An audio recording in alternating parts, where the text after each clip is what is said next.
just crave the simple things, 'cause that's what I want, that's what I want. I don't need no fancy cars, I'll take you just the way you are, 'cause that's what I want, that's what I want, 'cause that's what I want, that's what I want, 'cause that's what I want, that's what I want, 'cause that's what I want, that's what I want, that's what I want.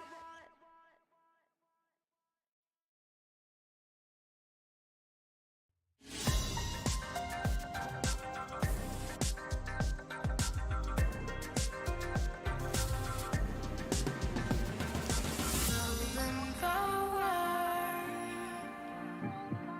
in the future, now that we're together,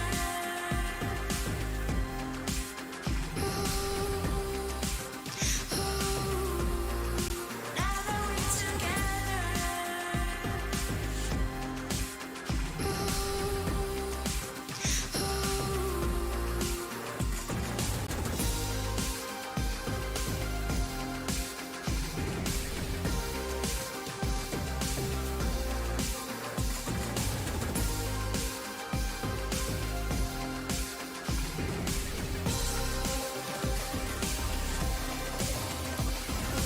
moving forward in the future, now that we're together,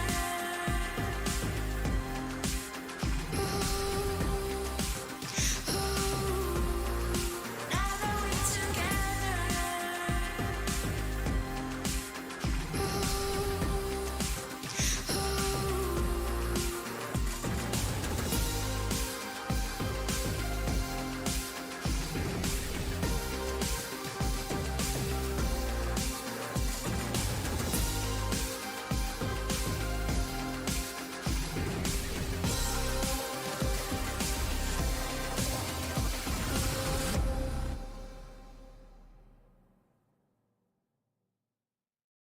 we just wanna have a good time, good time, good time, good time, good time, good time. We just wanna have a good time, good time, good time, good time, good time, good time. We just really wanna feel fine, feel fine, feel fine, feel fine, feel fine, feel fine. We just wanna have a good time, good time, good time, good time, good time, good time. I'm a jump from the ship, but I can't swim. I'm a run from the life that I'm living, like a ghost fading into oblivion. Big win, big win. I'm a joke from a rope I'm swinging, just a bloke made of smoke and some thick skin, cauterized by the wound of a vision. A prison, a prison. Tell me it's all or nothing. Tell me I'll have your word. Don't wanna be good for something if my life is a blur. Tell me it's all in my head. I'm a hypochondriac. Don't wanna be left for dead when, even when I have a heart attack. We just wanna have a good time, good time, good time, good time, good time, good time. We just wanna have a good time, good time, good time, good time, good time, good time. We just really wanna feel fine, feel fine, feel fine, feel fine, feel fine, feel fine. We just wanna have a good time, good time, good time, good time, good time, good time. Idolize, idolize, that's a word game. I am sick, get a grip of my thin frame. You can call me my first and my last name. When did I become such an ingrate? Toe to toe, shoe to shoe, I'm a shoelace. I'm a fraud, I'm a zoo in a dark place. Why do I even try to pretend that I can rhyme good? Oh well, I guess. Tell me it's all or nothing. Tell me I'll have your word. Don't wanna be good for something if my life is a blur. Tell me it's all in my head. I'm a hypochondriac. Don't wanna be left for dead when, even when I have a heart attack. We just wanna have a good time, good time, good time, good time, good time, just wanna have a good time, good time, good time, good time, good time, good time. We just really wanna feel fine, feel fine, feel fine, feel fine, feel fine, feel fine. We just wanna have a good time, good time, good time, good time, good time, good time.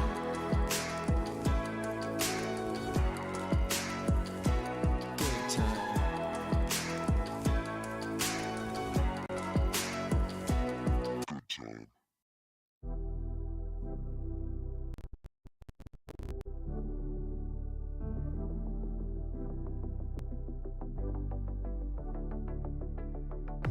Don't you wanna tell me about the time that we felt free? Turn your eye on the halo that you give yourself daily. Give me a new ending, cause I'm running free tonight. Don't want that story, wanna love and live my life. Always talking about where we'll be, gonna move out of the city. Spending our time daydreaming, living our life like a movie. I'm the only one who can make me whole. Pick me up, I'm the only one. Gonna ride this feeling and write a new beginning. I don't wanna pretend that everything I wanted was gone in the end. And I don't wanna pretend again. And I don't need to pretend I'm living in this moment, I'm living my best. Cause I don't need to pretend and pretend and pretend and pretend.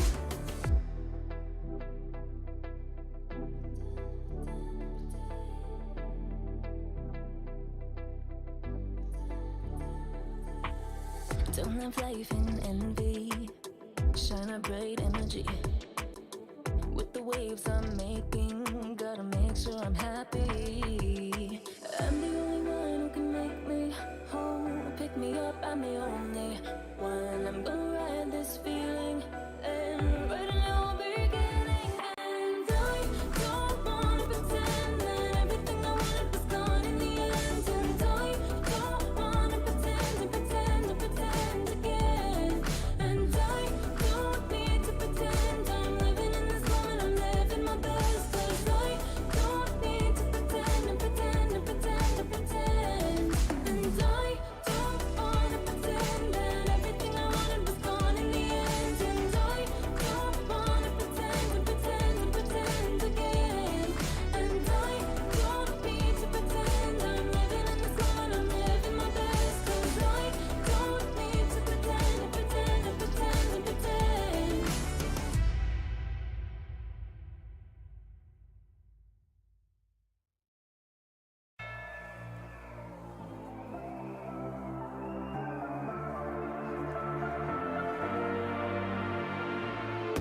Ooh, this that cute, and a drama only venom when I get my dues.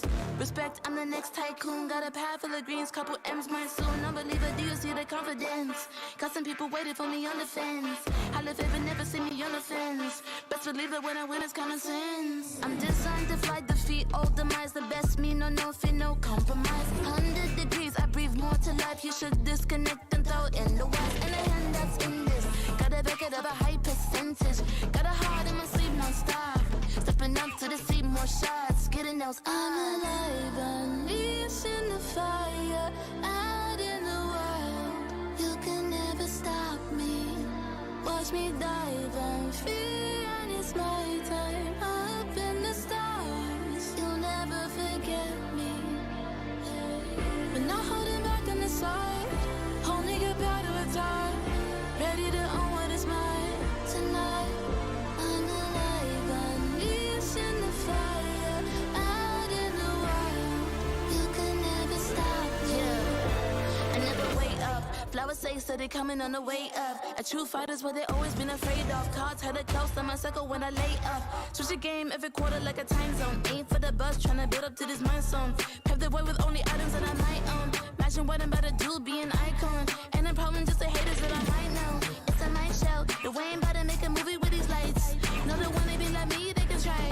All gold, everything when I write. Can repeat it, every legend gotta fight. A new world, when I flip, make it tight. Ain't nobody doing minutes how I like. Seat buckled up, going up like a bike. I'm alive, unleashed in the fire.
touch from you takes me to paradise, paradise.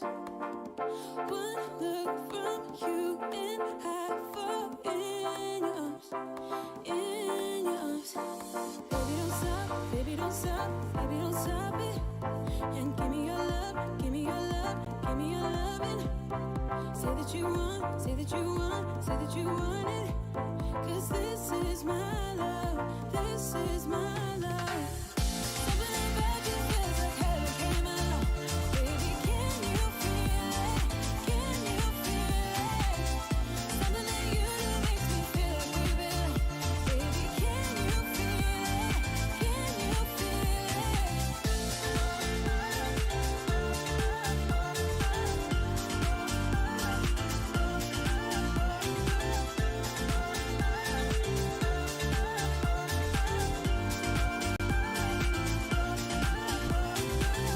One kiss from you is like a fantasy, fantasy. It's like you go beyond my wildest dream, wildest dream. Baby, don't stop, baby, don't stop, baby, don't stop it. And give me your love, give me your love, give me your loving. Say that you want, say that you want, say that you want it. 'Cause this is my love, this is my love. Something about you feels like heaven came along. Baby, can you feel it? Can you feel it? Something that you do makes me feel like we belong. Baby, can you feel it? Can you feel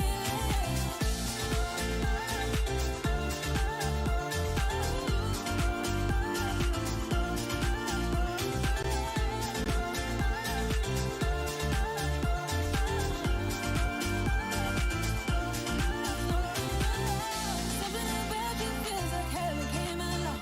Baby, can you feel it? Can you feel it?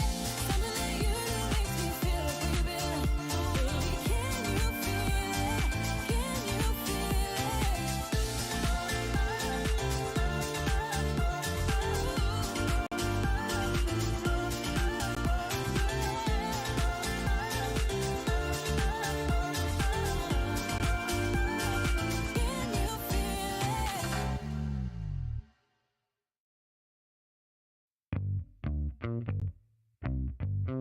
Give it to me now. Damn, you're sexy, but you keep controlling my mind. Yeah. I've been thinking of reasons, but I can't deny. Yeah.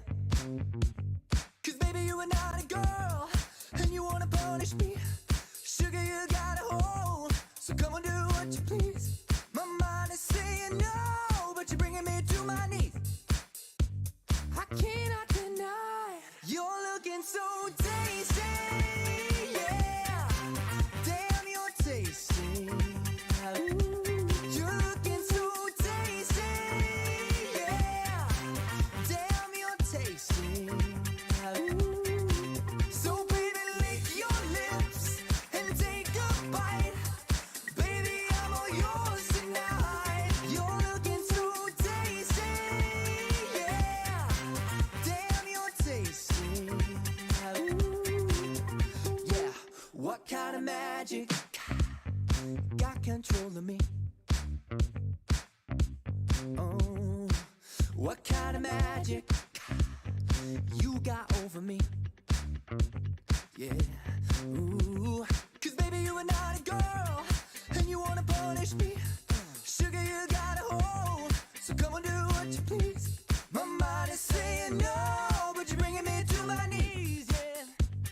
I cannot deny you're looking so tasty, yeah. Damn, you're tasty. Oh, you're looking so tasty, yeah. Damn, you're tasty. Oh, so baby, lick your lips and take a bite. Baby, I'm all yours tonight. You're looking so tasty, yeah. Damn, you're tasty. Yeah, put your lips upon my lips. let me have a taste. Put your lips upon my lips, let me have a taste. Put your lips upon my lips, let me have a taste. Put your lips upon my lips, let me have a taste. Put your lips upon my lips, let me have a taste. Put your lips upon my lips, let me have a taste. Put your lips upon my lips, let me have a taste. Put your lips upon my lips, let me have a taste. Tasty, yeah. Damn, you're tasty. Tasty. You're looking so tasty. Tasty, yeah. Damn, you're tasty. So baby, lick your lips and take a bite. Baby, I'm all yours tonight. You're looking so tasty, yeah. Damn, you're tasty. Give it to me now. I don't know why we parted. I don't know what went wrong. I just know that I want your body here with me tonight. With me tonight. You know what I need, know just where to touch. Make me feel like I can't explain. Oh no, don't you leave, it's just a bit of fun. You know how to drive me insane. I know it shouldn't feel right, but baby, don't go. Just love me all night. Just love me all night. All night. Just love me all night. All night. Just love me all night. All night. Just love me all night. All night.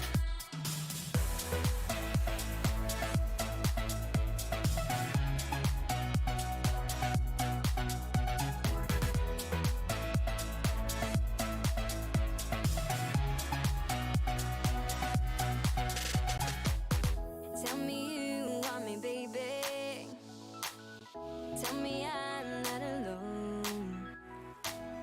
Tell me you wanna be with me tonight. With me tonight. With me tonight. You know what I need, know just where to touch. Make me feel like I can't explain. Oh no, don't you leave, it's just a bit of fun.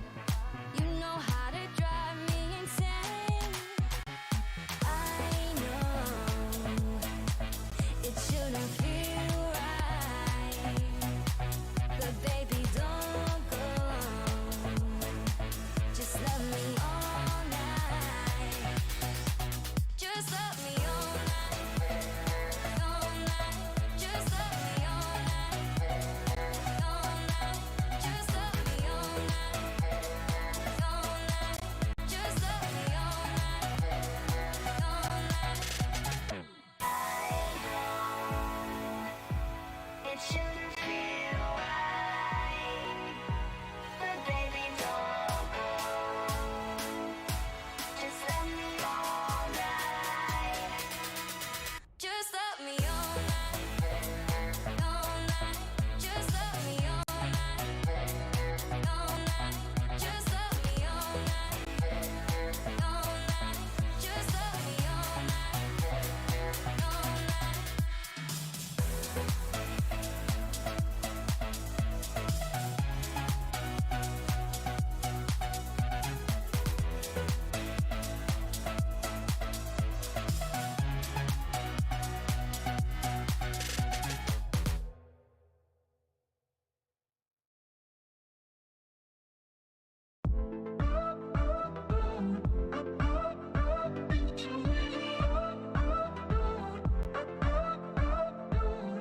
It's a summer love affair, putting flowers in your hair.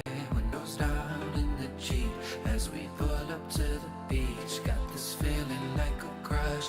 I don't wanna say too much, so I'm leaning in real close. Let's see where it goes.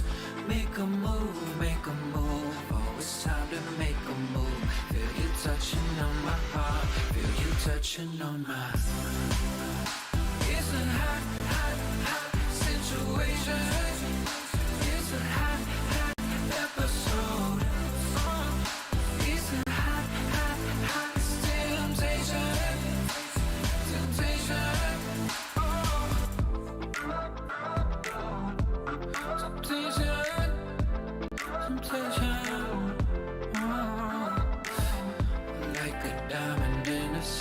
baby, now we're having fun. Turn the music up real loud. Come and find me in the crowd. It's so sweet like cherry rose. Close your eyes and start to fall. Got me leaning in too close. Let's see where it goes. Make a move, make a move. Oh, it's time to make a move. Feel you touching on my heart. Feel you touching on my. It's a hot, hot, hot situation. After 2 months of intense competition, the WRL A1 regular stage concluded splendidly, with 8 teams from WRL CN and 4 teams from WRL APAC emerging as the standout performance among the rest. KBG secured the top position in WRL CN with an impressive winner's stick, closely followed by JT. In WRL APAC, Seoul KTRY showcased remarkable dominance, while Bariram BRU also displayed commendable performance. For those summoners who crave more action, the playoffs will commence on June 21st, where the 12 victorious teams will continue battling for the prestigious title of WRL A1 champion. The playoffs in both WRL CN and WRL APAC will follow a BO7 double elimination tournament, allowing only 2 teams from each conference to progress to the finals. The first place team from the regular stage in WRL CN, Team KBG, will go head-to-head against Team Nova, while the remaining team, JT, will directly versus EDG. The 2 victorious teams will then compete for the first spot in the WRL CN finals.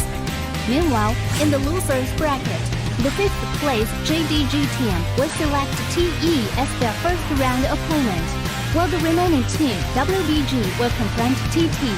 The winner of the first round in the losers bracket will then face the opponent determined by the first place team in the regular stage, and the final winner will earn a spot in the finals. Additionally, the 4 teams from WRL APAC that advances to the playoffs will also engage in the double elimination tournament, where 2 winners will be chosen to proceed to the finals. The finals will unfold over 3 thrilling days, promising an unmatched level of excitement. On the first day, the 4 teams will engage in a BO1 single round robin, and the team that finishes with the top rank will secure the first ticket to the grand finals. The remaining 3 teams will then face off in a single elimination bracket on the second day, vying for the chance to compete against the top-ranked team. Finally, on the third day, the 2 winning teams will enter a gripping BO7 Ultimate Showdown to determine the ultimate WRL A1 champion. With all 12 teams fully prepared, the question remains, who will emerge victorious and claim the coveted championship glory after enduring such intense competition? Get ready for a wild ride. Let's eagerly anticipate the thrilling spectacle together. Dear Summoners, welcome to the Wild Rift League Asia 1! With the new season comes a fresh upgrade to our Spectre UI, designed to provide everyone with a better viewing experience. First thing is about the original UI information at the top bar. We make it into a functioning ring design in the upper left corner. The ring not only includes basic information such as team names, match duration, kills, towers, but also displays the gold difference through the red and blue rings. What is a great game without the competition for map resources? When a team takes down the elemental dragons and gets the buffs, the stunning special effects not only make the acquisition of resources more ceremonious, but the elemental dragon's specific color-coded buff energy blocks will also be intuitively embedded in the corresponding red and blue sides. Whether a team speeds up the match tempo by getting Rift Herald, expanding their lead by killing Baron Nashor, or stealing the Elder Drake for the final victory, the countdown timer special effects and the resource-specific color coding will help summoners watching the game to quickly understand what is going on in the game and capture the critical information. Additionally, we will display the whole in-game map on the top right corner. When the elemental dragons, Rift Herald, or Baron Nashor is about to spawn, the corresponding resources exclusive countdown will appear in the top left corner of the map in real time, providing clearer information on team tactics and map resources. The new UI UI will introduce 4 panel modes: the landing phase mode, pre-team flight mode, team fight mode, and post-team fight mode. A combination of 4 refined panel modes to ensure that the most important real-time data in the game is presented more intuitively and comprehensively than ever before. In the landing phase mode, in addition to the real-time images of the players, champion selections, summoner spells, and champion experience, we will also supplement real-time gold, KDA, and items during the landing phase. Meanwhile, team stats history will also be displayed based on the progress of the game, allowing summoners watching the game to stay informed of the comprehensive information in real time. In pre-team fight mode, we refine and integrate the information on the gold difference between the matchup to help summoners keep track of the player's items builds in real time through the items column. This makes the state of both teams clearer before the team fight. In the highly anticipated team fight mode, we visualize the damage dealt comparison. The real-time dynamic display of champions' avatars can be more intuitively express the damage dealt of each player during the team fight. The closer to the red-blue intersection, the damage is higher. We maximize the screen space for exciting team fights and gameplays. After the fierce team fight, we integrate the damage comparison of each champion to help summoners quickly understand the damage difference between the champions in each matchup during the team fight. Depending on the different game situations, there are more diverse UI combinations waiting for summoners to unlock. Our comprehensive, intuitive, and comfortable UI design aims to provide summoners with a better, more informative, and higher quality viewing experience. The exciting first season of Wild Rift League Asia is waiting for you. Summoners, we'll see you in the Rift. There's something about games. What you doing there gives you real chills. There is one thing that can't be stopped. Feelings. And if you can feel it, It must be real, right? and that's That's real magic.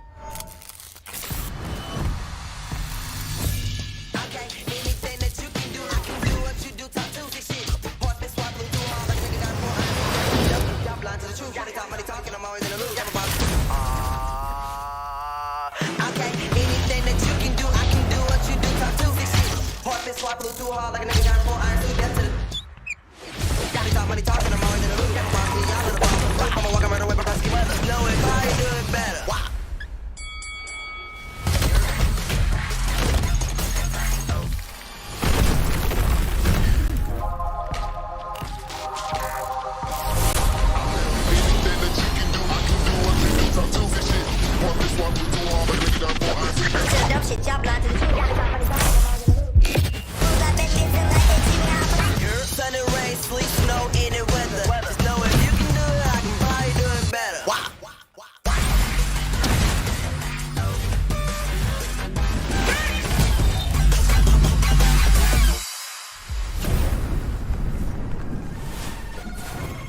拿下下一个第一， Ready to go wild. 要比你们都闪耀。 Team mình chỉ cần bé mèo này thôi là đủ quẩy team bạn rồi. 给点新颜色，小小。 Let's go wild. 引起他们打野挥发，历经2个赛季的沉浮，终于是完成了自己的机会。我说过我会回来的。任凭浪起。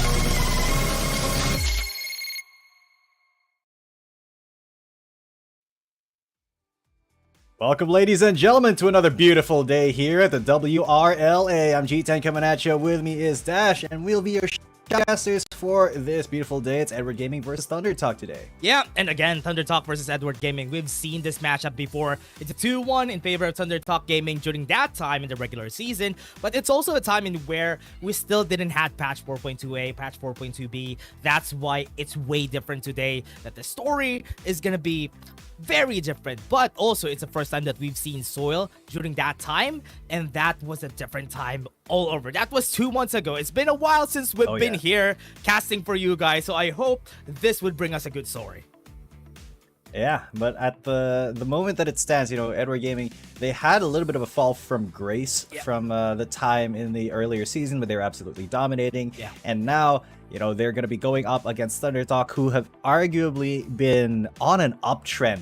Yep. So how this is going to go for Edward Gaming, I'm not very positive about their chances because ThunderTalk just seem incredibly solid lately. Yeah, I haven't seen also during this matchup. Well, yesterday, we've seen a matchup that went over to Game 7, and that was between JDG and KBG, and I never expected this to happen. I expected it to really go in favor of KBG, but because their mental probably is in shambles because of their loss against Nova during the winners brackets, but they also came back. So whoever wins here would be facing against KBG, but I highly doubt that if ever ThunderTalk wins this, they could honestly easily win against KBG. I don't know if that's a hot take, but yeah, I'm gonna be going with it.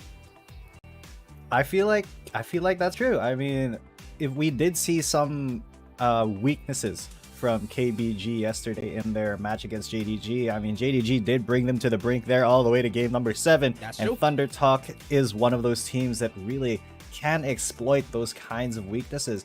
And if KBG kind of lose their footing and drop the ball per se, then ThunderTalk can definitely make them bleed very hard. But right now, it is going to be them versus EDG, and I mean, I just gotta say it right now, ThunderTalk pretty much has this in the bag if they play like they have been the past few weeks. Yeah, and also they're one of the teams that have been really cunning during those times that we've seen them together with Soil. Soil is just basically the best addition to the team here, and changing the top laners to Shin being here in the top lane and the Baron lane also has helped them a lot, and that's why this is the perfect brew of ThunderTalk, and they have been working their way up the top.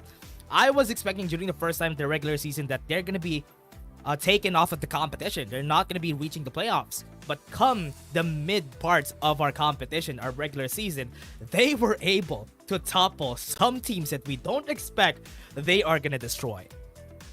Yeah, and they are kind of the opposite of what happened to Edward Gaming, because Edward Gaming, they were kind of dominating early on the season. Come the midpoint, they kind of fell off, and it was not the best look for them. But look at this deep champion pool that Z and Soil have. I mean, that's 5 rows. Just so many rows of champions. He even played Camille in the mid lane, man. So there is a lot of ammunition in the magazine for these guys, for these players.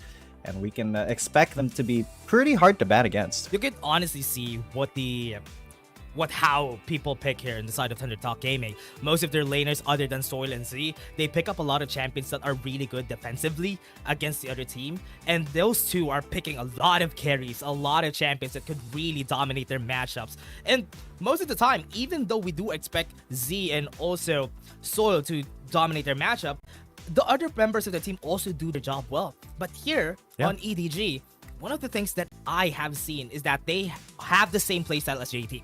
They're almost the same as JT.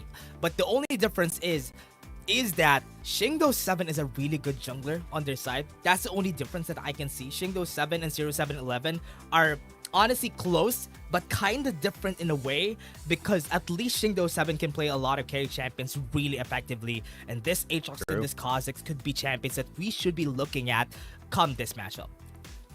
Yeah, but still an incredibly deep champion pool also for EDG, but that's because they've been a lot more experimental around their builds and how they like to play the game. And I do have to mention the fact that EDG, they did come off of like a very long winning streak in the latter half of the season, but mostly against those APAC teams, and they didn't really bring the heat per se against some of the other Chinese teams that, you know, ThunderTalk really brought the fight to. I mean, ThunderTalk beat Nova at the height of their power, I would say. And even Trace Esports, they were able to absolutely demolish the Wave Attack duo. And I mean, the jungle, the stats speak for themselves. Very, very close together. X by and Xingdao7. It's just that, yeah, Xingdao7 can get on that carry role more than X by, but really, the focus is not on the jungle for ThunderTalk. Yeah, and one of the things that I love about these types of junglers, especially for the same as KBG, they have the Ton there, they have X by here in ThunderTalk Gaming. They don't need to pick carry champions because they don't need to carry. The other players are gonna be carrying for them, so they're just enablers here on their team, and that is honestly such a good way of playing the jungle, especially when you have way better players on your side. Like the carries could really carry you up there. But on the other hand, Xingdao7, this guy has made J-Team's life a bit hard because of the fact that his smites are just so good that 0711 can't even get double objectives during the first 5 minutes. Yeah, it is absolutely insane, the efficiency that his jungler has. And we can see here the first Herald much more preferred by EDG, while the first Dragon is the priority for ThunderTalk, and you can really see in that that kind of way what.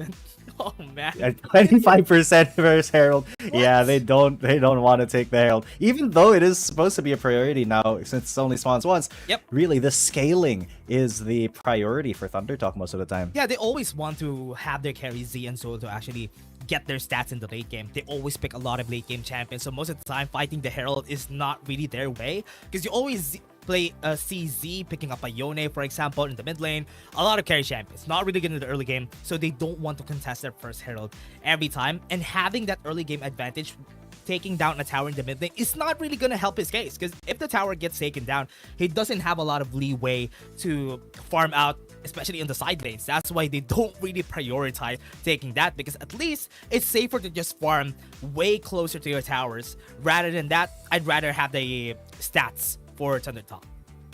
Yeah, but EDG, they do like to leverage that Herald into an early tower and, you know, try to get that early game priority so that they can shut down that that late game potential. But against a team like ThunderTalk, that becomes very, very difficult to do. Yeah, honestly, for EDG though, that's what I really like about them. The reason why they won against J-Team during they had a 4-1 run on the women's bracket, and the only time that they won was when they got the Herald, pushed the mid lane, and after that, it just snowballed in their favor. And that's one of the things that ThunderTalk needs to use, because if ever the mid lane gets pushed, EDG really knows how to maneuver around the map and just stay covered their jungler, and they won't be able to take the resources. And ThunderTalk is the type of team that really loves taking a lot of resources in, especially for their carries, and that's why it's important for them to know how to play around that Rift Herald, or especially play around the mid laners, so that HP of that mid lane tower is not gonna go below 2,400 HP. Yeah, and I really like the way that they do prioritize that, because that mid tower always, you know, if it goes down, it does give so much opportunity to the team to just move around the map, and gives a lot of potential for jungle invades, a lot of control in, you know, warding for objectives and stuff like that.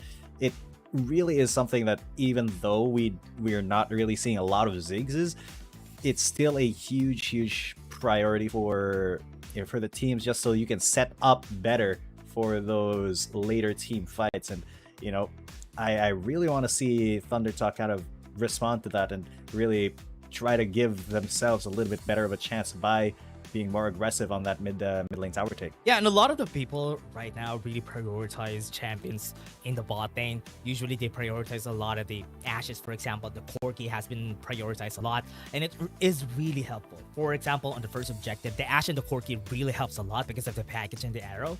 That's why most of the time people do ban that, for example, just because the pushing power and also the power to take the first objective is important right now, because of how important the Rift Herald is, how important in taking those first objectives are, and getting 2 objectives is just icing on top of the cake.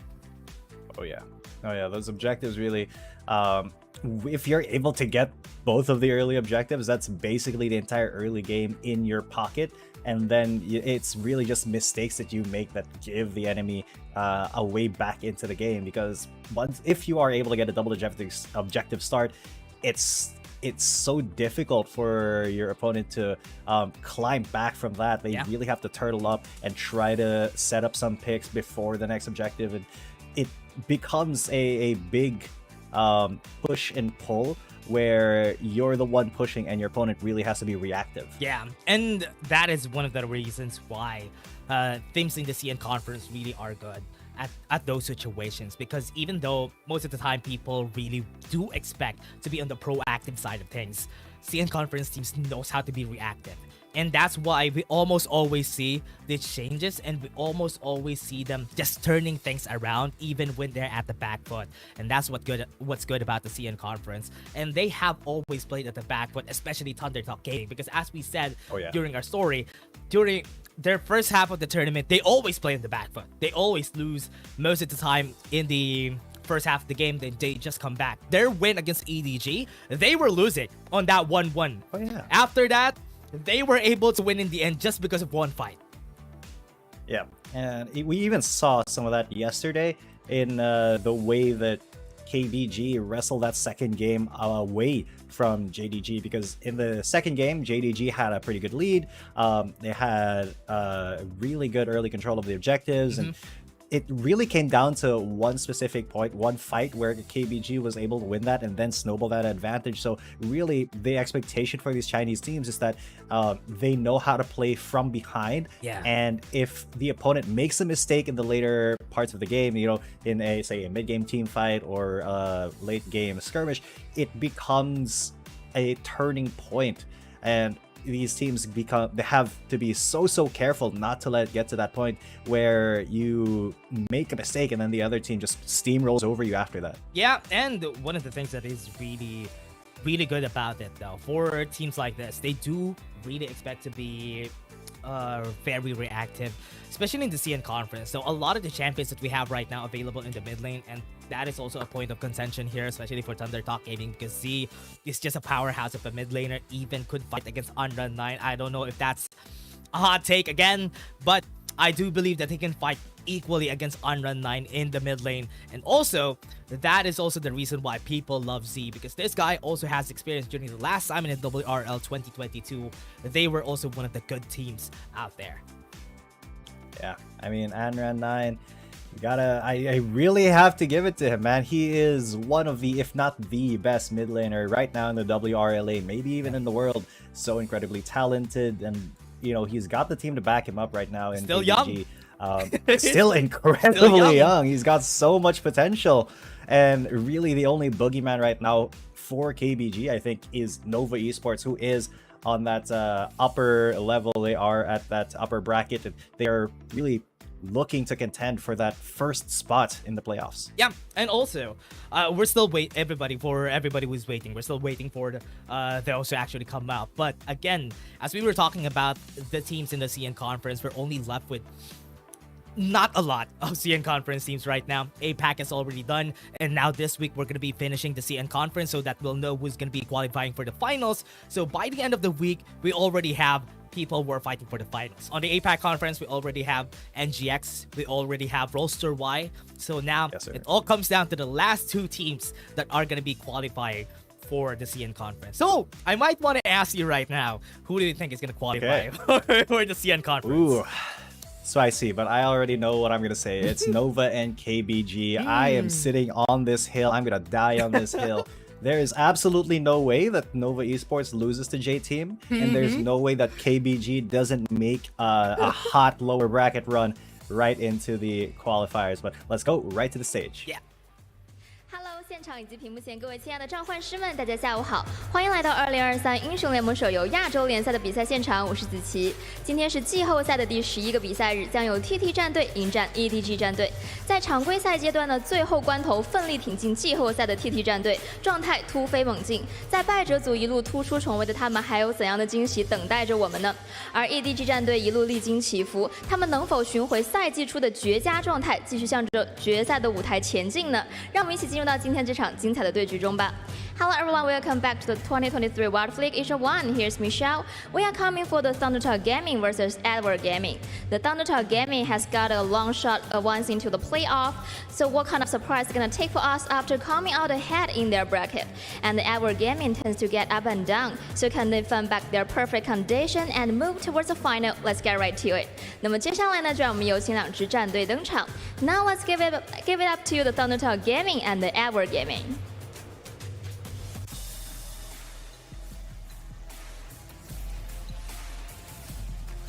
常规赛赢了你们，今天再次帮你们回忆一下，让你们认清自己。我不跟垃圾说垃圾话。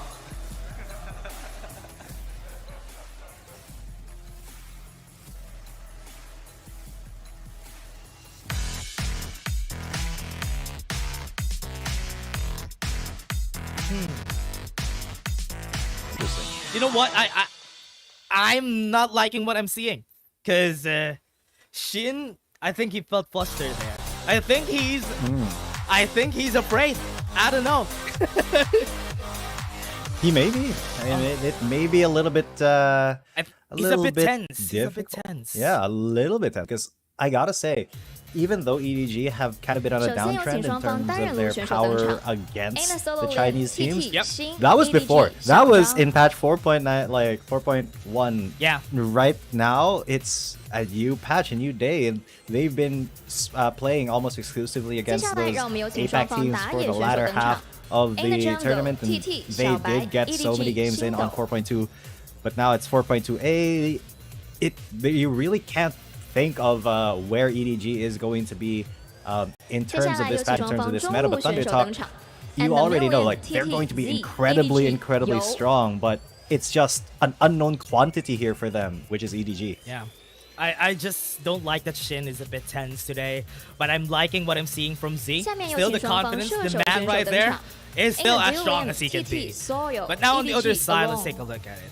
On the other hand, EDG, one of the things that I love about EDG is when they changed their support. Langui here in the team made it hard for JT. That's why this duo that I'm seeing from Shin BO7 and Langui have been really good at reacting to each other.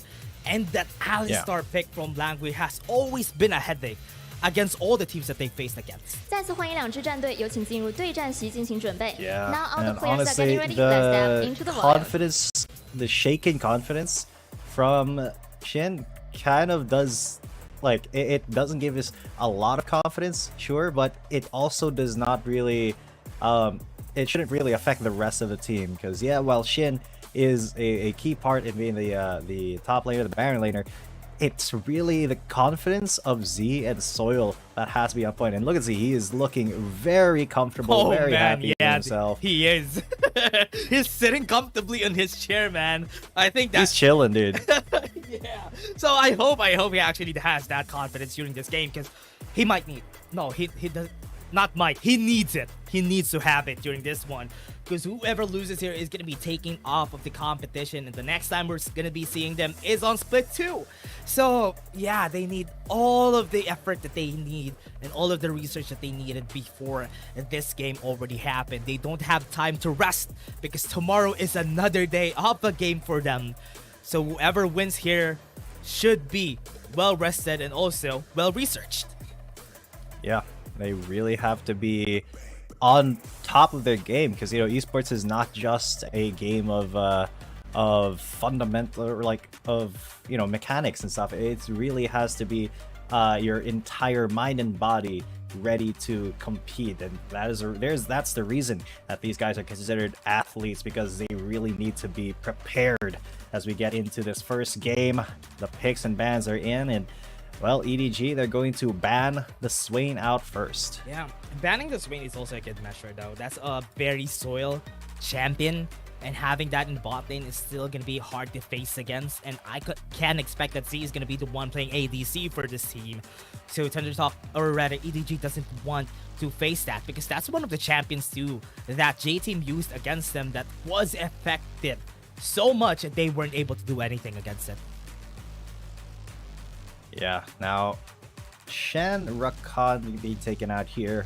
for the side of ThunderTalk, but ThunderTalk, they are respecting that Camille, that Varus, and that Orin. We did see 3 of these champions make it to a single team yesterday when JDG took, I believe it was Orin, Camille, Varus, Swain, and Aatrox in just one team comp and absolutely shredded. Because I mean, what do you expect when you have that sort of team composition? But EDG will be picking up that Gragas, very big priority. He is one of the best supports in the meta at the moment, and he has been for a long time. That does leave the Kai'Sa open here for ThunderTalk. Ooh, picking up the Alistar against the Gragas is also a really good measure because they don't want EDG to pick that Gragas up, try to flex it to Xiaozhang in the top lane so that they would have a really good flex lane on their side. So that is going to be forcing the Gragas to go to the support role right now. And that's also a good measure here for ThunderTalk Gaming. But now EDG goes back to the basics, goes back to the Garen, always has been a strong pick. And this Corki, what we were saying a while ago, has always been a priority. I hope ThunderTalk picks an Ashe up because Ashe is also a good one for this matchup. But the Vi also is not bad. Yeah, the Vi is actually pretty good for the composition that ThunderTalk wants to run. So you have the Alistar as a tip of the spear, right? And that's going to be on SMY. He has to be the one who engages here. And he basically has so much leeway to make mistakes because he is Alistar. He can pop that Unbreakable Will at any time whenever he's in danger. And the Vi is just there to follow up. And especially in those late game team fights, follow up with that cease and desist, that Vault Breaker, and really be a big distraction, a big target for EDG to focus on, while either Soil or Z on the Kai'Sa are just free hitting in the back. And looking at the rest of these bans, they are trying to pinch Xingdao 7, while EDG trying to take champions off of Shin's plate. Surprised about the Wukong takeoff because there's not a lot of champions that could fight against the Garen, and those champions are probably the Renekton, the Wukong, and if they want to play it safer, they could ban the Jax on the side of EDG so they don't have a safe laner on the Baron lane. So they don't have a lot of choices here for Shin now. The only one I could think of is probably an Aatrox in the top lane, but that's also not a good matchup against the Garen. So now Ziggs is gonna get picked up, and that is very much needed if they want someone to really wave clear for Soil. Now, that's a good pick. Yeah, I quite like that, Jax. Very, very nice to see that Shin is going to be pretty safe up there. Okay, I like that. Now you on the Ezreal, because I quite like this as well. Very, very safe along with the Corki. Keeping themselves at the back, away from danger. You got the Valkyrie for the Corki, the Essence Shift for the Ezreal. Makes themselves a lot harder to pick off from that Alistar, from that Vi. I think it's going to have to be Shin who gets an angle in from the side to really try to go in. But speaking of Shin Zhao, coming off for Xingdao. Yep, and having Xin Zhao also for Xingdao 7, this is one of the champions that has been contested a lot when they were fighting against J-Team. And this also is because Xingdao 7 is such a good Xin Zhao player. And that's one of his top champions too. And even Xbai is also one of the better Xin Zhao players that we have in the tournament. And Xin Zhao getting picked is really great, especially when you have a Kai'Sa, when you have a Ziggs, which are the highest damage potentials here on the side of ThunderTalk. Once you get a Crescent Guard in, it would be hard. And also, we have seen the Ezreal to the Corki a lot more. And this is because Kai'Sa is a priority. And having more range than a Kai'Sa is also a good thing whenever you have fights. Yeah, that is very, very true. You do need to have that little bit extra range. And on the Kai'Sa, it is almost imperative that you keep yourself safe as well. She does have the killer instinct to reposition, but that is just that's an ultimate. That's a one-time thing. Whereas the Corki and the Ezreal or Valk plus Essence Shift makes them a lot safer options, but they can't do the same kind of just insane damage that the 3 evolution Kai'Sa does. Yeah. And that's one of the things that I love about the meta changing once 4.2a just came out. That people have been prioritizing the Kai'Sa every time just because of the fact that Kai'Sa is just so good. Going AP, maxing Void Seeker is a really good tool and just poking out enemies before the fight even happens, and that deals a lot of damage altogether. But now, so far, the answer has been the Corki, the answer has been the Ezreal every time, and sometimes the Zeri also comes out. But this is good. Ezreal against the Kai'Sa, having safe range is just such a good answer against this matchup. Yep, a really, really good answer. But look at how they have arranged these lanes. Look at how they've actually made themselves, or put themselves in this early game. It is going to be Yu and Shin on that bot lane, while the duo lanes are going to be in that Baron lane.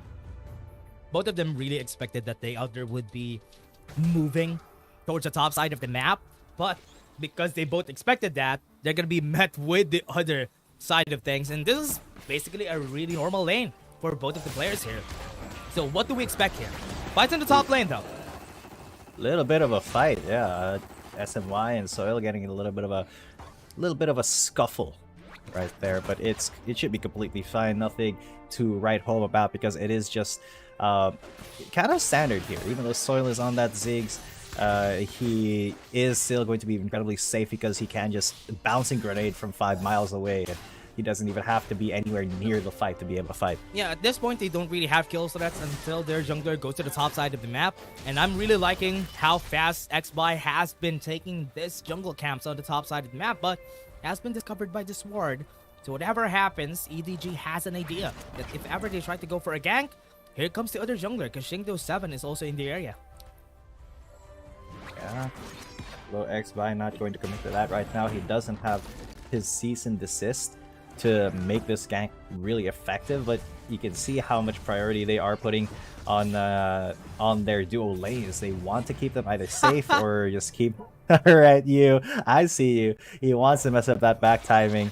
So Shin is going to be forced to stay in the lane a little bit longer, which could be to the detriment of you, because we do see XBY maybe around there a little bit. It's a good thing that he Not didn't quite. commit to the bot lane, because he doesn't know if there's a ward in the Tribrush. That's why ThunderTalk is still safe. I'm really liking how most of the game ones that we have has been very chill, has been both of the teams just chilling out, just checking the other team out if ever they are safe on that lane. But now, because they have seen XBY in the area, Yu is going to be playing it a bit safer, and they have an idea that there's a ward here in the Tribrush. Yep, they do know that BO7 has been seen, so just a little bit of feeling out in this game so far. It's a talking stage so far between these two teams.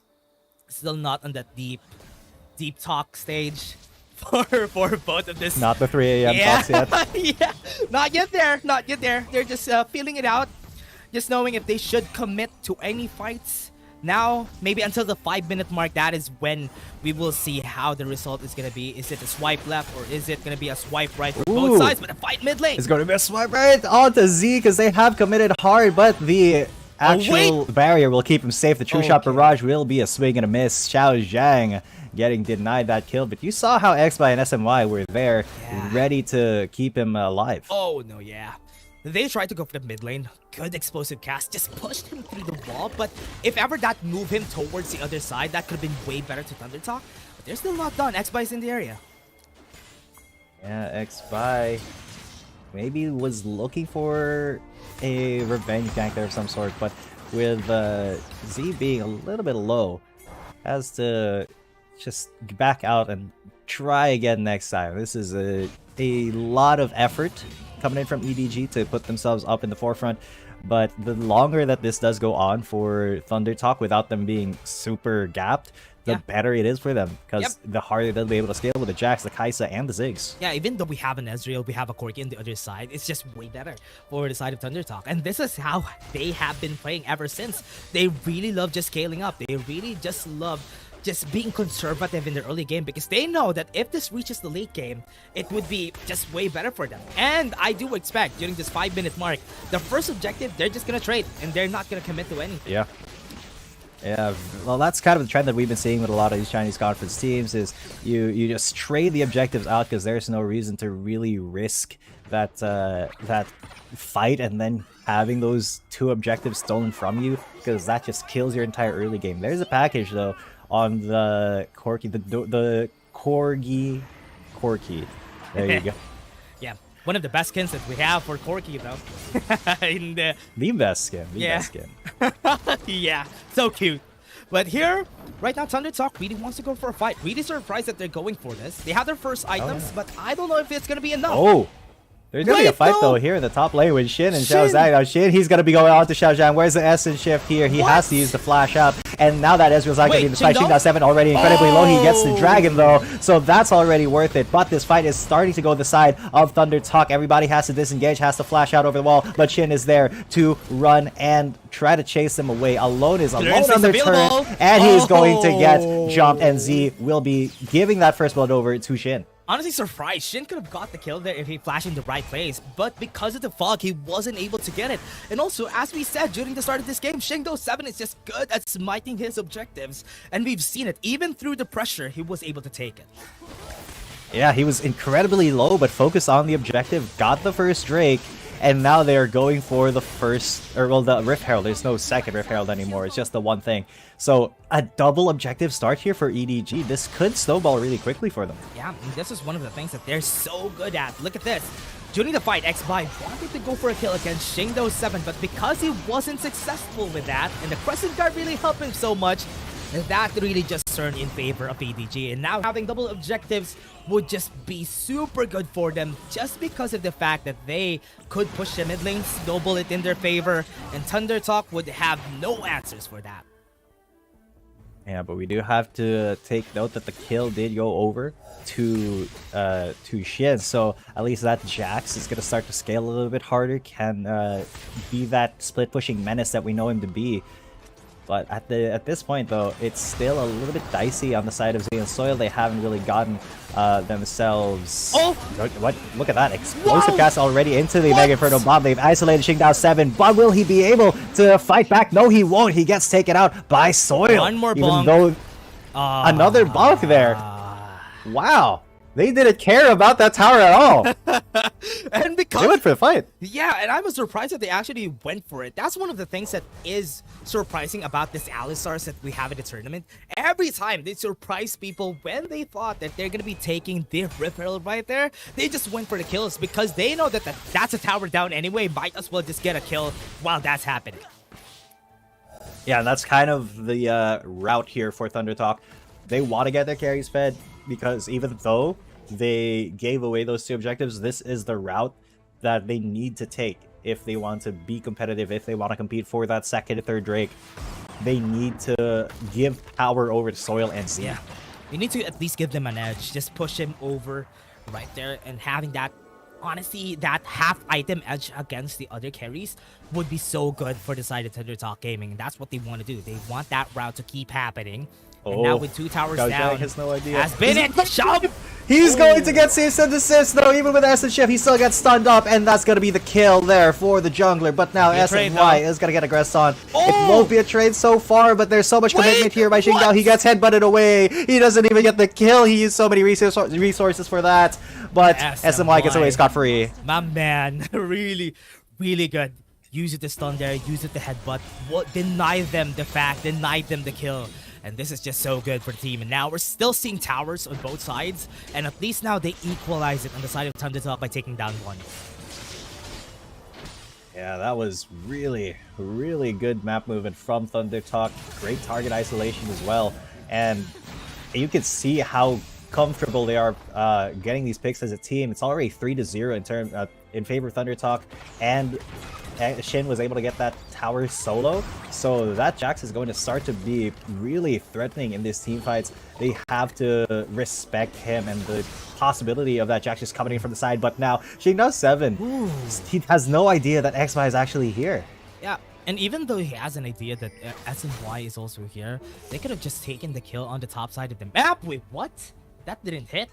But again, ThunderTalk Gaming really just wants to go for the push, just wants Z to be really confident on the top side of the map. And because they're going to push here, they might be able to take the tower, but because they don't have a lot of vision, they didn't risk it. Yeah, no risk here for, honestly, just a tiny bit of reward there if they were able to get that kill. They would have gotten the Garen and the tower, but putting themselves at that risk was really a losing proposition for ThunderTalk, so they will take the safer route. Just going for the tower. But now that this Ice Drake has spawned up, it is EDG once again who have gotten the first position. Yeah, Great position for EDG when they start this fight. Langui is also in the area. Might be able to go for the body slam if ever that happens. And EDG just needs to shove the wave so that they have priority before this even starts. But because they don't have any idea on where Shin is, this would be a bad fight for them. Oh, now they know where Shin is. They've gotten the information from Langui, but I mean, at this point, still dancing. Is just push and pull. Exactly, the dragon dance happening right here. The vision as well is not the best on either side. A little bit of damage on the soil for the two-shot barrage, but Shin may want to start pushing here so that he can threaten some lane pressure. Well, oh my god, are they just coming into this dragon? X-Spy is there though. Ooh. Okay, so SMY getting a little bit low. Yu is in the pit, but Langui does try to isolate him. But there's a begging for the bomb onto 3. Langui just hanging on by a sliver of health, and it's X-Spy who is now onto that dragon. No, the dragon actually resets. They have bullied the Gragas out of the fight, but he should be able to get back in. Yeah, yes, the Warmog's gonna be good. They still have position. No more Mega Inferno Bomb. They might go win. Z is going to be here, though. He does have that killer instinct still. Shin, though, has to fight here on this side. But on the other side, Langui is going to be isolated. SMY with the Unbreakable Will, incredibly difficult to take down. But Shin, he's actually alive. He gets the barrier and stops the Dimash Injustice in its tracks. And look at this big distraction play from ThunderTalk. They are getting hit by a lot of poke, though. Yeah, they don't have any HPs anymore. It's going to be bad for them, but now they're going to start again. Oh!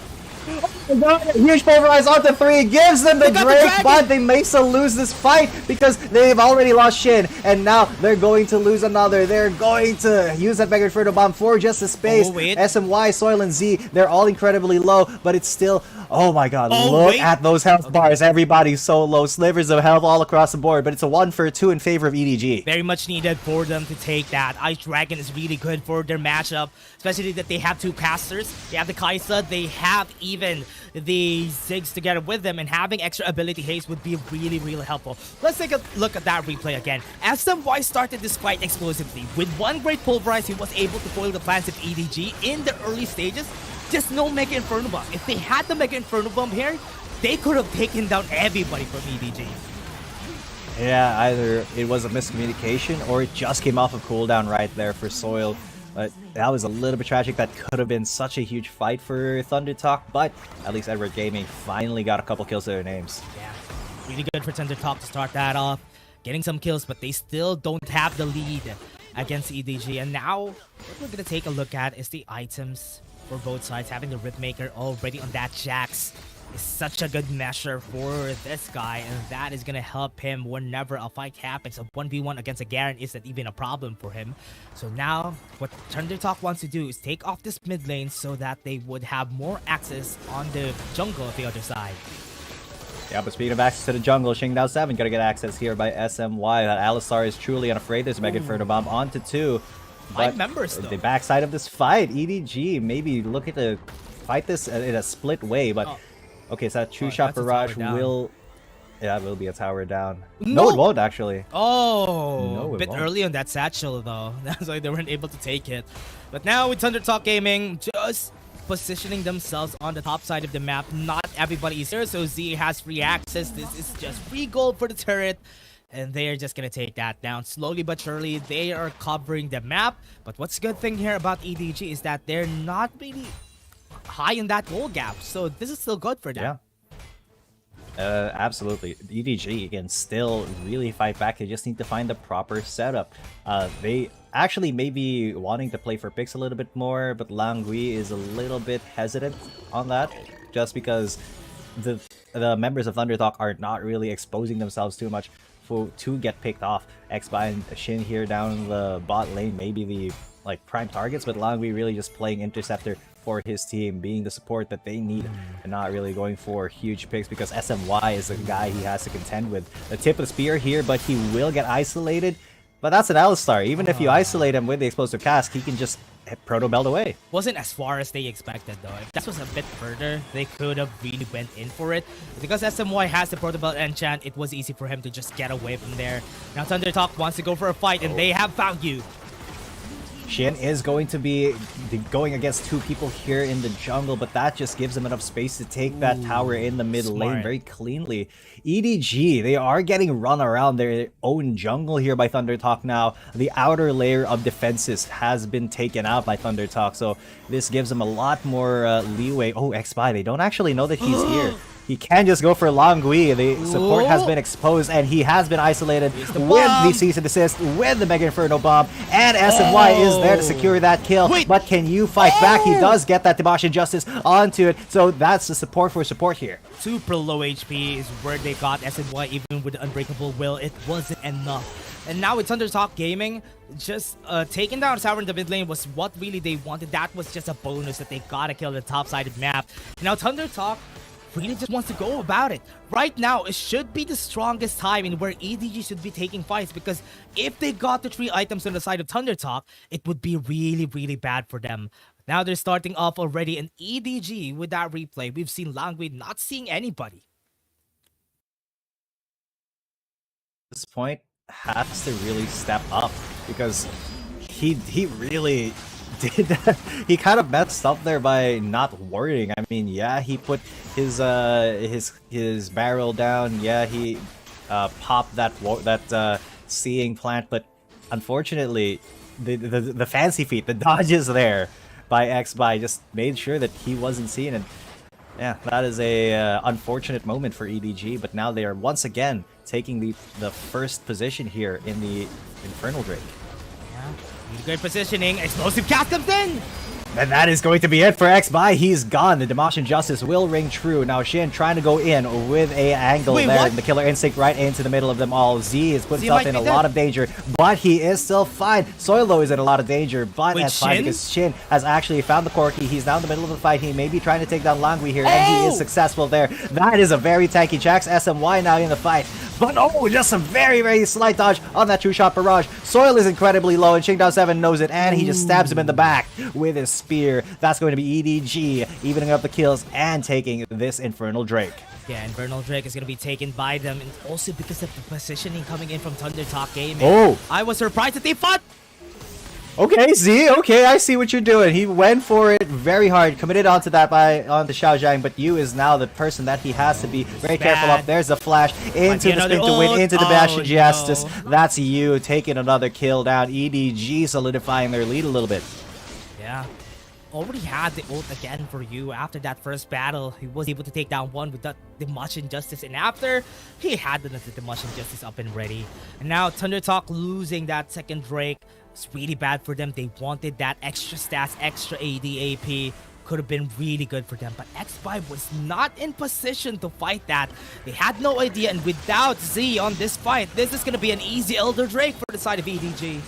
Yeah, even if X-Spy does try to go for steal, Langui is there, the tip of the spear, try to distract him, and then Zhang goes in onto Soil, so this is a little bit of a distraction play, and now they've actually focused on the Ezreal, who is already gone golden, and Shin's gone golden as well. They have taken him out now, though, so that is going to be you having to focus onto these people in front of it. There's a teleport coming in, though, so this could still be a fight for ThunderTalk. They've made their way into this fight. They've forced the EDG away because Xiao Zhang was a little bit too ambitious there.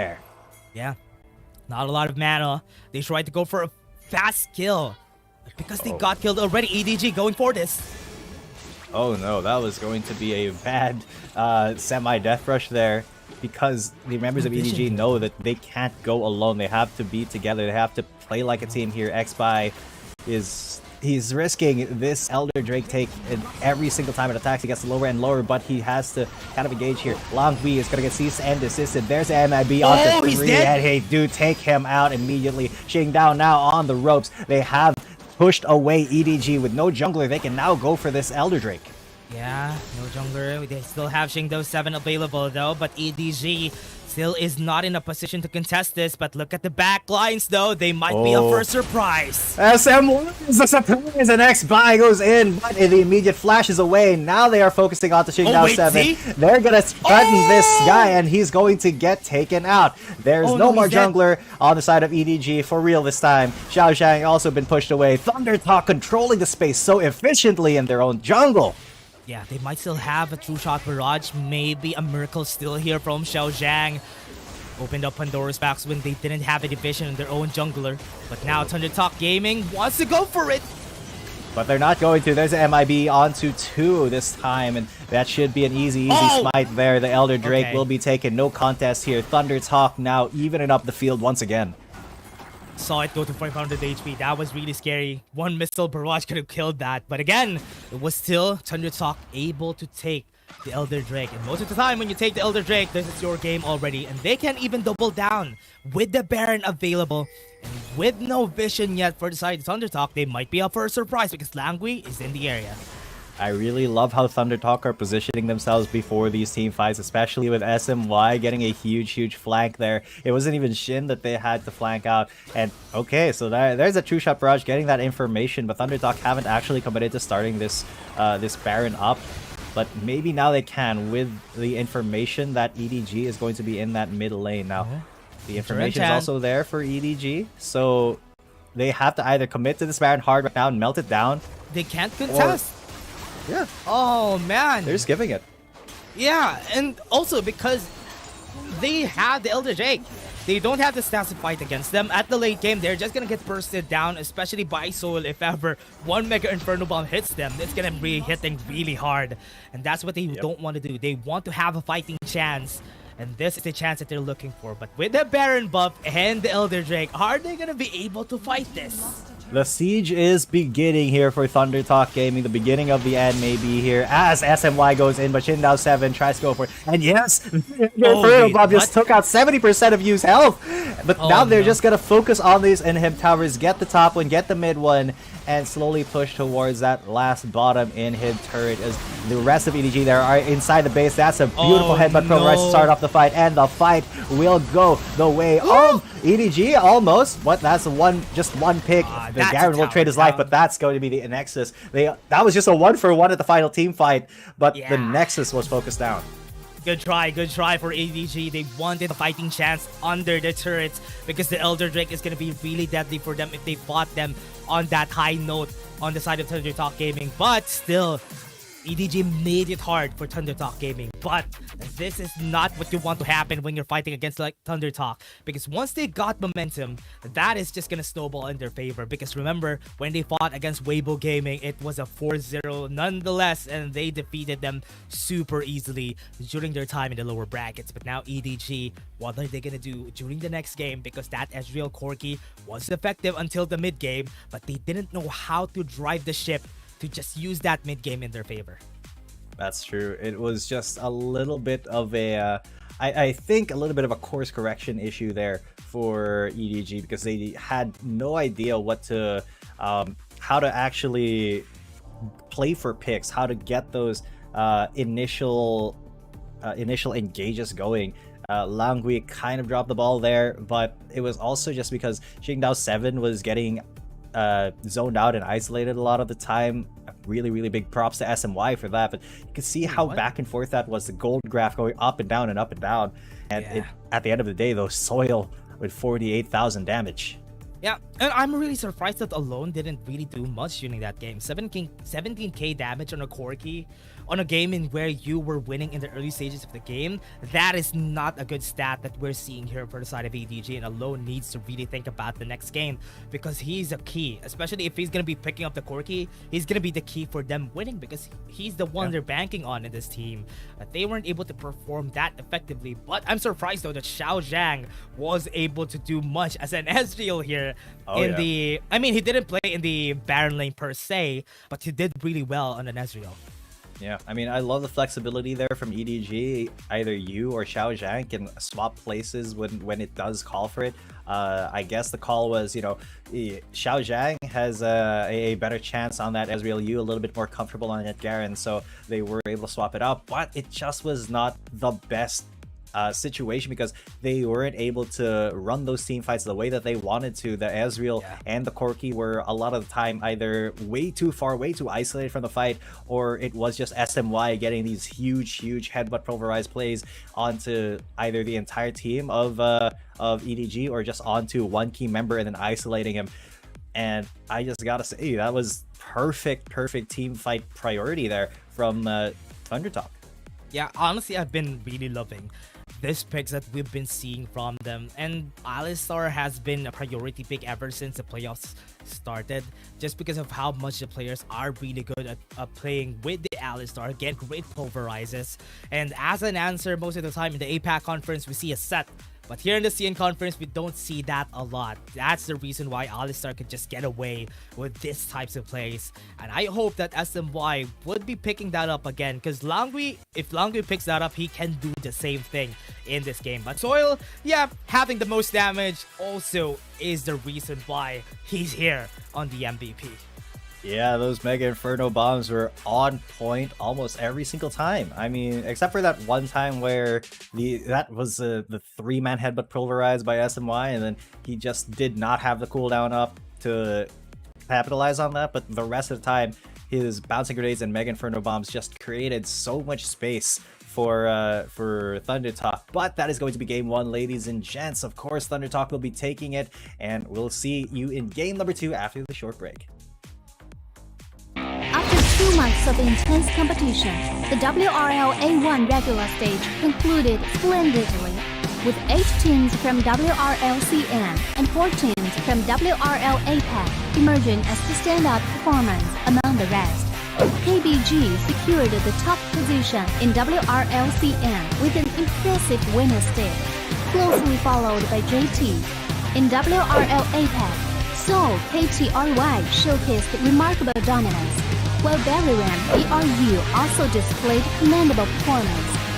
For those summoners who crave more action, the playoffs will commence on June 21st, where the 12 victorious teams will continue battling for the prestigious title of WRL A1 champion. The playoffs in both WRL CN and WRL APAC will follow a BO7 double elimination tournament, allowing only 2 teams from each conference to progress to the finals.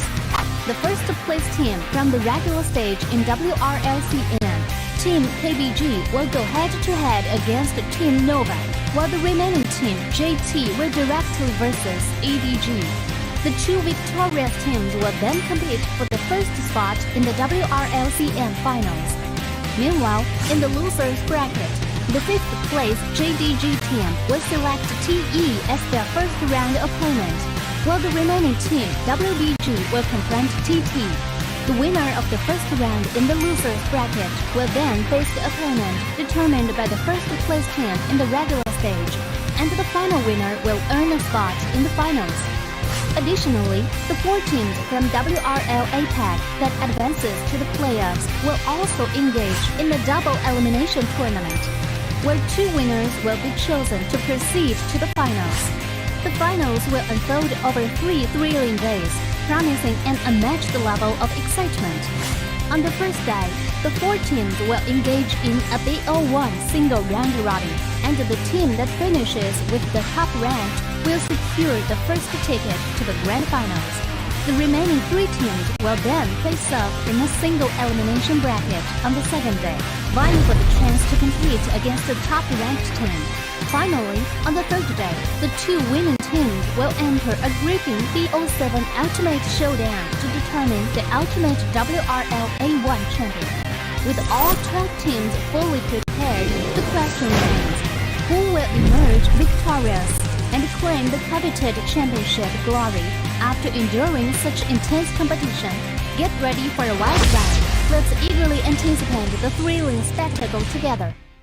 Dear Summoners, welcome to the Wild Rift League Asia 1! With the new season comes a fresh upgrade to our Spectre UI, designed to provide everyone with a better viewing experience. First thing is about the original UI information at the top bar. We make it into a functioning ring design in the upper left corner. The ring not only includes basic information, such as team names, match duration, kills, towers, but also displays the gold difference through the red and blue rings. What is a great game without the competition for map resources?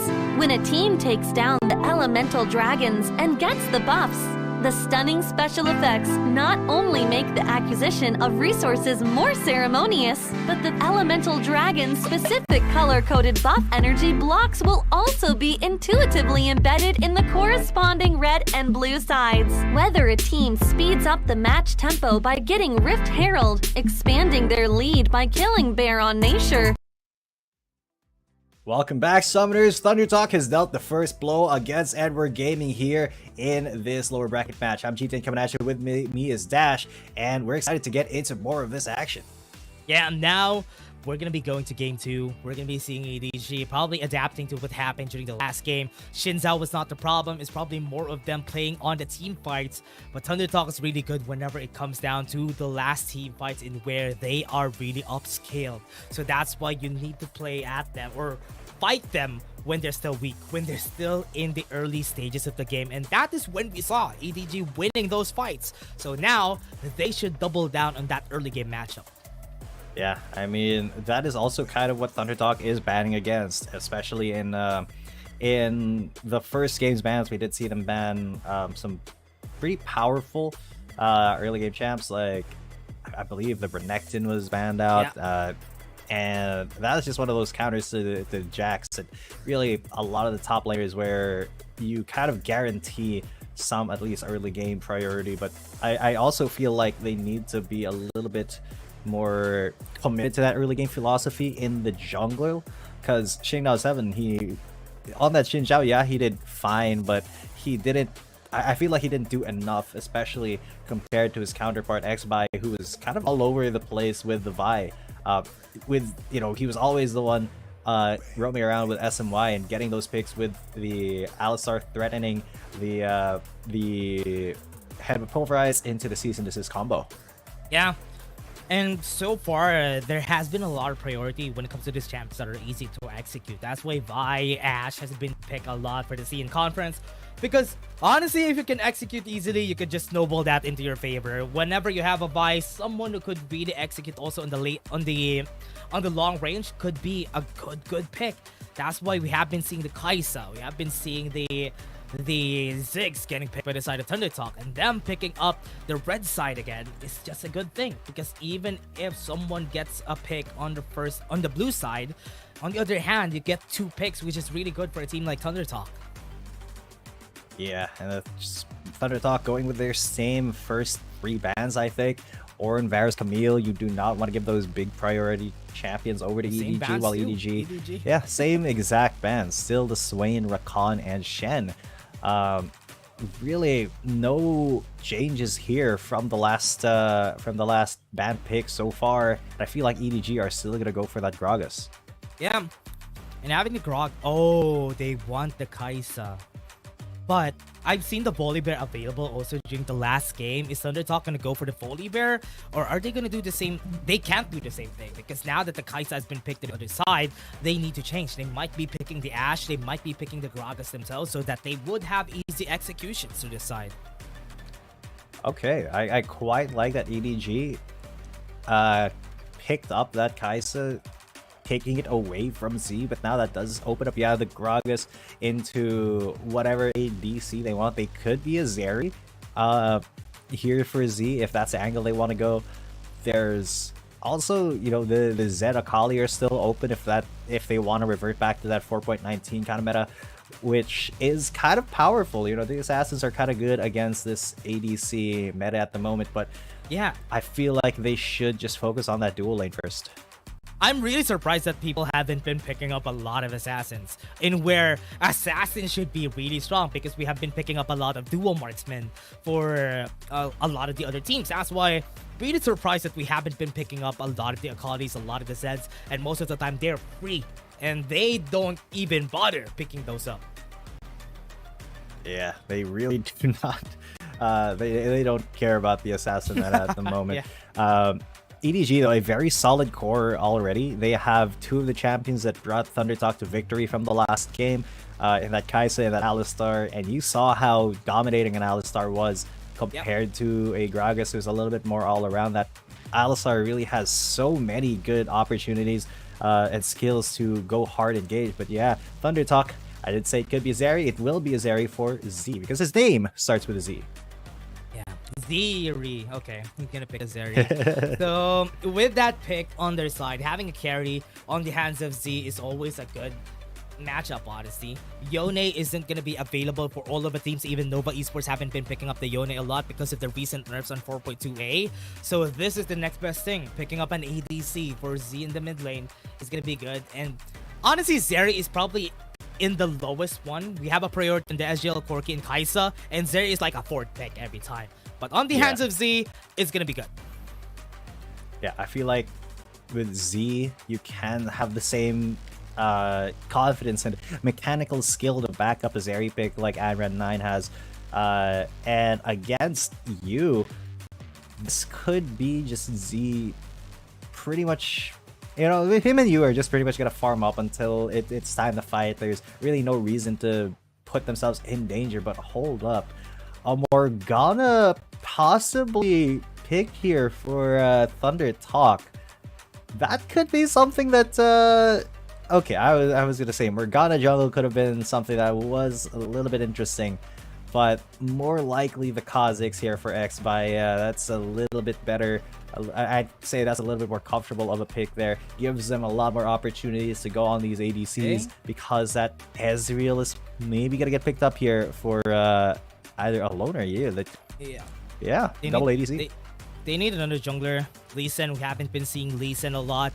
It's also because of how 50-50 Lee Sin is most of the time, but against the Kha'Zix, at least they are equal. So whoever gets the early game in their favor would be really good. But now, picking up the Corki on the other side, they were just waiting for this to get picked up. So Soil is going to go to the Corki. There's a lot of damage potential to the side of ThunderTalk Gaming. Doesn't have a lot of CC, so I hope this composition works well for them.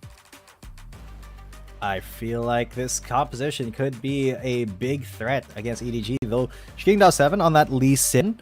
I love that he has the confidence to bring this out for EDG because, yeah, he does know how to play that Lee Sin really well. Those insect plays are a lot easier to pull off in Wild Rift, but it's still a huge risk because you are putting yourself in a spot of danger by trying to isolate a single member of ThunderTalk. But, you know, it does come down to that execution and whether or not the members of ThunderTalk will be isolated enough to give him the chance to do that. So we can still kind of rely on his fantastic smites, and maybe he will use that Dragon's Rage to just get X-By off of objectives here. But that Lee Sin pick is just, he has to be confident when he brings it in. Yeah, and most of the time, so far, Kha'Zix has been a way better pick compared to the Lee Sin before. If you asked me before, I would be more confident with the Lee Sin pick rather than the Kha'Zix. But now, the Kha'Zix is just much more effective because he has a lot of ways to assassinate the backline, has a lot of ways to get away. Lee Sin only has one thing. He has the Dragon's Rage after he goes in, and after that, he pretty much has nothing. So it all relies on how he plays the early game, and he becomes a utility man in the late game. Yeah, with that being said, let's get into this game. The game number 2 here of a best of 7. If ThunderTalk can take this game, they have a very comfortable route to that mythical 4-0 that we've only actually ever seen once. And it was ThunderTalk that scored that in their last lower bracket match. Yeah, now in the lower bracket match, going to be seeing one team say bye-bye today. One is going to be fighting KBG, which is also a hell of their own. So whatever happens, it's going to be good for... it's at least going to be good, or at least going to be bad for them. Oh, yeah. I feel like it's going to be really good here. For, you know, whoever does win this, they're going to bring the fight to Keep Best Gaming, and whatever happens in that match that is going to be happening tomorrow, it's going to... either tomorrow or the next day, I'm not certain, but it's going to be a very intense match. And already you can see ThunderTalk, they are also kind of positioning themselves to be a little bit better equipped in this early game. Yeah, they really want to do the same thing. It's almost the same matchup as we've seen a while ago. Xiao Zhang in the mid lane just fighting against Z again, but at least the Zeri would have way more easier, at least an easier time here in this lane compared to the Kaisa a while ago. That's what I've been really loving about the Zeri so far, because honestly in solo queues, people haven't been picking up the Zeri a lot, but the Kaisa has been picked up a lot because she's much easier to scale with. But here, with what we're seeing. It's almost the same thing. Both of them going to the top side. BO7 back at the Scuttlers. And we're probably going to be seeing our first gank here. We could. We really could, because honestly, a Lee Sin gank in the early game is pretty good. Oh. But it's not going to be a gank. It's going to be a jungle invade. SMY is there already. They're trying to bully Shing7 here, but XY uses that to get alone isolated. And this is ThunderTalk really taking that early game and saying, hey, we want this. We want to have the advantage here. We want to gap Shing7. We don't want him to get Dragon's Rage early. We want XY to get his evolution, his ultimate first. And look at that win rate, though. 7 wins and 1 loss on the Kha'Zix for XY. Yeah, and also getting that. Oh no, this is bad. Honestly, whoever gets the early game for both of these junglers is just so good for them. And getting to level 5 on a Kha'Zix is one of the biggest power-ups that you could have. You have better wave clear, you have better damage against everybody, and getting that serrated Dirk for sure is already available. That's one of the best item components that we have in the game, and now XY already has it. So if ever he ganks again to any of these ADCs, it would be really bad for them.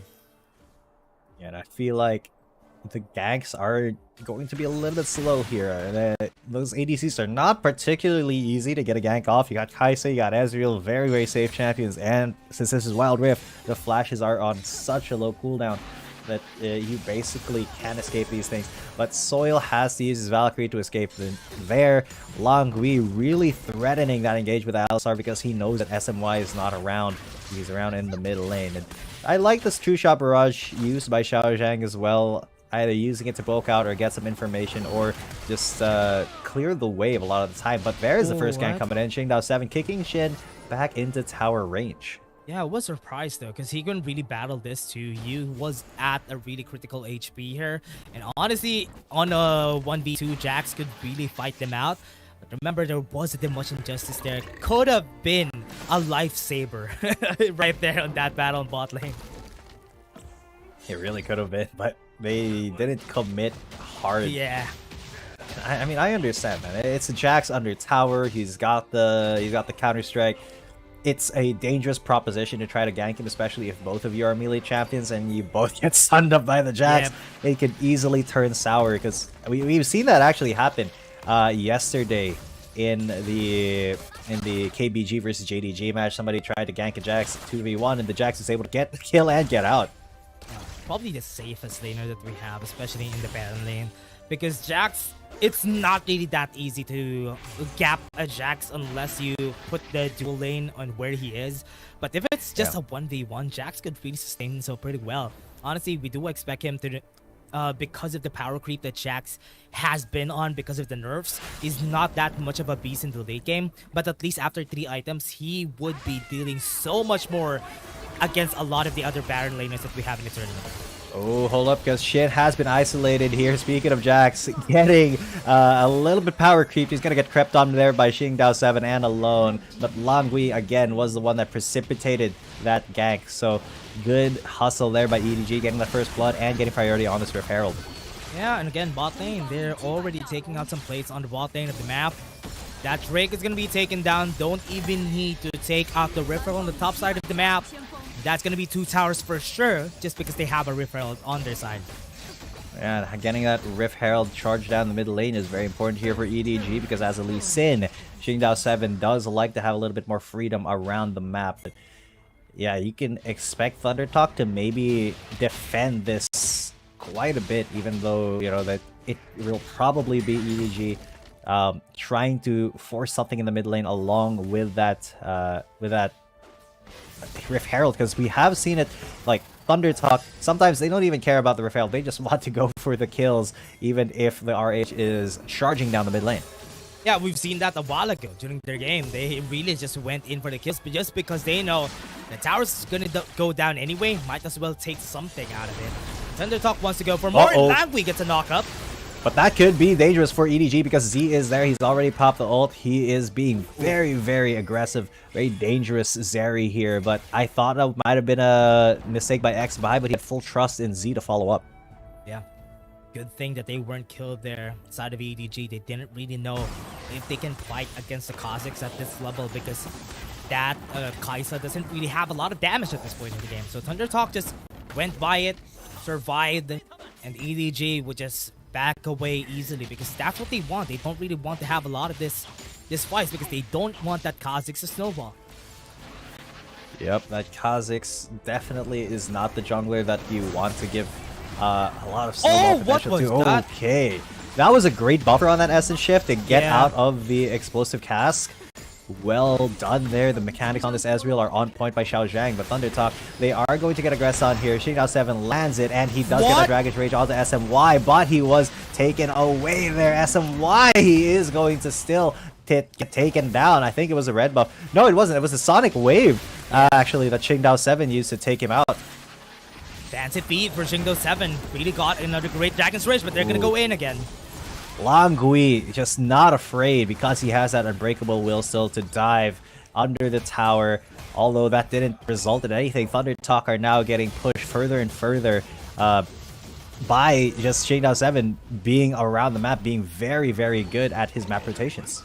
Yeah, let's take a look at the replay. Shingdao7 with this Dragon's Rage, perfect time. What was That's why he was able to just knock them both up. And Langui, you always expect him to just follow up on those engages coming from Shingdao7. That's why these two are so deadly together. And I just gotta commend that as well. He buffered the Dragon's Rage and then flashed out so that he was safe. And then he could re-engage with a W, and then... Oh man, that is just beautiful, beautiful Lee Sin mechanics coming out. And he has the almost Ghost Blade as well to make it just a little bit more faster and a little bit more deadly here against the squishier members of ThunderTalk. And he's so ahead of his late opponent, his jungle opponent, XY, who has been kind of famine on that Kha'Zix. And this is a Feast or Famine champion, and he has not been having the best time of it at the moment. Yeah. And not getting any kills as the Kha'Zix is just very detrimental for the team. Because that's pretty much what you want to happen. Yes, you have damage, but as long as the late game goes, people become a lot more tanky and is not going to be threatened by a Kha'Zix at all. So now, with this, so far Shingdao7 has been winning this jungle battle. And on this next objective, we're going to be seeing if that's going to really come through on this next objective. Because it is going to be the Ocean Drake, and any Drake that does give them a little bit more survivability. I mean, ThunderTalk already have the mountain. If they get that ocean, they'll get some regen. Is really going to be key for ThunderTalk to be able to survive this onslaught that is just being precipitated by Shingdao7. So you can see this mid lane. There is a lot of pressure coming in here. Ooh, that True Shot Barrage is also starting to hurt quite a bit. Because that gives them the first step into this Dragon Pit, and I don't even know if ThunderTalk wants to fight this because EDG just seems very, very strong at this point in the game. Surprised that they always get at this point, right? They're always at the safer spot every time whenever a dragon fight happens. But now SMY, he's not very safe there. He did get engaged on a little bit, but not hard committed to. That gives a little bit of time for ThunderTalk to take a positive position here. There is a ward in the Dragon Pit that EDG know is being taken right now. But Langui with Headbutt Pulverize onto SMY. This could be the target right now. But they are trying to fight a war on two sides. Shin is there on the back. ThunderTalk is kind of split right now, but EDG is presenting a united front. And Yu is just going to bonk Soil for a lot of his HP. I think that was a 15% or 20% bonk right there. But Shin from the side is going to go for the counter strike. Shingdao7 is not going to be able to seal it out. Zero dragons here for EDG, but now they are being taken out one at a time. Yu and alone is just running for his life now as Yu has a sliver of health left. And that is a 3-for-1 for the side of ThunderTalk. Man, Shin was such a menace during that fight. He was at the flanks again and again. Even if they discover him, nobody could do something against him. And because of that, he had free reign at the back line. He was able to get a good counter-strike and the engage, the re-engage from them. Let's take a look at this replay. Shin, they had vision here and where he was, but they didn't mind. And that's why Shingdao7 just got punished there. Yeah, that was a very late counter-strike activation as well. He allowed Shingdao7 to get into that pit where XBai was waiting. And XBai, this time, he won the Smite War, and there was nothing else that EDG could do there other than try to disengage, but they already lost their Alistar. The disengage that is incredibly difficult. Just with one fell swoop, here comes the Kha'Zix back in the game. It's because of those kills that he got during that time. Really is good for the side of ThunderTalk Gaming, and so far it is going to be working in their favor. 2 dragons on their side. This is going to be bad if they got the triple Drake, because the amount of stats that they get, and the next Drake is also going to be an ice Drake. It's way, way worse than it's supposed to be. So that's why they need to really contest that 3rd Drake. I really like the patience from ThunderTalk as well. They know that, you know, they have the possibility to just do this Dragon Dance for a little bit, but they were able to threaten it enough that EDG were the ones to go for a commitment first. So yeah, EDG kind of jumped the gun there a little bit, but ThunderTalk was the positive recipient there, the benefactor of that mistake. Shin may be in a lot of danger here. He had to counter-strike to get away, but now as Langui is going to be going on him, he is able to get away though with his leap strike. But no, the True Shot Barrage snipes him out, and this is now very difficult for ThunderTalk. XBY gets hunted down by Xingdao 7, 2-for-0. EDG starting to put themselves back in this game with a Baron take here. Yeah, still have the Corki though. This is the timing where the Baron is really weak, so they need to contest this right now. Oh, SMY just goes in, but he gets blocked out. Langui incredibly low, and now Xingdao 7 and you are so very low. All 3 members have been taken out. Now it's just alone in Xiaojiang, and Soil is going to chase down, but he's going to pay for it with his life. A little bit too aggressive there. Z had to flash out just to make sure that he wasn't taken away from this one. SMY now is the target by XZhang, but Xiaojiang, he is going to get stunned up. He's able to use his mechanics, so SC to get away, and alone is going to take another kill for himself. A little bit too greedy there from ThunderTalk. They want to take down the Baron buff, but remember, even if they die, the Baron buff is still going to be there. They wanted to take more kills. They got 3 already. That could have been better. But take a look at this fight though. ThunderTalk really played this so well. They had low HP. They were in the Baron's pit. They were half HP before everything started. That's why Z and Soil just barrage against the members right here. But because they were too greedy, they wanted to take more than they can chew. They got taken down by the members of EDG, and now they got away with the Baron and probably a push at this. Yeah, that was already a... Oh god, now we're gonna see Shin once again the target of 3 people. He's not gonna be able to survive. He doesn't even have the... Langui.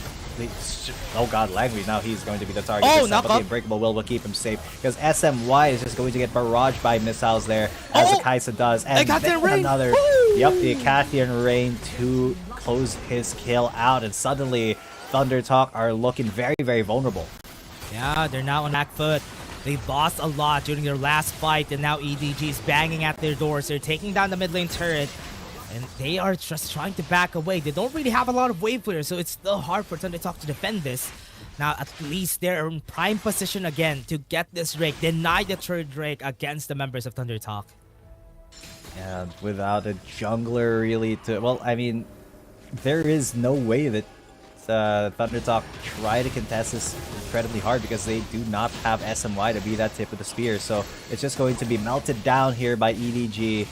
Sure, it could be attempted to be stolen by XBY, but there's not really a reason to do that when, you know, if you can just possibly feed more kills to the enemy. Yeah. The only thing that ThunderTalk could do here is use Shin against them, because as long as Shin is on the side lanes, it would be way, way better for him, because right now he's not in any position to fight against any members of EDG, because he didn't really get any kills. It's 0-4-2. It's a really bad spot in where he is right now, so he could just be a pressure maker, just be the pressure cooker for the team. Yeah, unfortunately, Shin was really focused by EDG, and that's exactly what I was talking about earlier when I said that EDG had to focus on getting picks, and Shin is that one member that they can kind of isolate, that they can kind of gap away from the rest of the members, because they know that, oh, he's the Jax, he's probably going to be in lane by himself trying to farm up, and the hesitation was not there from EDG. Even if he was close to his inhib tower, they were just like, okay, hello, what's up? We're going to try to kill you now. Yeah. And that's just been happening again and again. It's really unfortunate for Shin to not be able to really perform well during this game.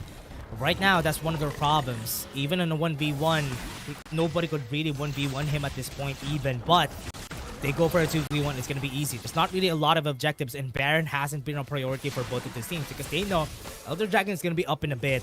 So they are just prioritizing putting Vision on this bottom side of the map. Yeah, the vision is very, very important here, especially when it comes to that Elder Drake, which should be spawning in a little bit. And this has to be the Dragon Dance of the fight now, because of the game, because ThunderTalk cannot afford to let this one go. They can't afford to let Xingdao get it for free. But they are giving away that position first because they know that risking any fight at this point could just make them a big target later on during that dragon fight, that dragon dance. Oh, that's good. He has the Hullbreaker now on that Jax. That's gonna be a good purchase for the side of ThunderTalk Gaming, but because they don't have any vision on this top side of the map, EDG could really threaten for a gank on the top side against Z. Because he also backed away, we do have some time for them to put some vision on the bottom side, because I'm not seeing any wards right there. So it's a very, very dim map for this squad. I also have to say that it is that True Shot Barrage has been hitting all day, every day. Xiao Zhang just throwing it down lanes willy-nilly, throwing it down to, you know, whoever he can see or wherever he wants to clear a wave. It has been delaying so many things for ThunderTalk here, and there is that Elder Drake, but first they want to get a pick off. SMY, once again, is the only person that they may have access to at the moment. Especially Shin, though, on the bot side of the map. If ever Shin tries to go and push the wave here, could be in a really big danger if ever they start. But EDG really in prime position now that they don't have members. They do not have the right positioning now. XBY, he's the one who maybe started up. Yu is the tip of the spear here, but he is a little bit slow because he is a Garen. He only has one option. He runs at you, he slams his sword down, and he spins to win. But Shin trying to apply a little bit of lane pressure before returning to the fight because he does need a little bit of levels. He is gonna be bad tiny bit for Shin. under-leveled. But this could actually be good for Shin if he gets a 1v1 onto you.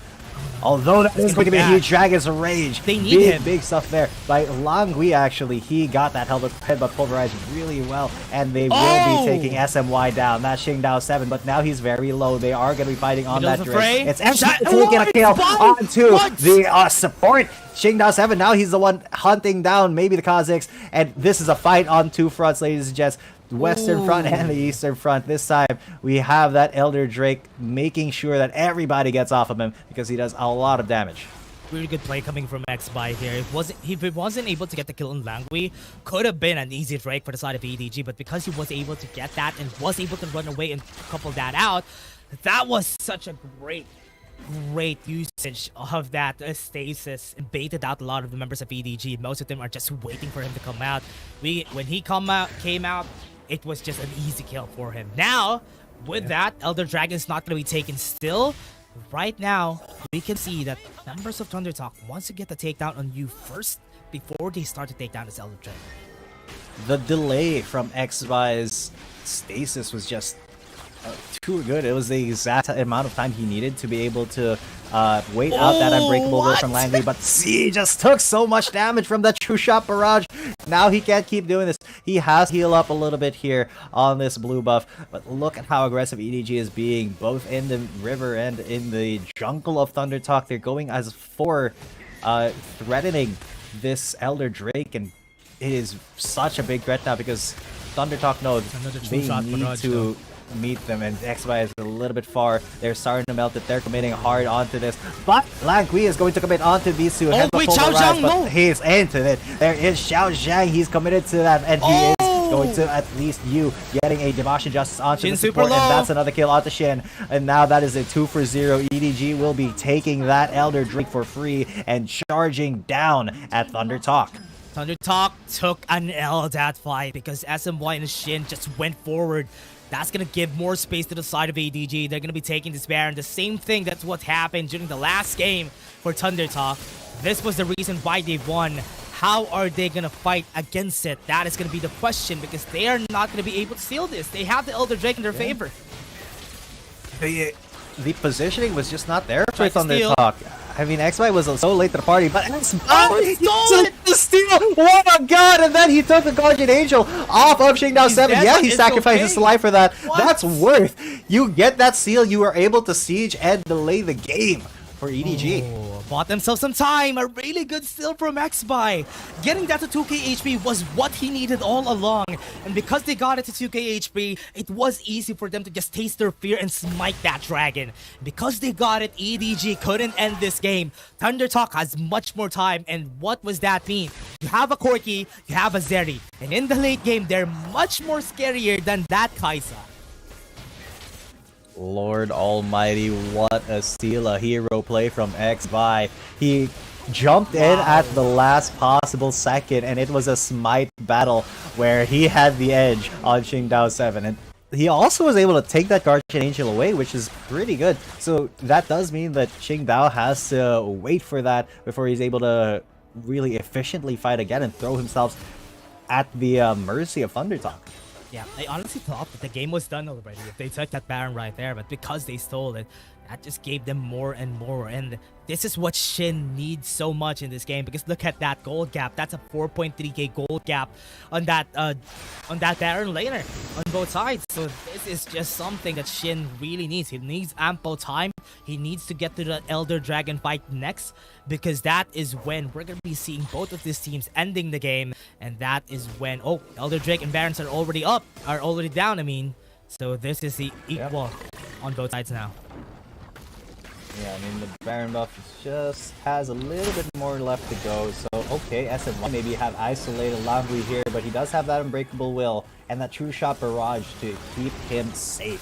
Xiao Zhang has been on point with using that ability to always make sure that ThunderTalk cannot actually isolate anybody for long. So, good on him, but now that ThunderTalk, they have gotten a little bit of confidence here. But Xingdao! Big play from Qingdao 7 and big insect into everybody, but he will be able to at least give that kill over. That's 2 already for Allah, the man, the myth, the legend. The Demolition Sword is going to be dropping in from the heavens there. Z is in a 1v1 against XI, which he will not be able to win. Shin goes down. It's now a 1 versus 5. Z versus the world. That should be the game. That should be the game. That was such a great play coming in from Qingdao 7. They weren't really expecting that to happen, that he was just gonna be going from the other side, and he was able to get an easy execution right there off the bat against this team. 24 minutes means there's no more Nexus guards, no more Nexus barriers, and that's gonna be the game for EDG, taking this to 1-1. Great patience there from EDG, but even more great positioning and an amazing Lee Sin there by Qingdao 7. He risked it. He had the confidence to pick that champion up, and it paid off big time. Really well paid off for the team right there. They were able to steal the Baron on the side of ThunderTalk, but EDG, Qingdao 7, as we said, this guy is really good at taking his objectives, really making great plays for the team, and that was the most, or at least the best that he could do during that time. He was very much needed in that last play, and he delivered with that Lee Sin pick. Yeah, I mean, that Lee Sin just absolutely shut down X-Buy a lot of the time. And he really teamed up with the Alistar to make sure that ThunderTalk had very little opportunities to actually have that first engage. It was always EDG being proactive there and being more aggressive on their takes, and you can see that even in the gold graph, after they turned it around, there was no giving it back to ThunderTalk, even though Z did like 30k damage. Once again, it was the Corki that did kind of underperform in terms of that in terms of damage, because man, Qingdao and Langui just worked together so beautifully. Yeah, and Xiao Zhang really performed well again during this game. Nobody could hold a candle against this guy, not C. When they fought 1v1, Xiao Zhang was able to win with this Ezreal, and now this could be a very contested pick on both sides, because Xiao Zhang has been performing well here. It could be a very bannable champion because he has been getting a lot of value with Ezreal. And now even this Kai'Sa should be a first pick champion for both sides, because this Corki on EDG and ThunderTalk hasn't been really doing well. Yeah, Kai'Sa really is just that champion that benefited so much from the buffs in 4.2 and 4.2a even. Just, you have to respect the champion. If you're not banning her out, you have to pretty much first pick her. I feel like that's even more important than going for the Gragas or the Alistar first pick. You just need to get that Kai'Sa because she just gives so much to your team from the early to the mid to the late game once she has all of her evolutions. So yeah, good on EDG for reading that.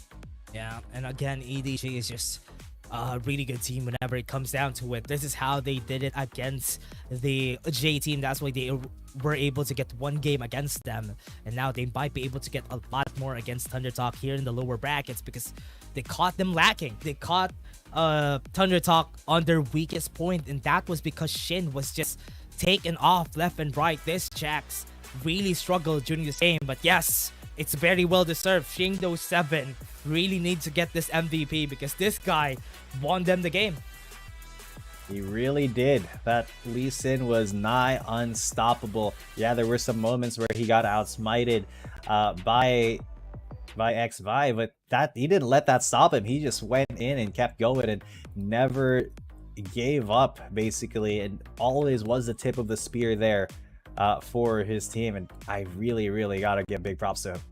Yeah, and that was such a great performance from the side of EDG, and I hope we see a lot more for the next game because we still have game 3, maybe a game 7 even. Yeah, but before we get into game number 3, ladies and gents, a short break is in order. Me and Nash will be right back. See you for game number 3. After 2 months of intense competition, the WRL A1 regular stage concluded splendidly, with 8 teams from WRLCN and 4 teams from WRL APAC emerging as the standout performance among the rest. KBG secured the top position in WRLCN with an impressive winner stick, closely followed by JT. In WRL APAC, Seoul KTRY showcased remarkable dominance, while Berryram BRU also displayed commendable performance. For those summoners who crave more action, the playoffs will commence on June 21st, where the 12 victorious teams will continue battling for the prestigious title of WRL A1 champion.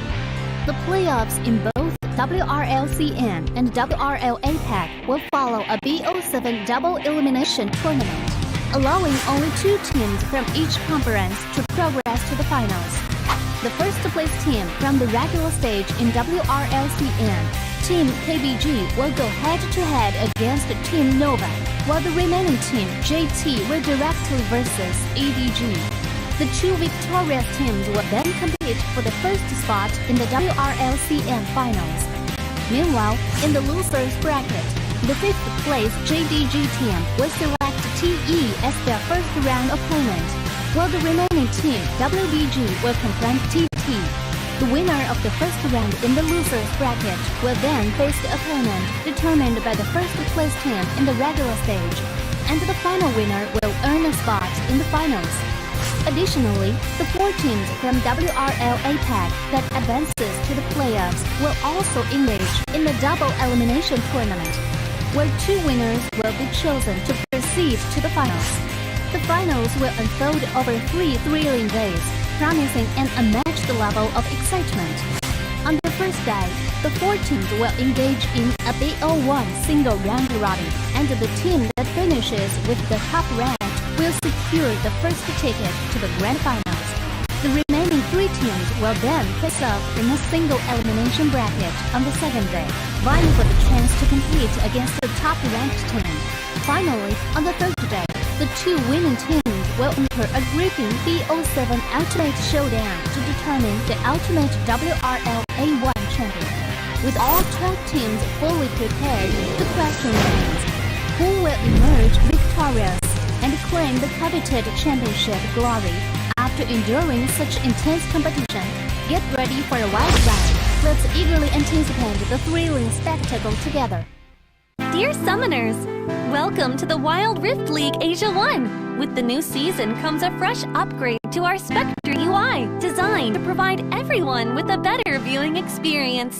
First thing is about the original UI information at the top bar. We make it into a functioning ring design in the upper left corner. The ring not only includes basic information such as team names, match duration, kills, towers, but also displays the gold difference through the red and blue rings. What is a great game without the competition for map resources? When a team takes down the elemental dragons and gets the buffs, The stunning special effects not only make the acquisition of resources more ceremonious, but the elemental dragon's specific color-coded buff energy blocks will also be intuitively embedded in the corresponding red and blue sides. Whether a team speeds up the match tempo by getting Rift Herald, expanding their lead by killing Baron Nashor, or stealing the Elder Drake for the final victory, the countdown timer special effects and the resource-specific color coding will help summoners watching the game to quickly understand what is going on in the game and capture the critical information. Additionally, we will display the whole in-game map on the top right corner. When the elemental dragons, Rift Herald, or Baron Nashor is about to spawn, the corresponding resources exclusive countdown will appear in the top left corner of the map in real time, providing clearer information on team tactics. Here we are, ladies and gents. It's 1-1. ThunderTalk has lost a game to EDG. It's now even. I'm G2 coming at you. With me is Dash, and we're going to get into game number 3 now. Yeah, let's see what's going to happen to game 3. It is now a 1-1.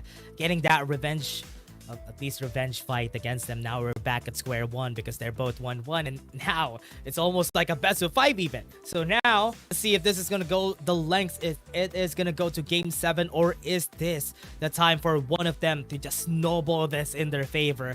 Now they need to adapt. They made some mistakes, and the games have been very long, and ThunderTalk doesn't really want that to happen.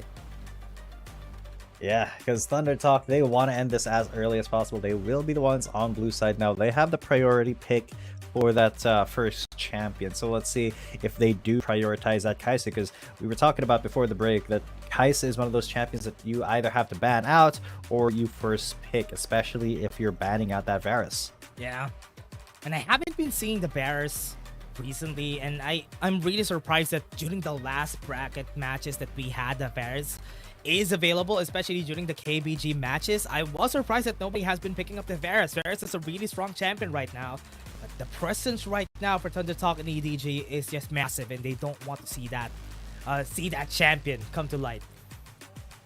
Yeah, I mean, we have seen so many insane Varus snipes, some really great Chain of Corruption plays as well, that a lot of teams do not want to risk giving this Varus away, so they'll just ban it out. Now EDG, they will ban out the Swain, the Camille. Those are two powerful picks as well, but ThunderTalk, they really want to pinch that Baron, that dual laner pool, so they're going to take out Ashe as well, which has been, you know, one of those champions where the Enchanted Crystal Arrow can just turn games around. Surprised that it hasn't been picked yet though, and now they ban it now because the Ornn is available, and they don't want to see that one coming to life. So this Ornn being available is going to be a headache unless they find something to answer back with, because most of the time people answer back with a Samira, with the Yasuo, but those champions aren't really meta.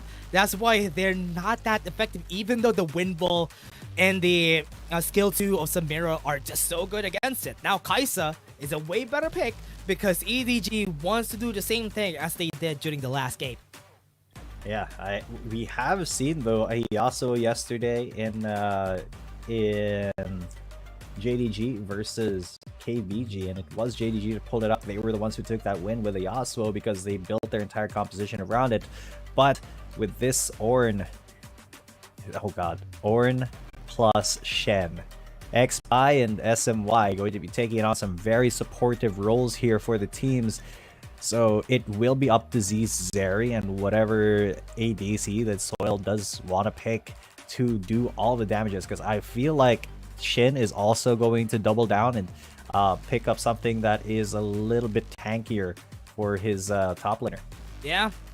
Now let's see what are they gonna do right now with this. The Shen hasn't been picked since a while ago. This is a lot of really great champions, really priority champions that has come the way of ThunderTalk Gaming. Are they gonna be doubling that down? Going with X-Buy on this Shen is really good, but they need a little bit more damage in this composition to make this work. I feel like they do need at least a really good dragon laner or dual laner to make this work. A Samira is something that could be an option, but I feel like ThunderTalk Oh god, they gave the Samira Louis picked up here by EDG. That might have just been a read on the picks and bans there by EDG, denying the Samira. That is that? I don't think that's the first Samira, but 0-0-0 ban pick and win rate here. Maybe it's a point something. It's not the first Samira. Yeah, it's a though. point something. It's definitely not the first one. We just had so many games that the Samira has appeared, I think, one time or two times that it really hasn't registered in the stats. Yeah, even during the playoffs, I've seen this once because the Ornn got picked. The Blade Whirl was good against the Horn of the Forge God, but overall, Samira is just lacking as a champion right now for Wild Rift because she really is a very snowbally champion. If it doesn't snowball in her way, it's just gonna go bad because Inferno Trigger, you need to get close against these champions, the Renekton, the Shen. That's just gonna be a disaster for this Samira. Oh yeah, and especially when you have the Ornn to precipitate that that engage with the Ornn Horn. There is so many ways here for ThunderTalk to get in the back line of EDG and wreak havoc. I mean, you got the Renekton slice and dice into the Stand United from the Shen, and suddenly you're stunned with a W. You get haunted by the Shen, and your life is basically over. You're CC'd for like what, 5 seconds there. The Ornn Horn as well. That's a beautiful setup for it. So, what I guess it's just a big wombo combo possibility here for ThunderTalk if they can pull it off correctly. But that also necessitates Z and Soil being really on point with their damage because Soil is once again on that Ziggs, while Z still on that Zeri has to be really, really good on his positioning. Yeah, I really hate champions that are picked up just because they want to counter this certain champion in the lineup. Picking that up is an L already. Because when you have a Samira, for example, who is not really performing that well in the meta, and you just pick her up because you need the Blade Whirl, most of the time it goes bad. Because I've seen it go bad on another matchup, and that was, I think, JT versus EDG. And I hope it works now, because they really need this Samira to work. Yeah, if this Samira does not work for EDG, it is basically a disaster. It is going to be a very quick game, I feel, for ThunderTalk if they're able to gap that Samira, because it is a feast or famine champion. Unlike the Kai'Sa, who is pretty relevant at pretty much most stages of the game, Samira, if she gets gapped and is not able to, spin to win her win condition, she is just going to be a pawn that can be taken off the board at any time here, especially in the composition of ThunderTalk. I've been loving how they are using Xiao Zhang right now, though, because we do expect that he's going to be playing the Baron lane, but so far he has been playing the ADCs. He has been playing the mid lane every time. They have been rotating him, and Yu is just the one who's picking up the Baron laners.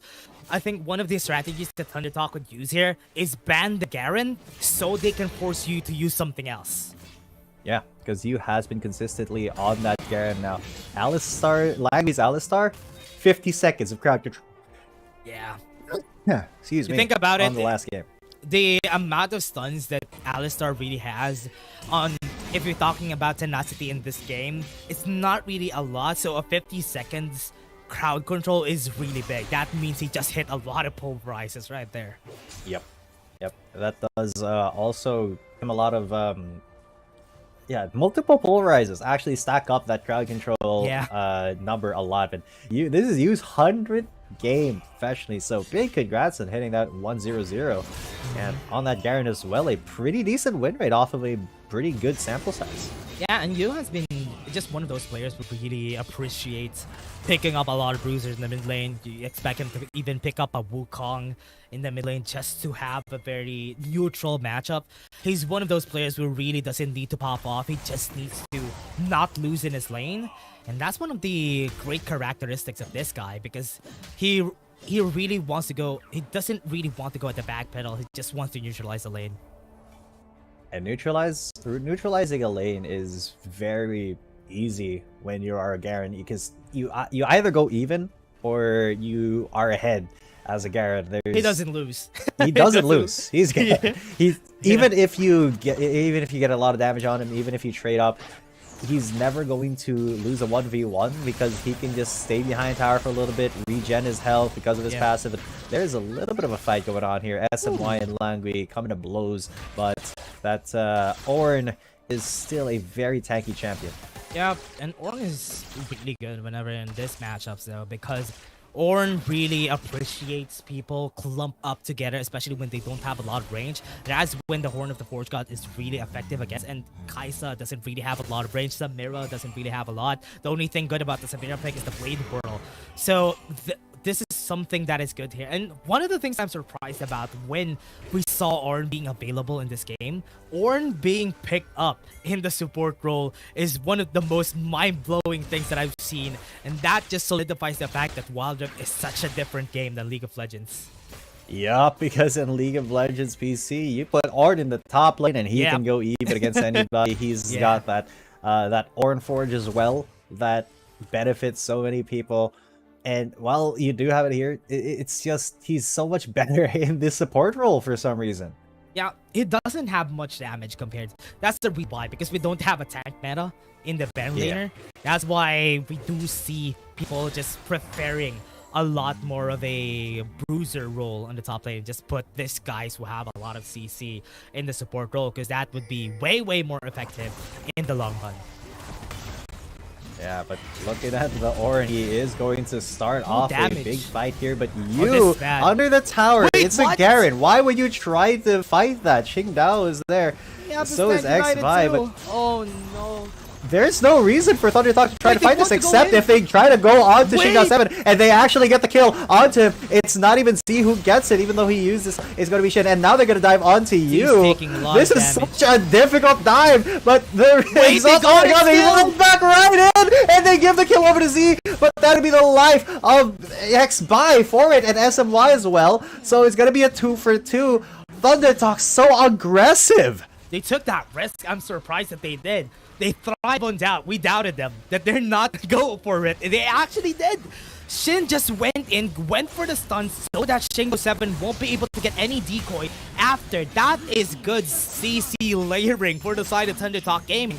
But what happened here after is that they want to double dip, and that is not healthy. You shouldn't double dip anywhere, everybody. And that's why you lost 2 members here in the top side. Yeah, they committed too hard on that Garen take when they knew that Xiao Zhang was already there, that Langui was on his way, because, man, I guess they really just want to give that too late. Oh no, yeah, no. ThunderTalk aren't even able to contest that dragon, so now they have to go for this Rift Herald. EDG, they can fight that. Took a bit of time though. They're not going to be able to take this Rift Herald that easily compared to what they expect, because they don't really have priority on any side of the map.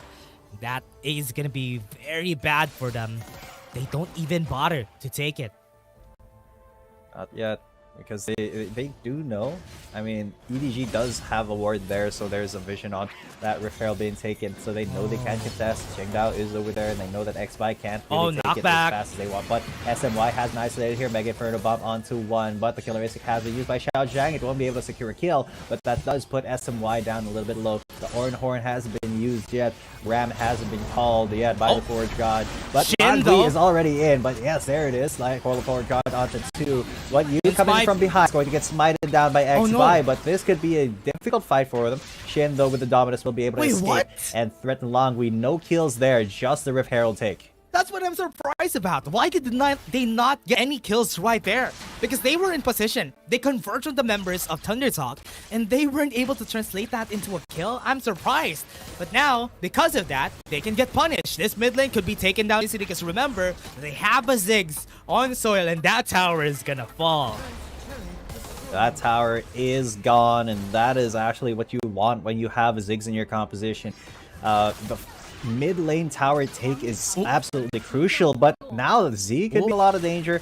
That exhaust was a little bit early there by alone. Maybe he wanted to fight a little bit more and get that exhaust maybe 1 or 2 seconds later, so that Langui could come in and actually get that headbutt pulverized without Z being able to just run away.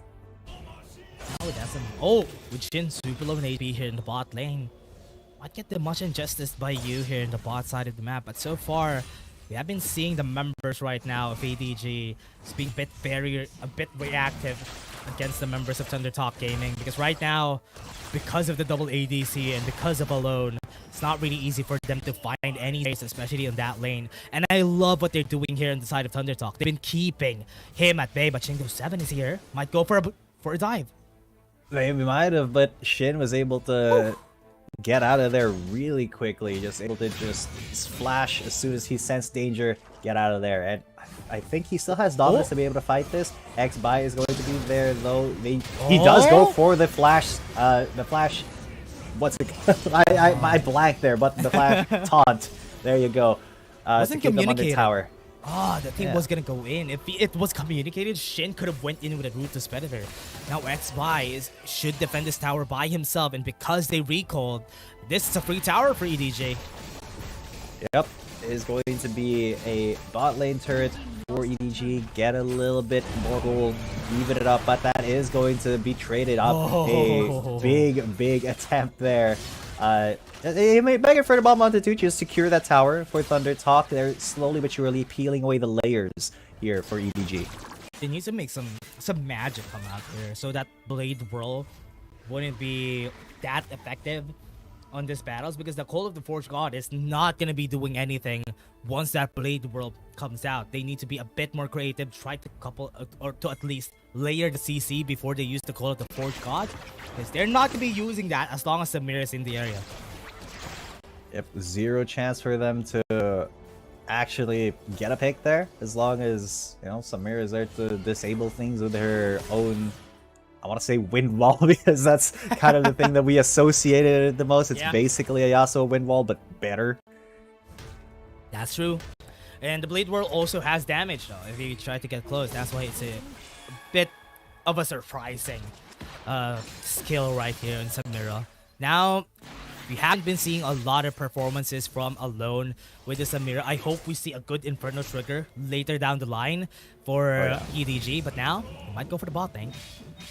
Yu, though, is doing a great job of keeping that wave away. You can see one E, one twirl, one spin is all it takes to decimate that that back wave. So now ThunderTalk, they really can't dive him, so I don't know why they're always trying to force something there in the bot lane. Of course, that does give them some sort of control over this Drake, some presence here, but that is going to be a big headbutt pulverize to SMY, but it is SMY that's begging for the bomb onto two, though, so that is a lot of damage already onto the high bars of EDG. But on the backside, Yu versus Shin here. Once again, SMY is a target here. He hasn't even called the Forge God yet. Oh, he has to get away from this. He's incredibly low.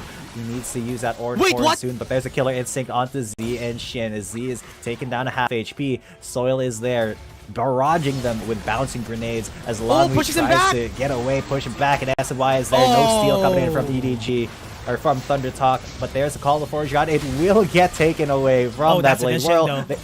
Isolated though, Shingdao 7, so taking him out is good for ThunderTalk, but unfortunately they weren't able to get anything except for maybe Alone here at the flash out. Oh, what a great harmony of skills coming in from the side of ThunderTalk, but they weren't able to do much against EDG. Langui just went in for the headbutt, and they weren't able to steal the dragon to the clutches of EDG. Let's take a look at that replay. What happened there? Langui, when they got this to 2k HP, pushed back X-Bai, pulverized him, not able to move. That's a dragon for free. But because they wanted to go for more, it's a good thing that he waited for that just to get a trade against EDG. And you saw the ram just disappearing into space with the perfectly timed Blade Whirl there from Alone. And that is why it's so difficult to play the Orin against Samira. Yeah, your Orin Horde just gets denied sometimes. That's just the reality of it. And he had to wait so long. He was incredibly low already. And he just held it until that moment in the fight, but then it was still just taken away from him. But now he's getting isolated here. There's the Mega Inferno bomb to try to keep him safe, but at least he's able to stasis himself and then flash out with the Stand United, though he does not again. Twice in a row, the Orin Horde just gets denied by Samira existing. Oh no, that's just sad. Can't even play the game. The only CC that I can see happening for him is just his knockup. Once he goes for the crash, that's the only time that they're going to be seeing a CC coming in from SMY. That's why it's hard as long as Alone is in the area. The only way that they could stop Alone from being there is just to put him on a lane in where the fight is not going to happen. Like what Z is doing. Alone is fighting against Z again V1. And that could be the next best thing that they could do so that SMY could use his ultimate. Yeah, it's so difficult for SMY to actually get value from this Ornn pick just because Alone is on Samira. It's just what can you do? If you're an Ornn and you can't blow the horn, what are you doing? What is your champion able to actually do? I mean, sure, you have your knockup and you have your W fire breath bonk, but you have to get close. But there is the knockup. He does at least take one knockup onto Xingdao7. But this Mega Inferno Bomb has been absolutely protecting SMY like all of the time. Soil, whenever SMY is in trouble, just Kobe's that Mega Inferno Bomb onto whoever is aggressing on him. Yeah, that's the only thing that I think that's the answer to your question. That's the only thing he can do. He could just be a meat shield for that Mega Inferno Bomb to hit a lot of people, and that's probably the only role that he has in this game because he's having a hard time getting any value out of his ultimate. So the only thing that they can do is just to find a way to let the Blade Whirl go. Because honestly, there's not a lot of projectiles that he needs to really think about, except for that Horn of the Forge God. The bouncing bombs, yes. But the Horn of the Forge God, he could just wait for the Horn of the Forge God anytime. Yeah, there is just... He has to kind of be a little bit more forward, I feel. Just like now, he is going to be forward, he's got to get the knockup, but he is going to get aggressive. Once again, the Mega Inferno Bomb to bail him out of trouble, but this could be it. This is the time for the call of the Forge God.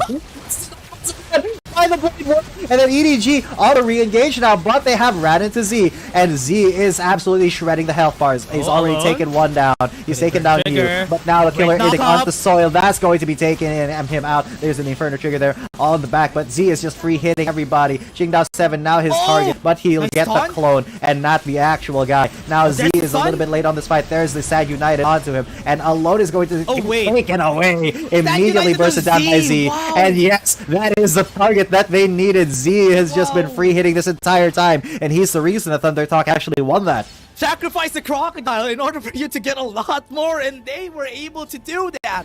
ThunderTalk was able to win that fight was because they were waiting for that Call of the Forge God. That could be the reason why they lost that fight. Because look at this, they went in for SMY, they used a lot of skills against them, and after that they don't have any more skills to use.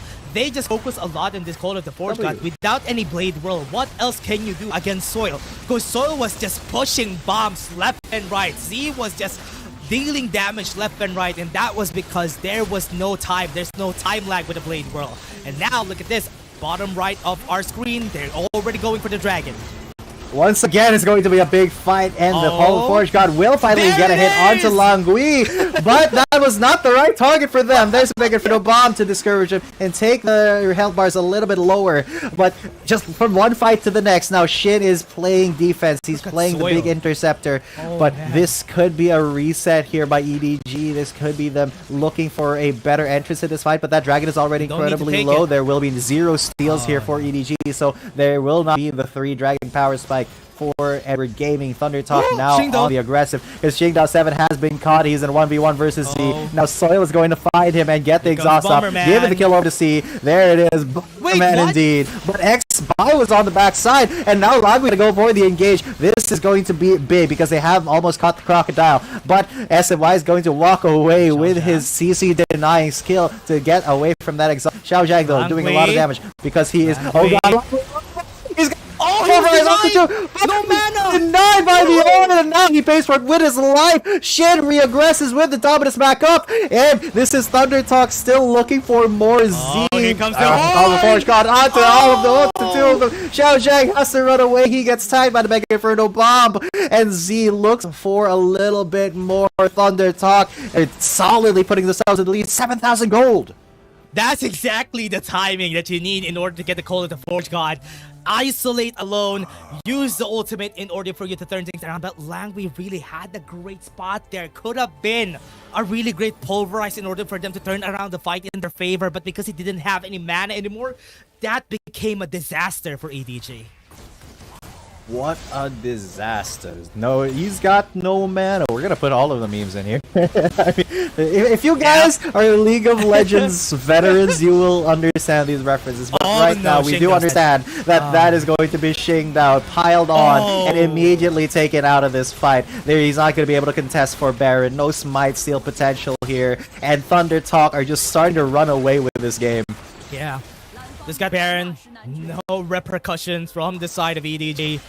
Now that's just gonna be it. Z is in prime position to be confident because he does have a lot more items than most of the members here on the side of EDG. And the Elder Drake is here. No jungler. This is just ThunderTalk taking this for free. Yeah, and ThunderTalk, they are looking so strong, but Longwing with a headbutt pulverized on the 3. But Z is able to get away, and that was the target that they needed. Call of the Forge God will not actually get headbutted. Unfortunate, but it's still actually EDG who is fighting this. Can they actually get the Spine Seal here? Oh my god, the Mega Inferno Bomb blows them right up. But almost. That was close. That was close. That was incredibly close. It was 14 HP. You saw that. But the members of EDG are just dying left and right. Z is a little bit too powerful. That Zeri has his power spiked over everybody else. This game should be over. Yeah, this game's done. They got the dragon. That was such a great try from EDG. BO7 was not in the area. That's why they tried their best to push the members of ThunderTalk away, but a Cyclone. And the Cyclone won't actually let him live for long. Z is just too fed. He gets another kill. He finishes off that game. The Nexus falls, and ThunderTalk show EDG how commanding they can be. Yeah, that was a really good showmanship, off-rank from the side of ThunderTalk Gaming. And EDG, one of the problems that we've seen there, they were great during this game. They were great. BO7 was just denied left and right by the members of ThunderTalk Gaming. They focused up on him. Even with the Cyclones, he wasn't able to survive a lot. And also, as we said, one of the reasons why I don't really like a Samira getting picked is because on this meta and where there's a lot of CC that could cancel out an Inferno Trigger, and you really can get close. The only time we've seen an Inferno Trigger was once, and that was the problem. And that is, until now, the problem with Samira, because you can't really get close because you're gonna get bursted down. The only thing she did was just to cancel the Horde of the Forge God, but when it came down to it, that she wasn't able to cancel it at this point, that was done. Her role was finished. Yeah, it was over for Samira. I mean, it was a good theory, but you can see that alone really wasn't top in the damage charts here. He had the same problem he did when he was on the Corki. It's just a little bit not effective at all. But you can look at the damage of both Z and Soil, just absolutely top of the charts here. Xiao Zhang did 30k, yeah, but Soil and Z both outdamaged him because those Mega Inferno are always on point. And Z, when he got to, I think, 3 kills, he just started popping off. And he just was unstoppable when he was in that one big team fight. He was free hitting all day, every day. And big props to SMY as well for, you know, necessitating that Samira pick. I feel like the EDG had to pick that to counter the Orin, but they didn't really think of how that Samira actually played into their own team comp. That's exactly it. That's why it's honestly bad whenever you counter somebody on the other side, because it doesn't really work.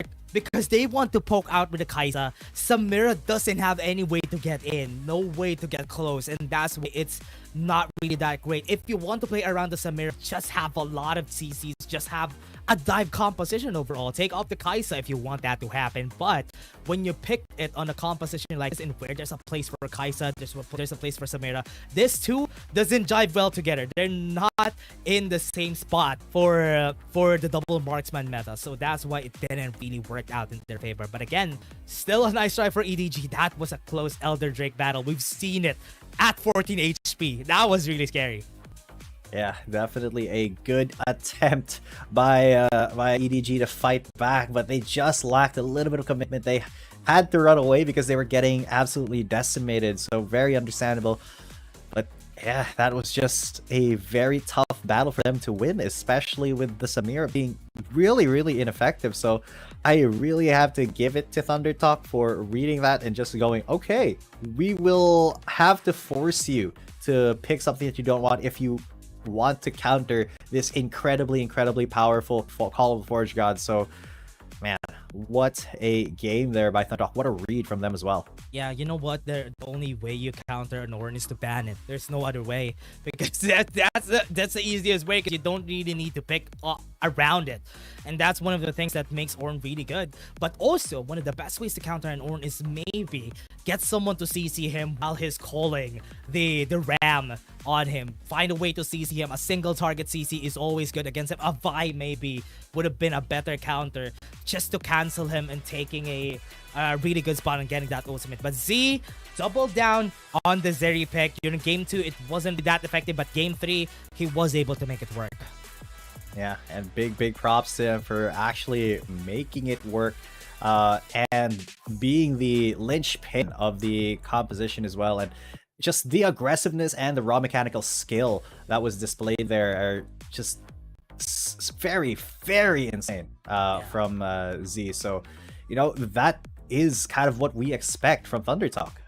Yeah, that's what you want to happen when it comes down to ThunderTalk and EDG. But again, everybody, we still have a game 4, maybe a lot more, but EDG needs to think about that on the next game. That Samir is not effective, find another way. Yeah, and before we get into game number 4, ladies and gents, we'll be taking a little bit of a short break. I'm G10 coming at you, with me is Dash, and we'll see you here in just a little bit. After 2 months of intense competition, the WRL A1 regular stage concluded splendidly, with 8 teams from WRL-CN and 4 teams from WRL APAC emerging as the standout performance among the rest. KBG secured the top position in WRL-CN with an impressive winner seed, closely followed by JT. In WRL APAC, Seoul KTRY showcased remarkable dominance, while Boliran ERU also displayed commendable performance. For those summoners who crave more action, the playoffs will commence on June 21st, where the 12 victorious teams will continue battling for the prestigious title of WRL A1 champion. The playoffs in both WRL-CN and WRL APAC will follow a BO7 double elimination tournament, allowing only 2 teams from each conference to progress to the finals. The first place team from the regular stage in WRL-CN, Team KBG, will go head-to-head against Team Nova, while the remaining team, JT, will directly versus EDG. The 2 victorious teams will then compete for the first spot in the WRL-CN finals. Meanwhile, in the losers bracket, the 5th place JDG team will select TE as their first round opponent, while the remaining team, WBG, will confront TT. The winner of the first round in the losers bracket will then face the opponent determined by the first place team in the regular stage, and the final winner will earn a spot in the finals. Additionally, the 4 teams from WRL APAC that advances to the playoffs will also engage in the double elimination tournament, where 2 winners will be chosen to proceed to the finals. Finals will unfold over 3 thrilling days, promising an unmatched level of excitement. On the first day, the 4 teams will engage in a BO1 single round robin, and the team that finishes with the top rank will secure the first ticket to the grand finals. The remaining 3 teams will then face off in a single elimination bracket on the second day, vying for the chance to compete against the top-ranked team. Finally, on the third day, the 2 winning teams will enter a gripping BO7 Ultimate Showdown to determine the ultimate WRL A1 champion. With all 12 teams fully prepared, the question remains: who will emerge victorious, to claim the coveted championship glory? After enduring such intense competition, get ready for a wild ride. Let's eagerly anticipate the thrilling spectacle together. Dear Summoners, welcome to the Wild Rift League Asia 1! With the new season comes a fresh upgrade to our Spectre UI, designed to provide everyone with a better viewing experience. First thing is about the original UI information at the top bar. We make it into a functioning ring design in the upper left corner. The ring not only includes basic information such as team names, match duration, kills, towers, but also displays the gold difference through the red and blue rings. What is a great game without the competition for map resources?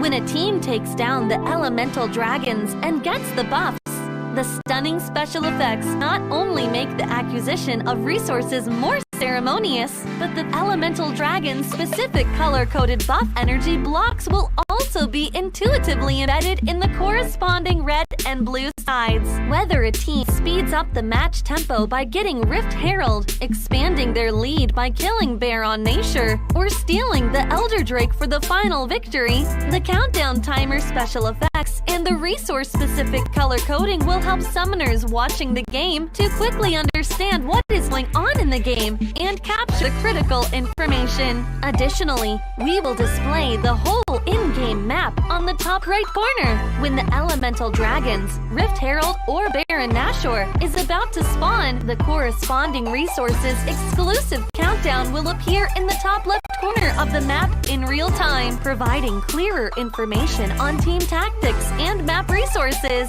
The new UI will introduce 4 panel modes: the landing phase mode, pre-team flight mode, team fight mode, and post-team fight mode, a combination of 4 refined panel modes to ensure the most important real-time data in the game is presented more intuitively and comprehensively than ever before. In the landing phase mode, in addition to the real-time images of the players, champion selections, summoner spells, and champion experience, we will also supplement real-time gold, KDA, and items during the landing phase. Meanwhile, team stats history will also be displayed based on the progress of the game, allowing summoners watching the game to stay informed of the comprehensive information in real time. In pre-team fight mode, we refine and integrate the information on the gold difference between the matchup to help summoners keep track of the players' items builds in real time through the items column. This makes the state of both teams clearer before the team fight. In the highly anticipated team fight mode, we visualize the damage dealt comparison. The real-time dynamic display of champions' avatars can be more intuitively express the damage dealt of each player during the team fight. The closer to the red-blue intersection, the damage is higher. We maximize the screen space for exciting team fights and gameplays. After the fierce team fight, we integrate the damage comparison of each champion to help summoners quickly understand the damage difference between the champions in each matchup during the team fight. Depending on the different game situations, there are more diverse UI combinations waiting for summoners to unlock. Our comprehensive, intuitive, and comfortable UI design aims to provide summoners with a better, more informative, and higher quality viewing experience. The exciting first season of Wild Rift League Asia is waiting for you. Summoners, we'll see you in the Rift. After 2 months of intense competition, the WRL A1 regular stage concluded splendidly, with 8 teams from WRLCN and 4 teams from WRL APAC emerging as the standout performance among the rest. KBG secured the top position in WRLCN with an impressive winner stick, closely followed by JT. In WRL APAC, Seoul KTRY showcased remarkable dominance, while Bariram ERU also displayed commendable performance. For those summoners who crave more action, the playoffs will commence on June 21st, where the 12 victorious teams will continue battling for the prestigious title of WRL A1 champion. The playoffs in both WRLCN and WRL APAC will follow a BO7 double elimination tournament, allowing all 2 teams from each conference to progress to the finals.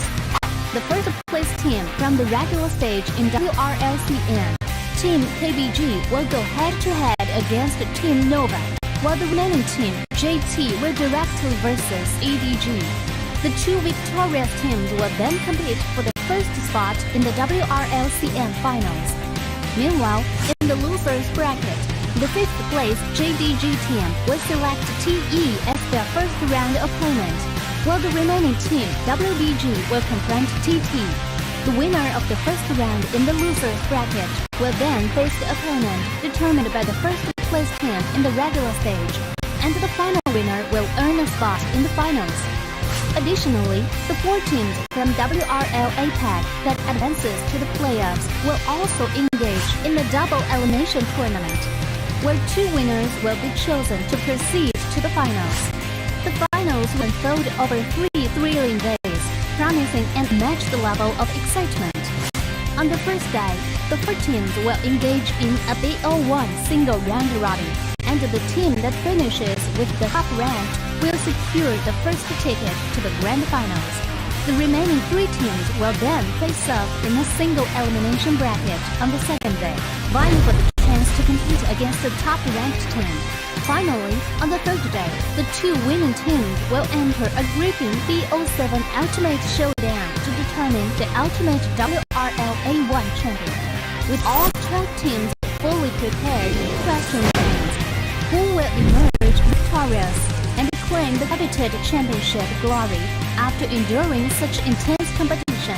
Get ready for a wild ride. Let's eagerly anticipate the thrilling spectacle together.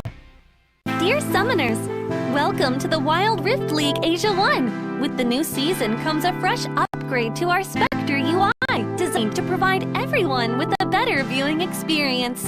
First thing is about the original UI information at the top bar. We make it into a functioning ring design in the upper left corner. The ring not only includes basic information, such as team names, match duration, kills, towers, but also displays the gold difference through the red and blue rings. What is a great game without the competition for map resources? When a team takes down the elemental dragons and gets the buffs, the stunning special effects not only make the acquisition of resources more ceremonious, but the elemental dragon's specific color-coded buff energy blocks will also be intuitively embedded in the corresponding red and blue sides. Whether team speeds up the match tempo by getting Rift Herald, expanding their lead by killing Baron Nashor, or stealing the Elder Drake for the final victory, the countdown timer special effects and the resource-specific color coding will help summoners watching the game to quickly understand what is going on in the game and capture the critical information. Additionally, we will display the whole in-game map on the top right corner. When the elemental dragons, Rift Herald, or Baron Nashor is about to spawn, the corresponding resources exclusive countdown will appear in the top left corner of the map in real time, providing clearer information on team tactics and map resources. New UI will introduce 4 panel modes: the landing phase mode, pre-team flight mode, team fight mode, and post-team fight mode, a combination of 4 refined panel modes to ensure that the most important real-time data in the game is presented more intuitively and comprehensively than ever before. In the landing phase mode, in addition to the real-time images of players, champion selections, summoner spells, and champion experience, we will also supplement real-time gold, KDA, and items during the landing phase. Meanwhile, team stats history will also be displayed based on the progress of the game, allowing summoners watching the game to stay informed of the comprehensive information in real time. In pre-team fight mode, we refine and integrate the information on the gold difference between the matchup to help summoners keep track of the player's items builds in real time through the items column. This makes the state of both teams clearer before the team fight. In the highly anticipated team fight mode, we visualize the damage dealt comparison. The real-time dynamic display of champions' avatars can be more intuitively express the damage dealt of each player during the team fight. The closer to the red-blue Here we are, ladies and gentlemen. Game number 4 here between ThunderTalk and Edward Gaming. I'm G10 coming at you. With me is Dash, and we just saw ThunderTalk absolutely run rampant in the last game. Yeah, during that last game, ThunderTalk was able to make use of Z's power, especially in the mid lane. And during the fights too, he was really good. He was really strong. And that's why we want to see that again during the next games, because if they want to snowball this in their favor, it is already 2-1. But EDG is not a team who just gives up and just let other team win. Also, a bit of a history for everybody. ThunderTalk was able to win against them before, also at a 2-1. So now we're back in like similar waters. This was like the same time, the same thing that happened last time.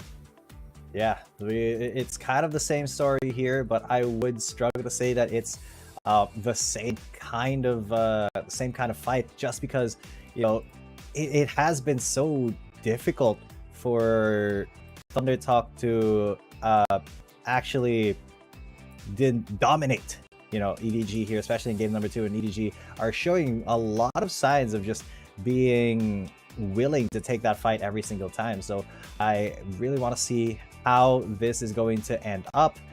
But of course, let's take a look at how they're going to fight now in the stage. Yeah, one thing that we need to really think about going into this game is that EDG needs to prioritize champions that goes well into their composition overall, rather than countering what's on the other side, because most of the time it doesn't work, and that Samira didn't really work effectively for the team here.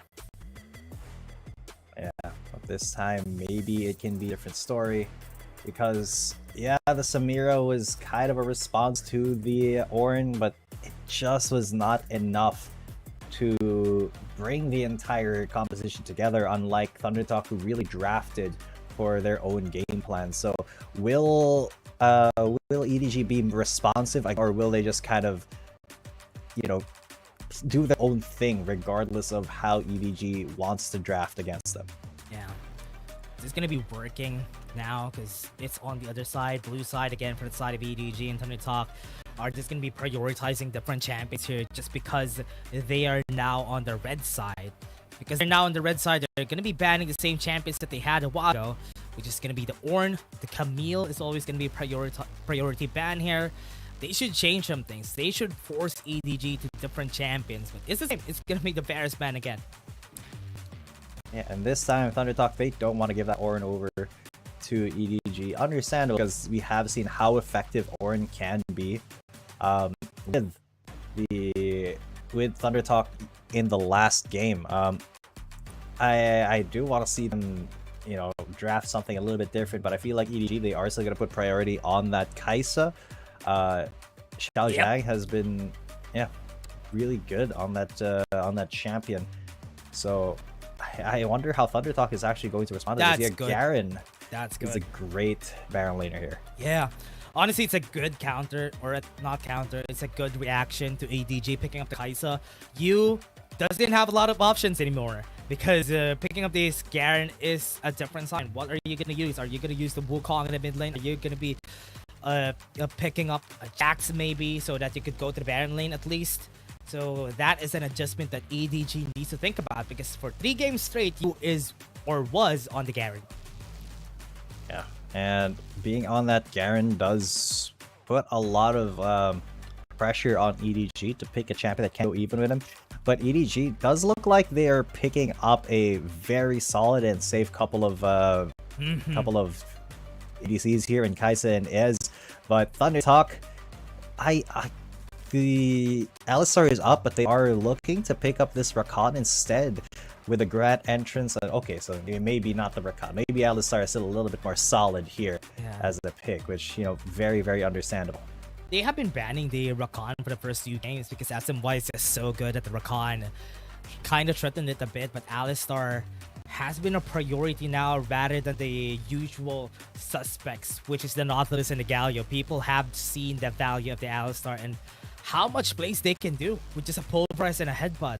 And that's why right now they have been prioritizing this pick a lot more, because Unbreakable Will in the early game is so effective at holding off those prime positions for a lot of our teams. Yeah, and that does put a lot of safety for SMY to be able to just go in. We saw how good he was on that Alistar before. Just always at the forefront of the fight, always trying to get engages going with his headbutt pulverize, and sometimes even proto belt into pulverize into headbutting somebody to isolate them away and either force a flash or force stasis. So I still feel like Alistar in the current meta is a slightly better pick than Gragas, but Gragas has just been at the top of the support rankings for the longest time, and I get that he's just such a powerhouse, but depending on the composition, he struggles to look for the kind of place where he can be that effective, because a lot of the time many teams just pick very safe ADs that have a lot of movement to get away from that explosive cask. I really haven't seen a lot of people, or especially during the series, the Gragas hasn't been that flashy compared to the past days that the Gragas could just get good body slams to explosive gas. That could be one of the problems why this Gragas hasn't seen value during this game. Aatrox getting picked for EDG. BO7 would really love to fight against the ThunderTalk, who is bruiser heavy, because that is where the Aatrox is good against. Now they're gonna go again. Wait, gonna go to the Xin Zhao too, and that Xiao Zhang. No, not Xiao Zhang. Yu is gonna be the one using this Aatrox. Yu on Aatrox against Garen, and BO7 on that Xin Zhao. But also, X-Bai's Vi is something that a lot of teams really need to take note of, right? Because this Vi is such a menace when it comes to that 5-minute to 9-minute timeline, because there's just so many things that X-Bai can do that, you know, BO7 may not be able to respond to just because of their kits. I mean, that cease and desist can precipitate a gank, can prevent him from actually, or can prevent BO7 from actually fighting a smite battle in an objective. So I really like that that X-Vi is once again on that Vi. Yeah, and having that Vi against the Aatrox is one of the best matchups to have, because you need someone to really get close to an Aatrox in order for you to shut him down. That is honestly the best answer whenever you have an Aatrox on the other team, is that you need someone to get really close, because he won't be able to hit that sweet spot in where he gets most of his regeneration, most of his life steals. That's why that's a good pick here for the side. Now, question is, how are they gonna answer back on that last game on the side of EDG? This Kaise is a good pick. They have another priority pick, which is an Aatrox, which has fallen off during the playoffs, but is still a really good pick. I feel like that is a very good question here to ask. How is the Aatrox going to be used here by you? Because you definitely is one of those players that has the talent to play that Aatrox. I mean, he was originally the mid laner, but in this series in particular, they have switched Xiao Zhang and him up. So I do want to see him perform that Aatrox in the top lane, because usually we have been seeing Aatrox more in the jungle than in his original intended role.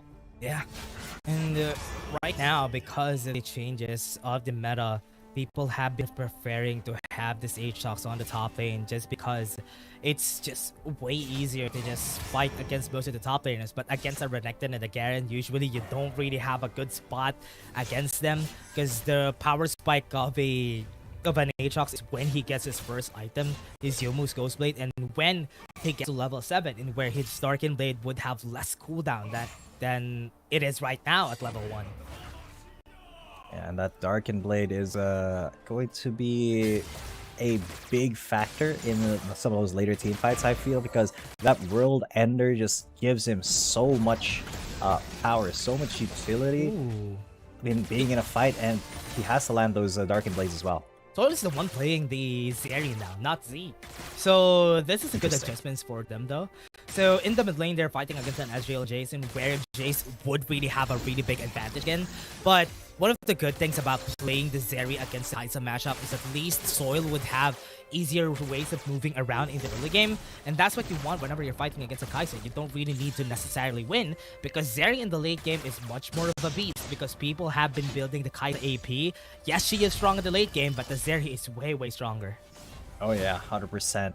I mean, you saw how effective Z was in that last game when he was just free hitting all over the place with the Zeri. You don't actually have to put yourself in an unsafe situation as that Zeri. You can always just be incredibly safe as long as your team is in front of you.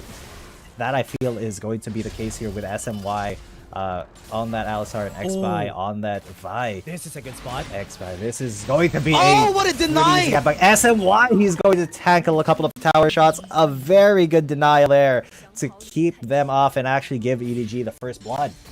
What a great deny though. That was the interaction that I want to see. The body slam to the head.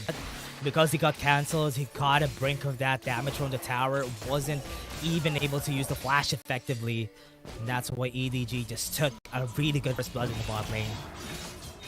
Yeah, and with that first blood for EDG, everything is starting to turn sideways here for ThunderTalk. I mean, they could have had a little bit better of a gank if they kind of waited for SMI to get to that level 4 and maybe be a little bit more tankier. But no, they just went in for it. They tried to go for a cheeky play. It did not pay off. Yeah, and XY wasn't really that close still. If it was a bit closer, that could have been way better for them, because at least he could react with Volt Breaker or even a cease and desist before that gank happened. But that's just unfortunate for the side of EDG. Now that happened, EDG could just use that in the favor in this fight in the bot lane. As long as Soul doesn't back away, it is going to be way better for this team right here, because as we are seeing it right now, both of the supports aren't rotating to the Baron lane side of the map, and where we do expect that they always rotate on that Baron lane, because that is where most of the kill pressure is going to be. Yeah, and a lot of that kill pressure is going to be coming from, you know, this, well, I was going to say the Baron laners, but it does look like they switched it up a little bit. Yeah, Alone, wow, Alone actually, the 3 times he's played the Kai'Sa, he has 100% win rate. That is a pretty good stat to be proud of, but that may be a little bit of a problem for him if ThunderTalk are able to kind of take this game and put that mark on his perfect win rate. That's going to be 75% just after this game, so that's why it's going to be bad if ever that happens. But with ThunderTalk Gaming, they're in really good position. Even if they lost 1 kill a while ago, it's not really that far off for EDG to be winning. This is what I like about the Xin Zhao versus 5 matchup. Most of the time it's going to be Xin Zhao favored in those 1v1s, but on those fights, at least it's easier to get the prime targets with a Vi. Yeah, the Vi just is a jungler that doesn't 1v1 the other jungler. She gets into the team fights and she engages on the other team's carries, and she really gives you a big chance of just being a menace to the enemy team when she does get going. So right now, the objective has spawned. They are looking to fight over this Infernal they got Drake. seen. Oh yeah, because they used to Wind Becomes Lightning mid lane. Oh, that could have been a little bit dicey. Not gonna lie there. No vision though. What? The side of EDG, so XY has good position. XY. He's actually found Xingdao7, and they will isolate that Xingdao. His Stressed Guard and Flash will keep him alive. That was a perfect explosive cask to protect him, but that does mean that XY now has priority here. Z is looking to take Xingdao7 off of the map entirely. That is a good question. Where did they come? Where did they go? Yu is going to be coming in from the top, but there is already the Drake being taken, and that is a little bit more damage for ThunderTalk because of the Infernal Drake. So now they have to get away from this. That is not Xingdao's fault. They were a bit too late. Yeah, that's why he wasn't able to get that Drake in their favor, because they were a bit too late. I was expecting the rotation already, but because also I can't blame Xiao Zhan because he's half HP on that fight. But Yu was a bit too late compared to the others though. Xiao Bai might want to steal this, but I think this is gonna be EDG. Yeah, I feel like EDG is just going to take it hook, line, and sinker. Zero risk there for EDG, because ThunderTalk really a little bit low, did not want to commit to that all too much. But Shin having a great time in the top lane against you. I mean, he's just a Garen. He's not gonna lose. Yeah. He's gonna win. And you're actually just gonna go for it. There's a Damash Injustice. They can't actually close the kill out onto you. XY, he will take a couple of tower shots, but finally that dive will come into effect. That will be a good dive for ThunderTalk. But now they will be countered by Z getting rest on in the mid lane. He will be killed off by Alone. He almost got killed onto Alone in a 2v1? Here comes Soil. What was that? And now they have isolated Xingdao7, his Crescent Guard right onto Soil, but he will just get taken away by SMY. Just burning him down with the Ignite. That was really close. And having that fight though, I was, because imagine if he was not exhausted during that battle, Z could have killed him easily.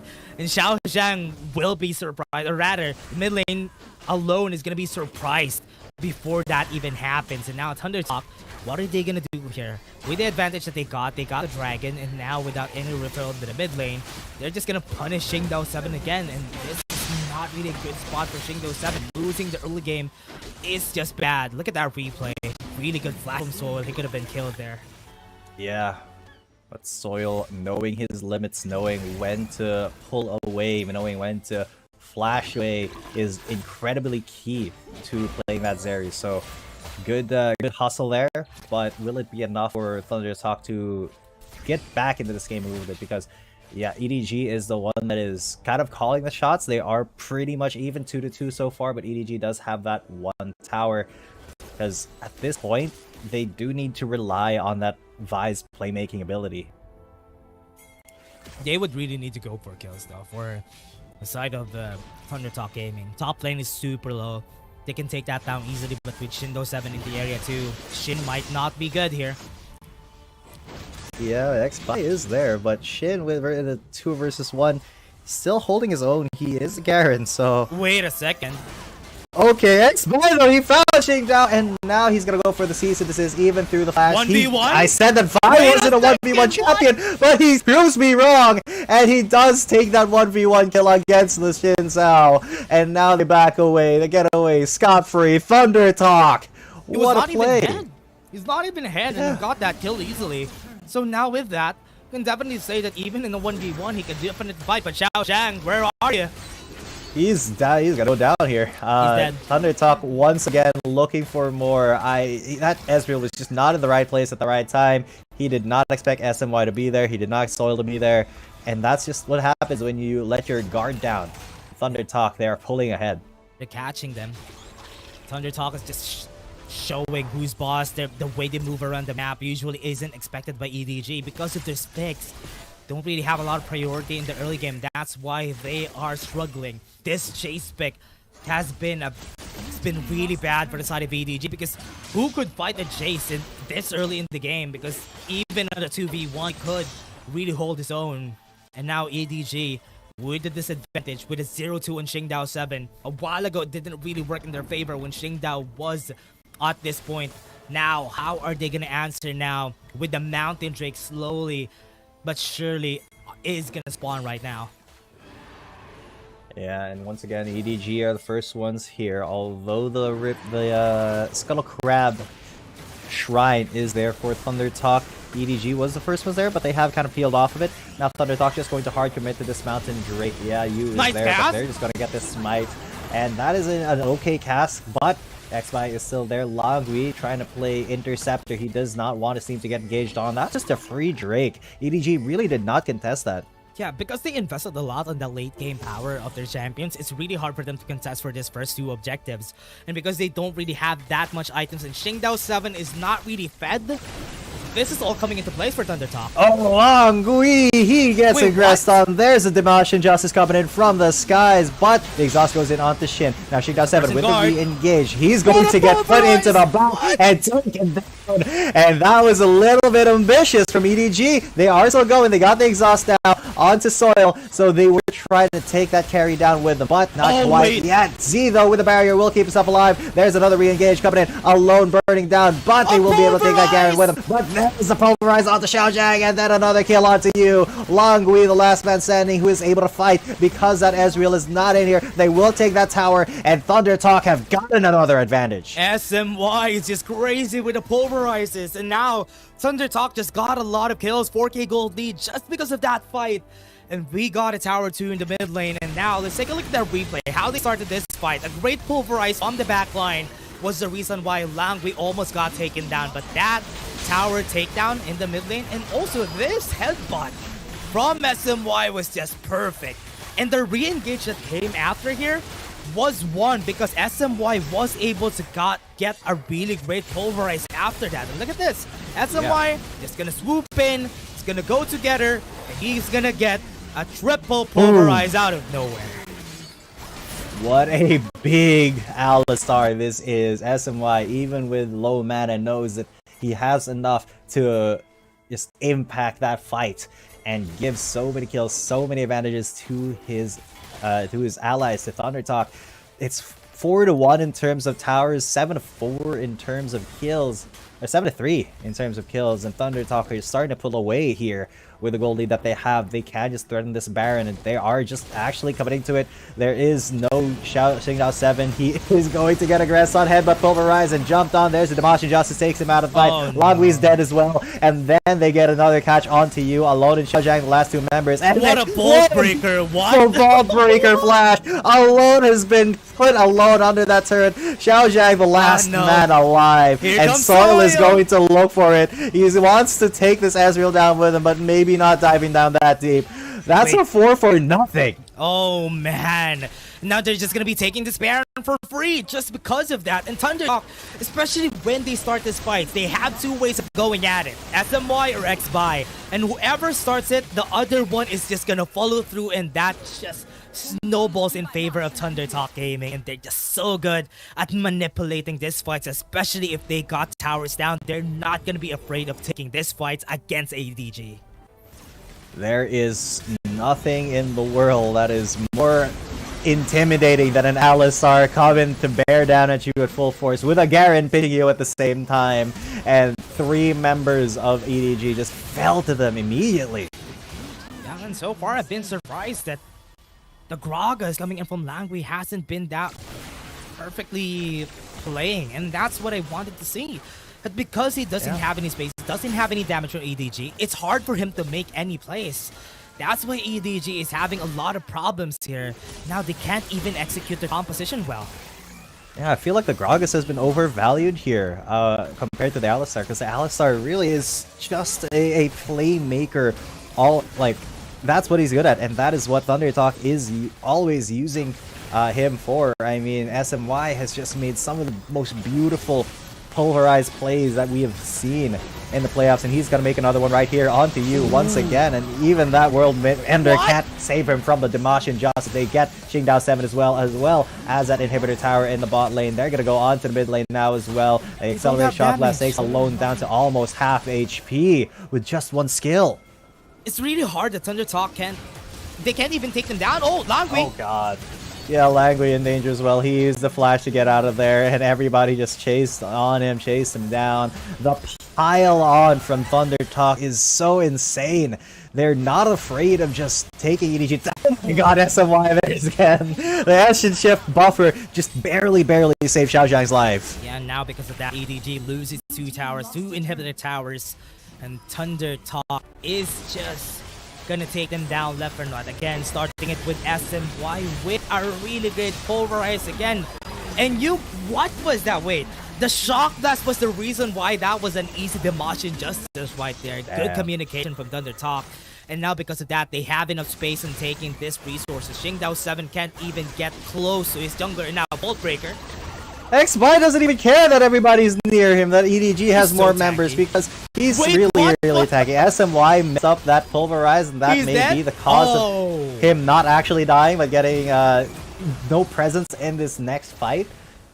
Oh man, this is just ThunderTalk doing the victory round though. They are just not giving any care to what EDG is doing, to the damage that EDG lays down, because they know that they can tank it and more. They're just moving left and right, and ThunderTalk is just really prioritizing and just winning a lot of this battle. And so far, EDG with this, I think it's a bit too late for them to find the winning condition during this game, because even the damage coming in from Z's shock blasts have been really hard against them. So now what is EDG gonna do here? They're gonna try to wait out Alone getting his items, but honestly it's not really gonna be that effective at this point in the game. They don't even have penetrations from both of these carries, and that is the reason why they can't even do damage against those 3 front lines that they have in ThunderTalk.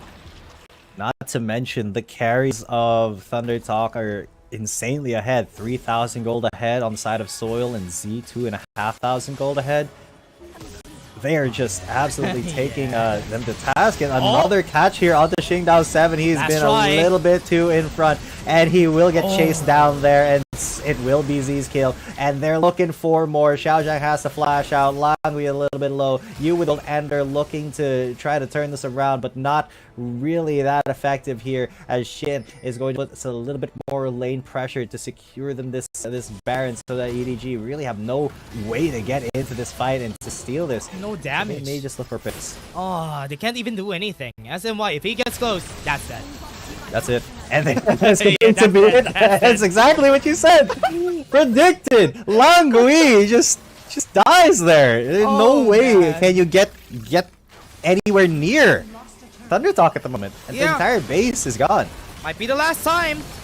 That's gonna be it. Is Yu has to go hit the stasis. X-Bai is gonna focus up on that Nexus, though. They will at least take down one, maybe two. Xiaozhang now inside their own fountain will get taken out before the Nexus goes. And ThunderTalk once again dominating the fight, dominating the conversation here against Edward Gaming. This is what I wanted to see. ThunderTalk being in the dominating performance. The members of EDG tried their best, but they weren't able to do anything much. That's one of the problems here. If you have an Ezreal, you have a Kai'Sa on your team, yes, you could put a lot on the Ezreal basket, you could put a lot on the Kai'Sa basket. During this game, the members of EDG, or rather ThunderTalk, are just so tanky that the Ezreal's damage with the Iceborne Gauntlet isn't really that effective against them, and that's why during the fights, they are lacking on damage, and we can see it because the front line can get to half HP, but nobody could execute them. That's true. And I mean, at the same time, you're like, okay, we have the Iceborne Gauntlet, but how are you gonna kite against an Alistar who just proto belts, flashes, pulverizes, and then headbutts you?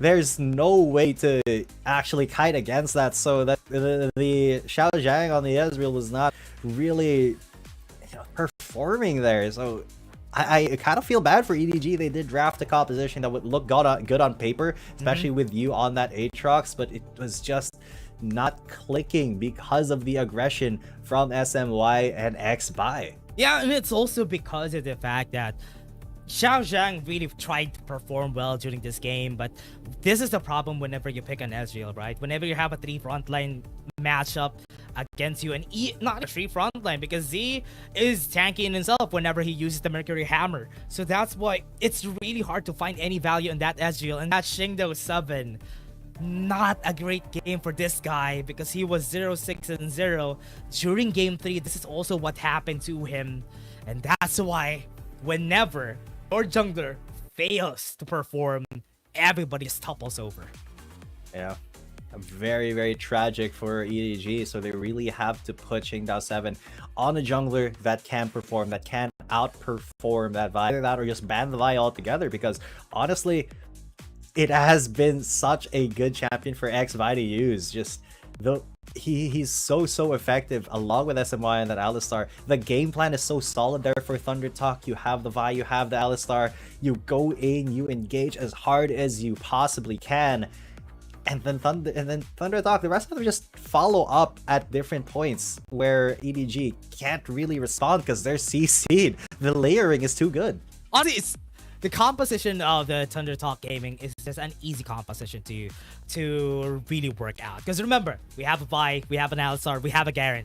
That's an easy execute to anybody. Yeah. And that might be the reason why they won that game. It's because that composition is easier to execute, it's easier to get to the backline, and that's why this composition not only comes down to how good their damage is, but if their composition is easy to execute, getting kills is not a problem. And SMY showed that to us during that game. He made really amazing plays with the pulverize. I think most of the times that we see him do pulverizes on a team fight, that's 3-4 man pulverizes.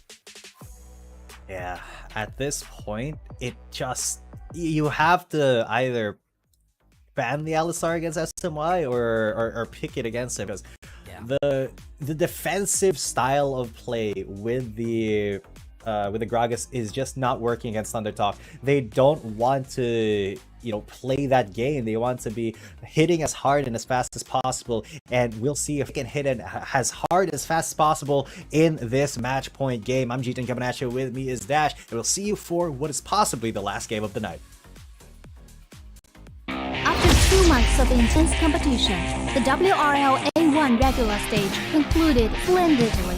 with 8 teams from WRLCN and 4 teams from WRL APAC emerging as the standout performance among the rest.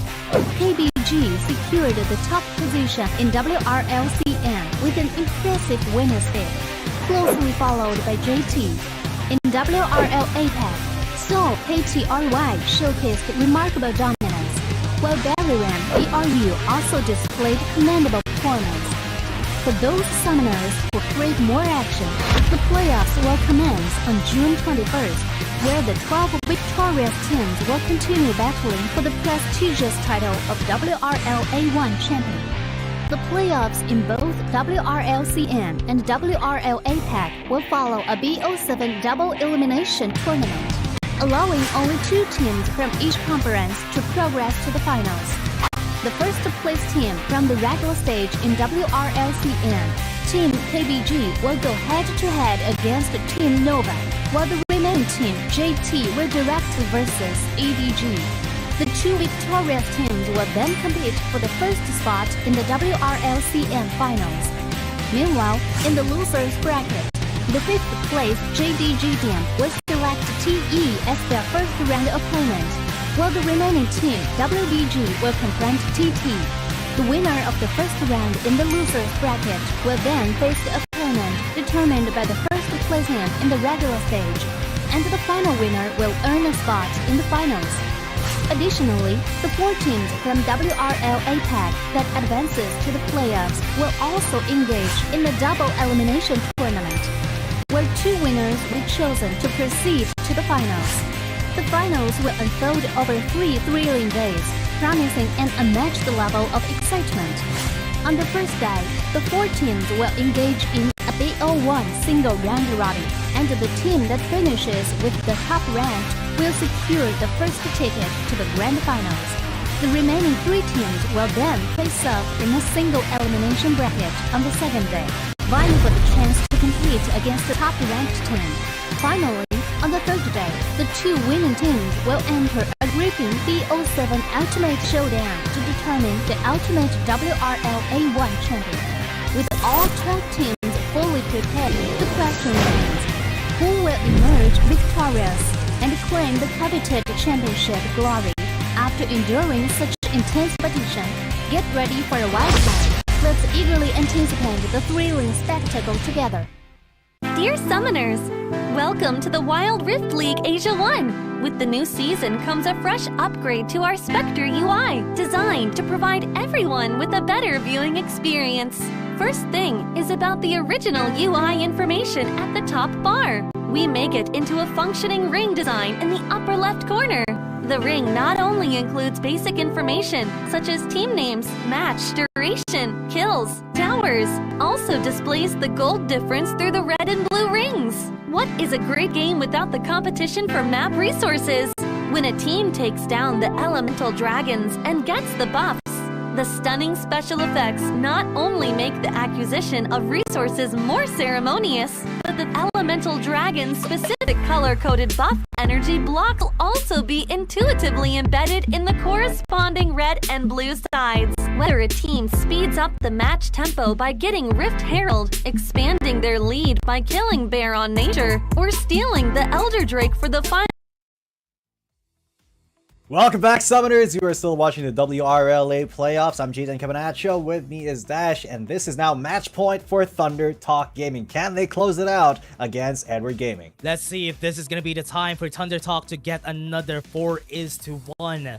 A while ago against WBG, they got a 4-0, and they are proving themselves here in the lower brackets. Would this be the start of a legendary lower bracket run for ThunderTalk Gaming? Because after this, if they win, they're going to be facing against KBG. But let's take a look at Game 5 first. How is EDG gonna change things up? Because with what they had a while ago, tried their best, they got good champions, but they weren't able to execute it.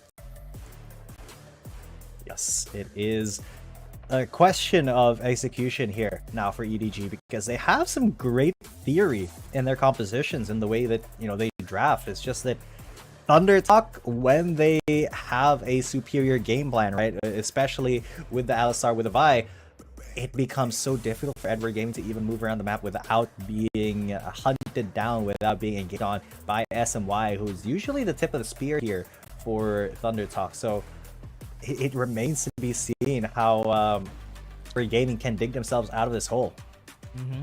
I want to know what... Okay, they're on the blue side again. EDG had priority on taking the Kai'Sa, but ThunderTalk hasn't really seen the Kai'Sa as a threat. Maybe in Game 2, yes, but starting from Game 3 onwards, they haven't even seen Kai'Sa as a threat, and they know how to answer back against the Kai'Sa. Pick up a lot of frontliners, because when you have a frontliner against a Kai'Sa, the passive is not really going to hit that hard against those targets. That's why ThunderTalk hasn't been banning the Kai'Sa during these games. Yeah, they're very confident against it, even though EDG did have a great performance with the Kai'Sa in the game that they did win. ThunderTalk just have a better understanding of how to counter that Kai'Sa. Yeah. Because they just have neutralized the Kai'Sa in the last game. They were like, this isn't even a threat to us. We don't care about how many evolutions you have. You're still gonna be facing off against an Alistar who just goes in, pulverizes you, and delivers you to his team. Yeah, and as we have seen though, the Ezreal even, Xiaozhang has been picking that up again and again, but it hasn't been working that well. Even though he's dealing a lot of damage, if you can't really make effective DPS on that Ezreal, it's not gonna matter. ThunderTalk is just gonna snowball this game around you guys. They are toppling down EDG. Yeah, because that Ezreal really does not delay all too much with the Iceborne Gauntlet. When there's so many movement tools from the side of ThunderTalk, they're looking at prioritizing the Garen though here for Shin. So that's already a lane that is not going to be lost here for ThunderTalk. And once again, Z on Matzeri, we saw how incredibly effective he was at just free hitting and tearing apart the health bars of EDG in the past couple of games. So we're looking at pretty much the same thing here for ThunderTalk. And once again, the Gragas comes out for EDG. That is kind of the standard pick for supports, but that again leaves the Alistar wide open for ThunderTalk. I am really surprised. There you go. That's what you need to deny. That's what you need to deny on the side of ThunderTalk. Deny the Vi. I was expecting them to maybe pick up the Renekton so that this Garen wouldn't be really that confident on the lane, because at least they're gonna be equal there. But one of the problems here for EDG is that Yu doesn't have a lot of champions that he can use. He used the Aatrox. He was using Garen for a lot of games, 3 games straight. But when it got took off him, he wasn't able to do much even with that Aatrox a while ago. Yeah, and once again, the Alistar will be coming in clutch for ThunderTalk. SMY ready to be the tip of the spear once again, ready to be the engager and defender that ThunderTalk really need him to be. And that's one of the champions that really is not afraid of getting isolated by the Gragas explosive cast, because he has that unbreakable will to try to break himself out of any situation like that. Now, with the Vi getting taken off of Xby, he does have a couple of champions that he can still fall back on. The Xin Zhao, though, is not going to be one of them because that gets banned out. So maybe Kha'Zix, maybe something else, something a little bit more different. The Ezreal, though, it's not going to be available here alone. That's a good thing. They banned the Ezreal. They can pick up the Corki themselves so that they don't have any choices for EDG. What are they going to pick after the Corki gets picked on the side of ThunderTalk? They can go for the last pick on that jungler. Oh, but they went in for the Jace so that they also have that same poking power as the last game, and he's going to be using this for sure. Wait, yeah. what? No. It may actually be Soil. Wait, what? Wait, what? No he locked way! It in! It's the lock vein, everybody! It's the lock vein, Lulu! Oh, man. I've seen this. I've seen EDG pick this up. They are also the team who picked the Vayne Lulu. It was against KBG. And the reason why they lost was because they picked the Vayne Lulu during that time. That was patch 4.1. They lost because of this game that they threw against KBG because they picked this up. But now because ADCs are relevant now, how is this gonna work? I hope that EDG would be able to make this effective. Oh god, a Vayne Lulu comp for EDG. This is a Hail Mary, but if it works out big, because Vayne are those champions that can just tear everyone apart once she gets going with those silver bolts. So I'm really excited to see whether or not EDG can put all their eggs into that Vayne basket, because even the Kaiser's there as well. So they have two carries that are pretty much hyper carries that need to be babysitted by that Lulu. They do have Engage in the form of the Vi, but God, it is going to be the top lane Gragas though. Gonna be probably easy to execute here for EDG. Once they get a good combo in, it could be whoever that is could be shredded by that Vayne pick on the side of EDG. Or is ThunderTalk just gonna make it hell for them? Because with this composition, they have a lot of early game damage, and it takes a long time for a Kai'Sa and a Vayne to be relevant. And that's what we want to see during this game. Exactly. If EDG are able to delay long enough to farm up, that is enough that the Vayne and the Kai'Sa get to their power spike safely, it could be a game number 6 here. But ThunderTalk are definitely not ones to let that go lying down. That's why they picked up the Lee Sin for X-Bai. Yeah. But Xiao Zhang though has to be very careful as a Gragas in the top lane, because Shin is definitely not going to lose this lane. Although Xiao Zhang does have some sustain himself, the Gragas is not one of those laners that stand up against a Garen. Yeah. Let's see what Xiao Zhang just want to do here is not meant to win lane. He just wants to hold off the lane just to make it easier for them. But this is what's hard about fighting against a Lulu on this lane. Popping up the Ghost from Alone, really wanted to get that kill as early as they can go for it. But ThunderTalk losing this lane is honestly very characteristic, because they don't really have much range. They don't have a lot of damage, so EDG is just going to take cover on this lane. Yep. EDG getting a little bit ahead, looking for plates here in the bot lane, and I actually like that we have a standard laning phase right now. Yeah. It does kind of benefit EDG a little bit, because they have a better composition to abuse the early game weakness of that Zeri because of the Lulu. The poke from the Lulu cannot be like understated or underestimated in the early game. Yeah, the Glitter Lance really does have a lot of damage in the early game though. And oh yeah, Z really did so much during that last game. It was about to get a lot of shock blasts. So this game, I'm not really surprised if he's gonna do the same thing. I hope that BO7... Oh, wait, Z's gonna be here. I think BO7 would try. I don't think BO7 really wants to commit to that early fight, especially when, you know, Vi is, again, in theory, not a dueling champion, but with the way that she was played by X-Bai in the last game, she definitely became one. My God. Was able to win the fight though, the 1v1, and that was a surprising thing for me. X-Bai is alone here. Yes, he is, but because he swept, X-Bai got seen, and Alone knew he had to wait for a long way before getting to that tower to defend. They don't know that X-Bai is just committing to this though. They don't know that he is there. So he could go for something here. He does have Dragon's Rage available, and there is no Wild Growth, there is no Night Hunter here for Alone, so this could have been the optimal time, but no, that would have been very risky to just go in and risk getting Polymorph on the turret. Yeah, it's gonna be real bad. Now even them, ThunderTalk would struggle on the first minutes of the game. They don't really want to commit into anything just yet, but this composition really wants to get that early game in their favor. Because if they don't get the early game, when this gets to the late game, EDG is just gonna destroy them just with sheer stats. Sheer stats and sheer shred, because that Silver Bolts does true damage, ladies and gents. That's why Vayne is such a contentious pick. She is high risk, high reward, because you're risking basically every single team fight. You're risking that Vayne's positioning, because she is one of the lower range ADCs, but if she's able to pop off, if she's able to do her thing, then that is so much health getting shredded just basically for free. You're ignoring the tankiness of a lot of the members of the other team. It's really hard to fight against this Vayne lane, especially when you have a utility support together with her. That's why this Lulu is such a good pick. Even if they went for a Yumi, that could have been also great for them, just to have that extra damage. Wait, what? I thought Shin is gonna throw the Demacian Justice though, but no. Not quite. Not quite yet. He held his tongue there.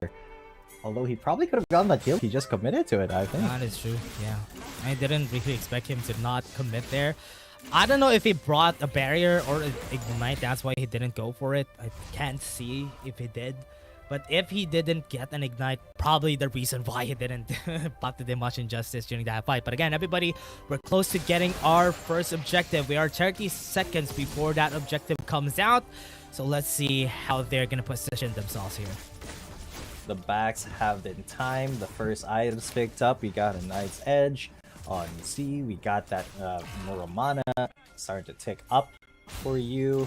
So this could be a fight in the Dragon pit, or it could just be an objective trade. It does look like, you know, that Vi is heading down to the bottom lane. So this could be a fight here in the Dragon pit. This could be where ThunderTalk either go in hard or get absolutely bodied by Alone and Lang. Qingdao 7 will be seen there, although he hasn't seen XY just already starting to Drake. He will see that Sonic wave, a bit of time though. I think they're gonna see this happening. They will see it, but can they actually fight? Because Wolf Breaker's in there and actually goes in and gets a big CC. Big knock up there. Qingdao 7 does go down though, so there are no junglers in this this dragon fight. Shin is arriving late to the fight. There's and Shin is going to hit them off of this Drake until it goes down. What a knock up! It will get secured, and what a big knock up there. Langui and Alone now are the next targets here, but will it be enough? Shin goes into the Nox Injustice, and then the auto attack onto Langui takes that Lulu off of the board. Xiaozhang, super late, was not able to impact that fight in any way. That might be the reason why they lost there. Xiaozhang was a bit late. Shin was here even before they got their first kill, and that's why, because of that, 3-4-1 easily a win for them with a dragon together with it. They started the fight really good, because when Qingdao 7 went in with a Wolf Breaker, they were ready with the wild growth. That's why everybody wasn't able to help him out. But because they got the kill in Qingdao 7, everything turned in favor of ThunderTalk just after that kill. Qingdao 7 with half the HP. Great season assist. Oh, it is half HP. As XY actually, he's going to get bullied away. SMY as well is going to get isolated. He should be dead. Yes, he will be. But Soil is going to be there. There's Qingdao 7 though, securing the Herald. He will get secured himself. He's dead. Now Shin is going to get shredded down, yes, with the Night Hunter. Now Yuzo, he gets to the skies as Alone is now starting to pop off. He gets another punch to Shin, and that is an ace for EDG. What? They left Alone clear of everybody, and they went in one by one. That's why ThunderTalk just got aced there by EDG. And you don't want to leave Alone alone, because when he's alone, everybody's just gonna die. And even SMY with an unbreakable will wouldn't be a problem for this guy. True damage is true damage, guys. And God, let's take a look at that again, because it was just Alone free hitting every single time. Yeah. That big isolation as well. And also Solo was a bit too close during that fight there. Look at how close he was during this time. He was too close. That's why EDG just went and targeted him. One pop of a silver bolt got him to half HP. And that's crazy damage coming in from the Vayne. And that is the late game fantasy of the Vayne activating right now here in the early game. But that's a cease and desist onto them. But that at least is XY able to get out. Alone, maybe has isolated here. No, he actually is starting to go insane as Soil actually misses the kill. Unfortunate, but at least they got the kill out to Qingdao 7. Langui there. He Alone is back up and he's back and healthy. And Yu is there to keep him alive as well as the secondary carry. Now Soil is going to get a Kathian rained on. He's gone. Shin is not actually going to be able to impact this fight at all, and this is not what ThunderTalk wanted. It's Alone. Alone's again left alone. So is Shin. He's gone as well. Alone. How many kills does he have already? My God. I want to see how much kills he has already, because this is just massive for EDG. They have been winning fights left and right because of the presence of Alone. And they tried. Look at Soil. He tried to go for it just to get some damage in. But because the Season Desist or Wild Growth is such an easy combo to land, it was easy enough for them to just really cancel it out. Great Bolt Breaker too from Qingdao 7. That's why they were able to get close to Alone. Yeah, and he actually canceled the second activation of that Sonic Wave with the Vault Breaker. So great response there to that the lead that was just going to kill Alone, execute him. But yeah, great teamwork, team fighting here by EDG. And then, yeah, Shin just got isolated there. A bit too late. Now with Alone, how many kills does he have? Can we see? The quadri kill. Okay. Have a lot. Now, again, another kill. That's more than Penta and another one. This time it's Shingdao7 who gets it. That combo, man, the Vault Breaker Cease and Desist into Wild Growth just layers the CC so effectively for EDG, and they may look at a very quick game here. 7k gold lead for the side of EDG, and ThunderTalk wasn't expecting as much. That this is going to happen this game. They're going to pull out something out from left field. And because of that, they might lose this game. 9-0-2 Oh my god. on that Vayne. And already built with an Asher suit too. That's a lot of damage, and you won't be able to answer against that Vayne. Oh man, this is crazy. I have no words. There's nothing that ThunderTalk can really do against Alone because he's always got his protection. He's never isolated himself. So even with SMY's Unbreakable Will, he will just melt against the Vayne Silver Bolts. That's just why you pick the Vayne up. Yeah. So it does require a lot of mechanical skill, but it is paying off for Alone right now. You see the accelerated shift blast not even doing that much. But right now there's the explosive cast to kind of split them up. But no, they will actually not get the Smite Seal, unfortunately. But there's a Cease and Desist into Wild Growth, and they've already gotten the kill onto SMY, and then another onto them. X-Buy is going to get taken out, and Alone is fine with this. He's shredding everybody down. Soil is away. Z's the last man standing. And that's a 4 for nothing. They can't even do anything. They tried to go and engage, but because they can't even reach Alone, ThunderTalk is just getting destroyed. 10k gold lead on the board, and EDG is just winning the game with a pick that they weren't expecting. Because this Vayne Lulu just made it hell for them. They're for sure gonna ban this on the game, but look at this art. Even with that, they weren't able to seal it. Shingdao7 got a better smite, and after that, it just snowballed in favor of EDG, and Alone is following everybody. Alone killed him before he could even Dragon's Rage. X-Buy was just, he was in the animation to Dragon's Rage, and then he just suddenly gray screened. That was it. I mean, Alone is just doing all of the damages. He's carrying the game on his back because he has so much support from both Langui and Xiao Zhang. It's absolutely insane that Alone is able to do this, but I mean, EDG really won this from the pick bans. Yeah, from the draft alone, they were able to get it, and they baited out ThunderTalk, and this is something that I wasn't expecting from them. And I was saying a while ago that they need to do anything that they can on this draft, and out of left field, they pulled out the rabbit out of a magical hat, and this is it. It's a Vayne Lulu that is winning this game for them and giving them some time in this series. I gotta give it to them, man. The Vayne Lulu was something out of left field that EDG was like, alright, this is a Hail Mary, but they have isolated SMY once again. Even with the Unbreakable Will, he does get a pulverize onto 3. He's still going to die. There's no way that he can get away when all 5 members of EDG are piled on top of him. He tried to survive though. What a great pulverize nice from try. them, but no follow-up from the side of Tuck. Yeah, very much an NT. The EDG is just gonna take this down really fast. With their positioning, this might be really hard. God, now Xiao Zhang's being very aggressive as well because he knows he has the leeway to do that. He's very ahead because of the efforts of Alone, and then they're going to go in and engage hard. They've already taken care of Shin, they've taken care of C, and now Soil is going to be in a 1v1 situation, and Alone flashes, distracts him because of those auto attacks being skilled. Alone. Wow, what a skill, what a team fight. What a performance here by EDG.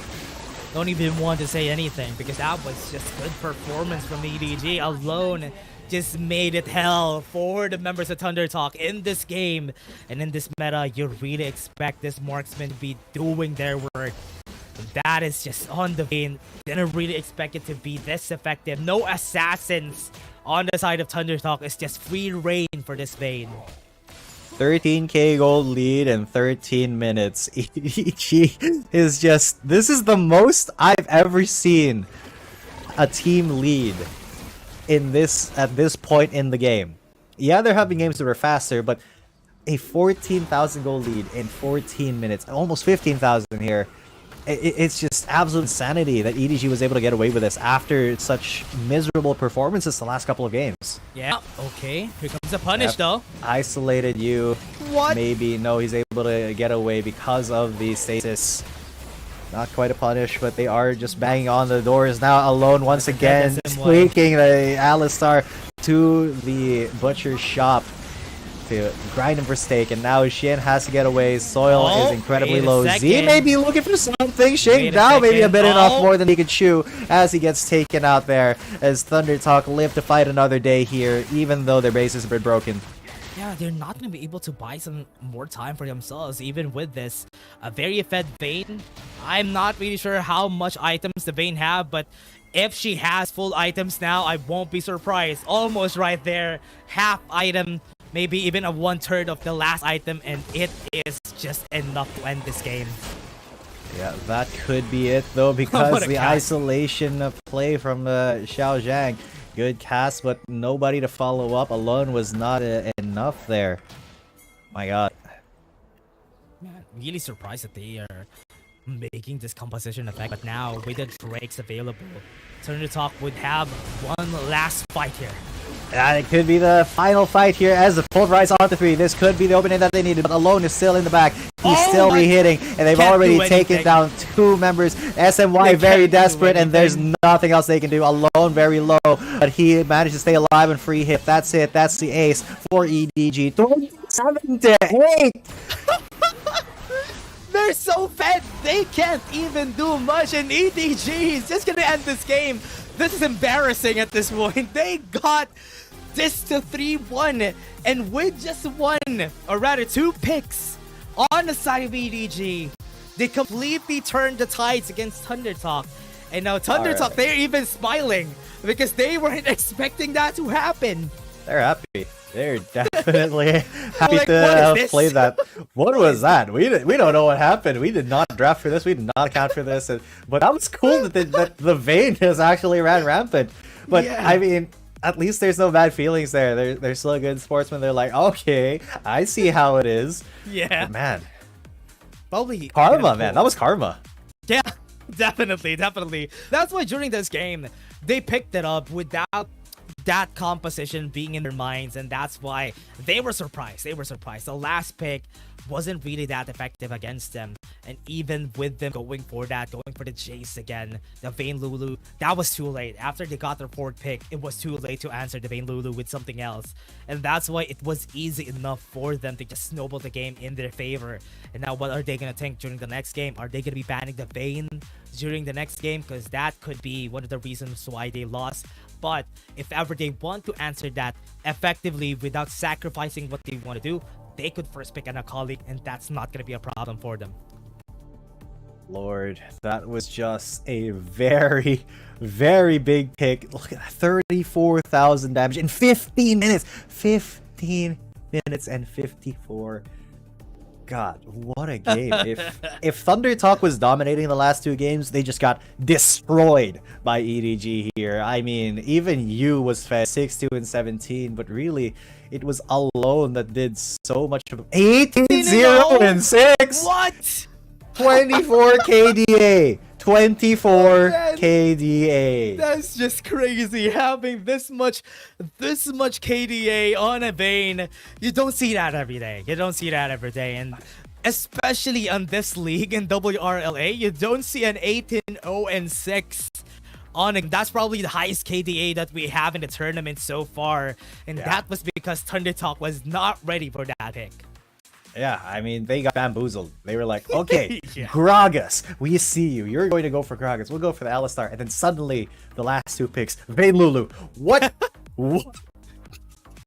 It was too late. They picked their solo laners already. So, you can't really pick an assassin after that. So, it was just easy for them to just maneuver around, use Vayne in their favor. Once they got the first blood, that was done. The game was already in the favor of EDG.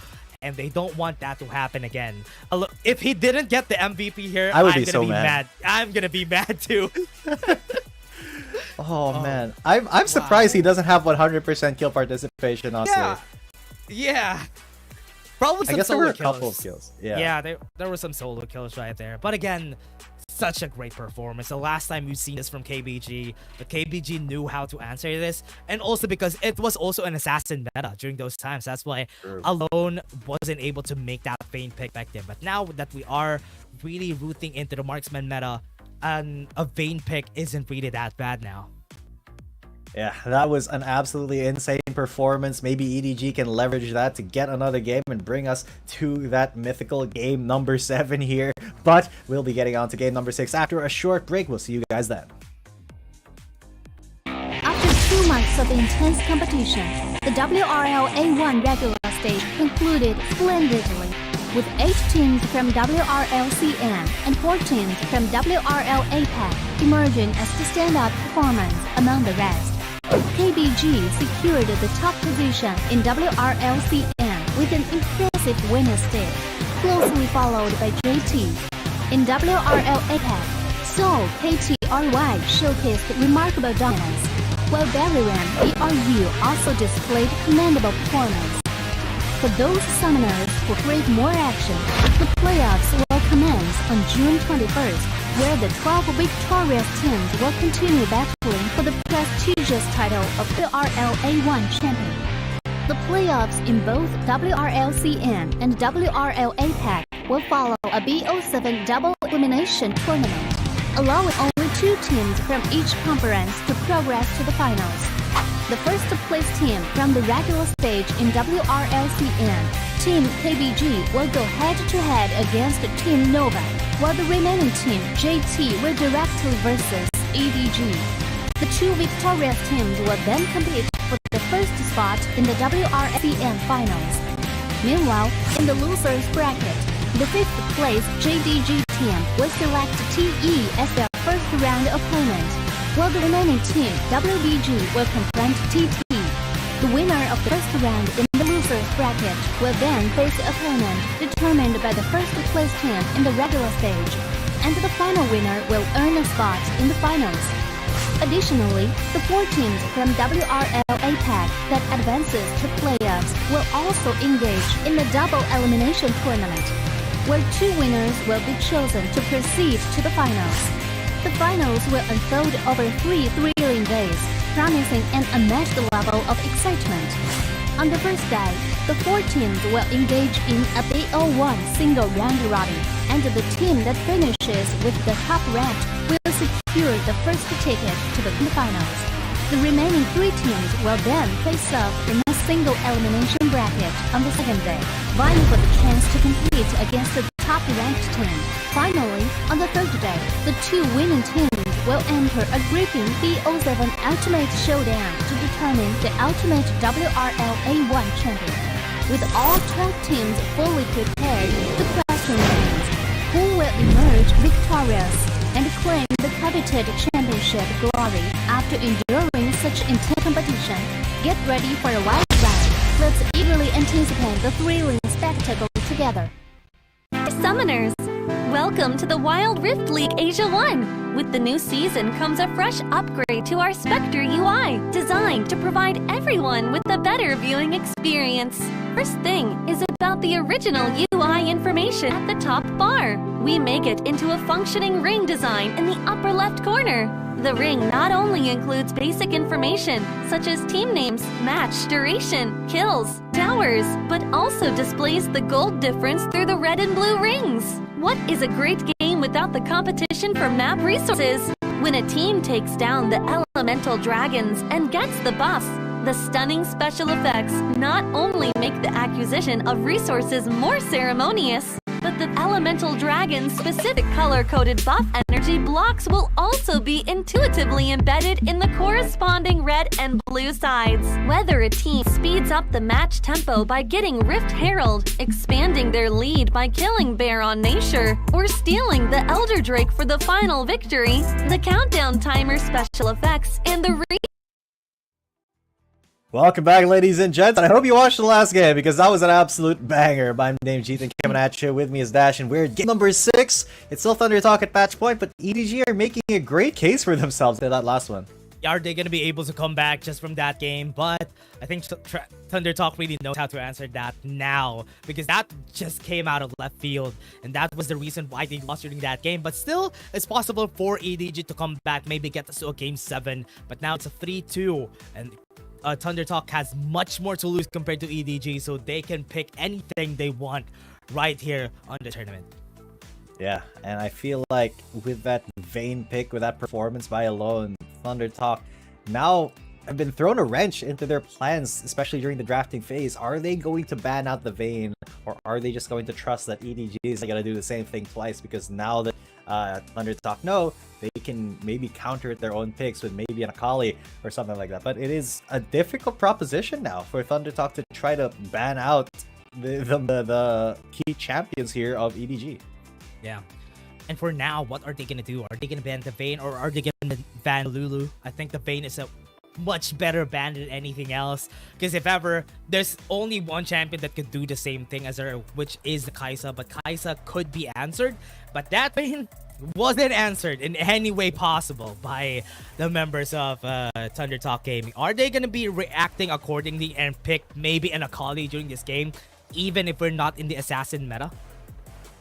It's a great question, because yeah, we have passed the assassin meta by. It is now the double AD meta, but that is not as important as maybe shutting down a Vayne, if that is the way for EDG now.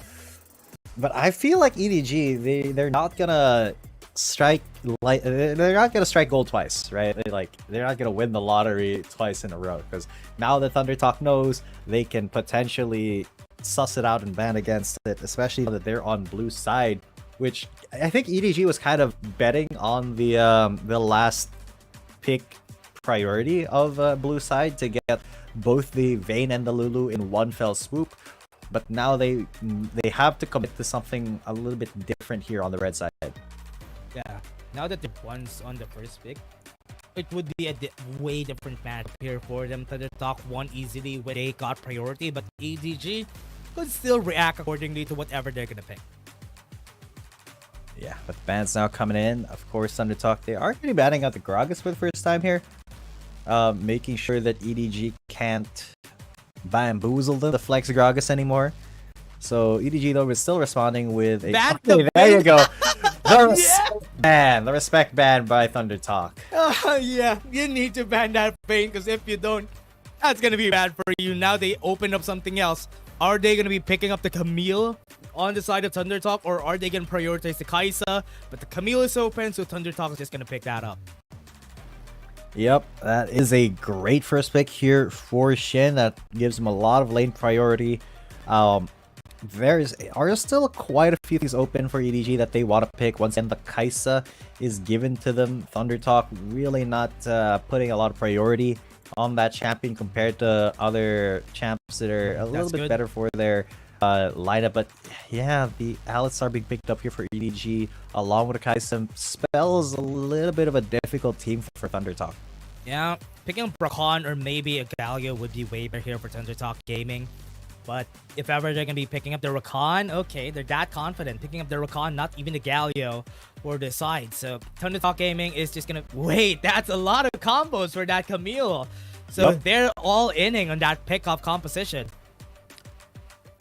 Yeah, this is a very, very combo-oriented ThunderTalk composition. I mean, the only thing that would make it a little bit more combo-oriented is the Galio that we usually see picked up with a Camille, which, you know, enables a Hextech Ultimatum into Hero's Entrance wombo combo. But, you know, it's fine when, you know, SMY is going to be on that Rakan, because he does have the Grand Entrance into just getting the charm off into multiple members and then Hextech Ultimatuming.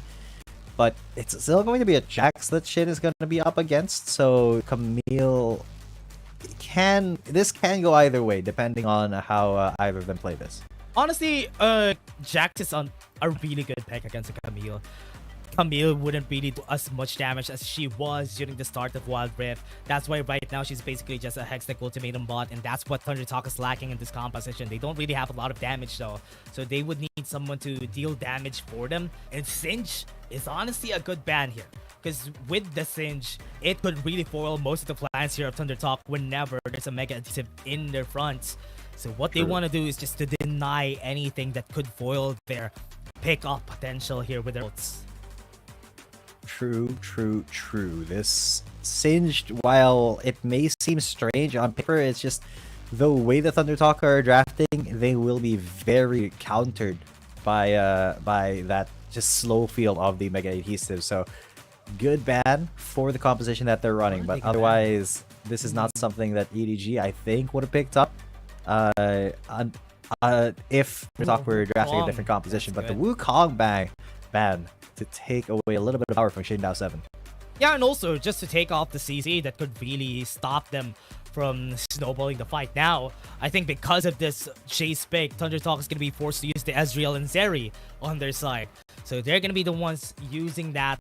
So they do have some damage, but Soil's going to be picking up this brand. Is he actually going to pick up this brand? Because if he picks this up, it's honestly a good pick. There's already 3 champions that stick close together. Make that 4.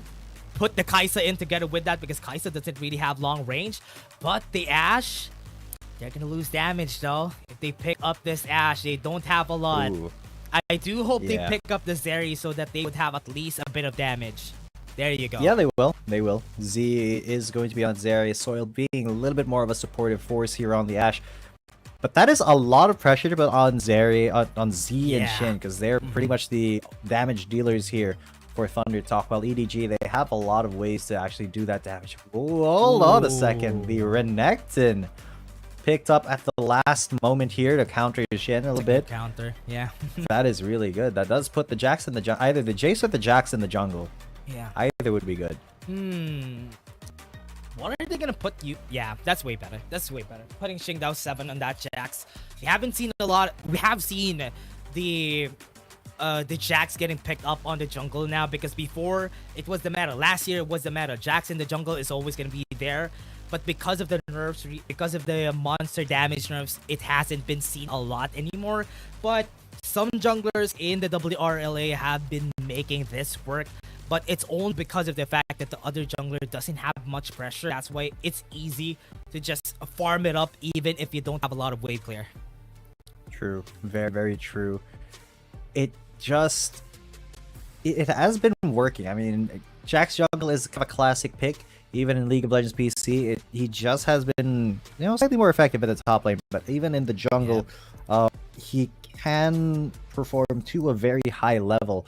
Especially when, you are not getting dueled as much, especially because it is a Vi that he's going up against. So it's going to be a lot of team fighting here between these two and not really a lot of hunting each other down. Yeah, not a lot of damage inside of ThunderTalk. This might be the reason why they lose this game. Unless Z, I mean, I don't doubt Z that could do a really good job with the Zeri. But if he gets taken down, there's no damage from the side of ThunderTalk Gaming, and that's what they need to be careful about. But on the other hand, the other team has a lot of things going for them. They have a Jace, they have a Kai'Sa, they have this early game power together with them. Lots of cheering for EDG there, for ThunderTalk. I love the fact that we can hear the supporters at the start of the match, at the start of the game, and because this is going to be a do or die match for EDG. They have a lot of ingredients to cook here in this fight. It's just the ThunderTalk, they have put a lot of eggs into just the one basket. They have a lot of their composition centered around enabling Z on that Zeri. And because even if you want to really praise this Camille pick against a Renekton, you won't really have that easy time. Even with the adaptive defenses, you can just really get taken down by a Ruthless Predator. That's because of that patch shooting 4.2, making Renekton very much the best counter for a Camille. Whoa, Alone actually got the highest kills in a single game. Right. Yeah, I got that right. Because of those 18 kills. And the nobody entirety. does that. Yeah, nobody has ever done that in the history of Wild Rift League Asia. That's crazy. That's crazy. That's insane. Having the record. How are you gonna top that record though? I don't know. We just witnessed history here, ladies and gents. Yeah. And even if EDG, even if they might lose this, that's still something that Alone can go home and say, hey, I broke a record today. Right now, though, Xiao Zhang is kind of breaking Jin open with the Ignite. So yeah, Camille getting countered there by the Renekton. Really easy for the Renekton to do just that. Just be confident, just know that whenever he has the rage up Ruthless Predator, he can commit to a Camille every time because that is gonna go through the HPs, not the shields. Yep. He doesn't care about the shields. The Ruthless Predator is such a good skill to bring the Camille down a notch. And I really want to see though how ThunderTalk plays this next few minutes, because I feel like they have to be able to make that Vi work even before the objectives, the objective fights. Otherwise, they're just giving a lot of free time to EDG. Yep. Now, with their time, how are they going to use this? ThunderTalk Gaming really does have SMY on his favorite champion. Having the Rakan on his side should be the reason why they could win this. Rakan is a champion that really needs a lot of setup to work, but as long as he gets a quickness to the grand entrance in the first objective battle, that is how they win the fight here. Exactly. The quickness is such a powerful ability to use against the entire composition of EDG, because you can charm multiple people and it lasts for quite a long time. So that gives so much time for ThunderTalk to set up another thing. And he had to flash out there because that was such a threat from XBY. I mean, he vault breakered and then stood still. Yeah. And then you It flashed. was menacing. It was menacing. Yes. That's why he can't take the pressure. He needs to flash away. Yeah, even though even if XBY had no plan on actually going for a cease and desist there, he stood there, he just stood still inside the bush, and he was like, He's just oh no. He's T-posing there. Oh man, this is just so much. Now the ThunderTalk Gaming, even with that win a while ago, at least EDG is a bit more confident right now, just because of their win a while ago. They were a bit taken aback just because of those losses, but at least now they're a bit more right up there. They are now in tournament condition at this game 6. Very much so. They're ready and raring to go. The momentum and the confidence has been built up here by EDG from that game. Here's Enchanted Crystal Arrow, though. Forced to flash away from Alone, or else he would have gotten hit. And that is kind of the power of the Enchanted Crystal Arrow. Sometimes you just force a flash. You don't even have to hit it. You just need it to apply pressure onto lanes where your allies need a tiny bit of help. Yeah, and every Enchanted Crystal Arrow, you're probably going to be seeing it every 30 seconds, and that would be up on the next objective. And the next dragon, we do have another Enchanted Crystal Arrow at the ready, and Alone doesn't have the flash anymore. So that is what was good about that Enchanted Crystal Arrow during that time. Yeah, that's a good... that's actually just a really good way to use it, is to pop those flashes to prep for the next fights. Because Alone may not have that flash for this next objective fight. Actually, Yu's taking a lot of damage here from Z. Ooh. This 1v1 is going the way of Z. Nice that barrier, though, great timing. But that does mean he has to back out. This could be it. Oh, there's a Enchanted Crystal Arrow. It does land. It does land onto Alone, but they have isolated the jungler XBY. And Xiaojia actually is the one, and he will get taken out. Great pulverize there. But that will only delay the inevitable. XBY now is the inevitable, has the delay. Alone. No! They got the air rain. Will still finish him off, but that was almost a good play there. Alone, at the very least, is going to pay for it. He went a little bit too deep there, and that is a win by ThunderTalk. One of the most low-key things that happened, I hope we have a replay of that battle, though. The Hextech ultimatum pushing those 7 back. He wanted to leap strike in to get a good counter strike. Look at this. Look at this fight, though. They went to go for it with the counter strike. He got cancelled by the Hextech ultimatum. And that's why they weren't able to follow through. They easily just took down Shingdo 7 after that. Yeah, and then he just fell to the floor. I mean, even though XBY was there, I feel like they could have still taken a dragon. Alone just was left alone there in the jungle of ThunderTalk, and Xingdao is once again the man who's starting it up.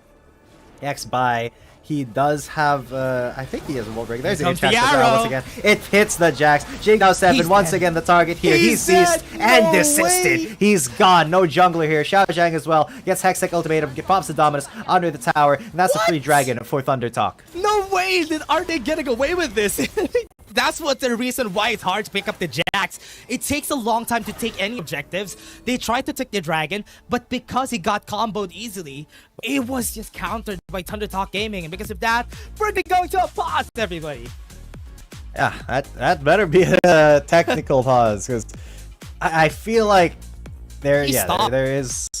What was the stop? I feel like it's also a spectator thing for us, but maybe something happened to other players that may have affected that. I feel like that wasn't the case though, but it might be possible. I hope that Jingdao7 didn't have the problem on his phone during that time, because he wasn't able to move. It's a good layering of the CC, but he wasn't able to, I was surprised that he wasn't able to react to that enchanted crystal arrow though. At least they had vision before that enchanted crystal arrow hit. And Jingdao7, that guy should have been able to react there. So I hope it wasn't him. Yeah, I mean, a flash would have been great there. Even just a leap strike onto somewhere else, anywhere else. But he just ate that. After that, he was just layered. The CC he took was it like a champ. He did. He took it like a champ. And that is the champ. That's the Jax. Yeah. Wasn't able to do anything much. But again, it was still, this is just one of the things that is really good about ThunderTalk Gaming. Even composition like this, they know how to make it work. And this is more characteristic of a team like J-Team. This is a composition that J-Team is gonna do, but not much of a composition that ThunderTalk is gonna do themselves. But they're making it work, and I hope that it would be able to get them the win here. Now with Jingdao7, it's been a long time since I've seen him go for the Jax, and most of the time the Jax picks on the jungle have been failing, but I hope they get to the late game so that they could at least get to a game 7. Because right now EDG, they are more late game focused in their composition. Sure, they have the Renekton for that early game, but he hasn't really been, performing all too much. Now, the way that the Jax plus the Kai'Sa have to work, it is in the late game. The Jace as well, his accelerated shot blast will hurt more as the game progresses. It's just that he kind of has to rely on that Mercury Hammer and to disguise to be able to be relevant in those earlier fights, but later on, we can see a lot of burst potential coming in from EDG. Yeah, and one of the problems too with the composition of ThunderTalk though, it doesn't really mesh well together. The only way it would happen is when they get a good pulverize.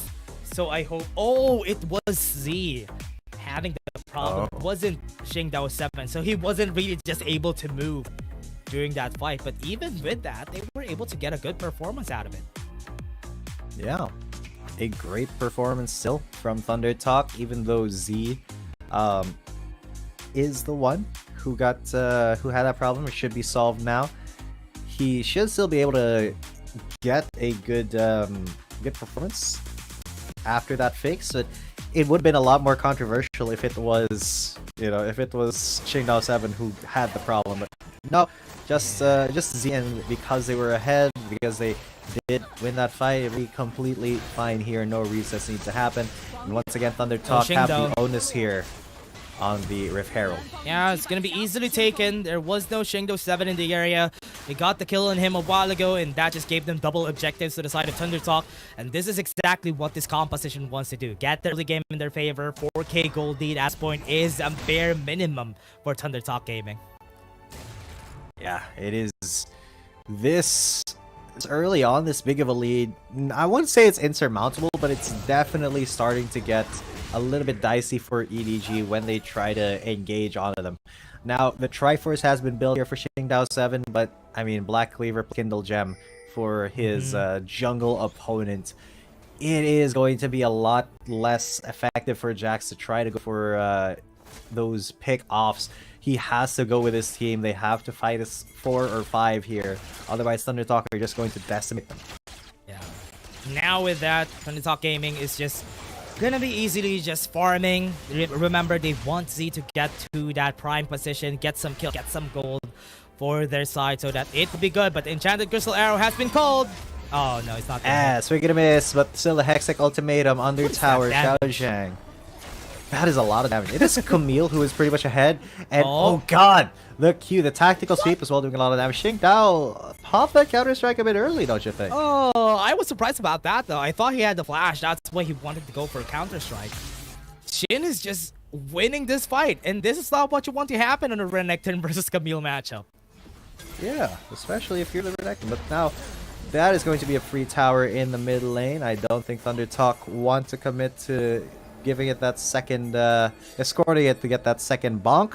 But they are going to be heading up to the top lane. Maybe looking for a dive here, yes, with a Enchanted Crystal Arrow. But SMY a little bit early to the party. Xingdao trying to get the leap strike onto him, but the response from SMY. Look at these mechanics. ThunderTalk are really on point after that game by EDG. It's going to be hard. EDG just bought themselves some time. ThunderTalk was already in the heat of the moment, even before the fight happened. Xiao Zhang. Oh god. Even with the dominance, I feel like Xiao Zhang has to respect Shin.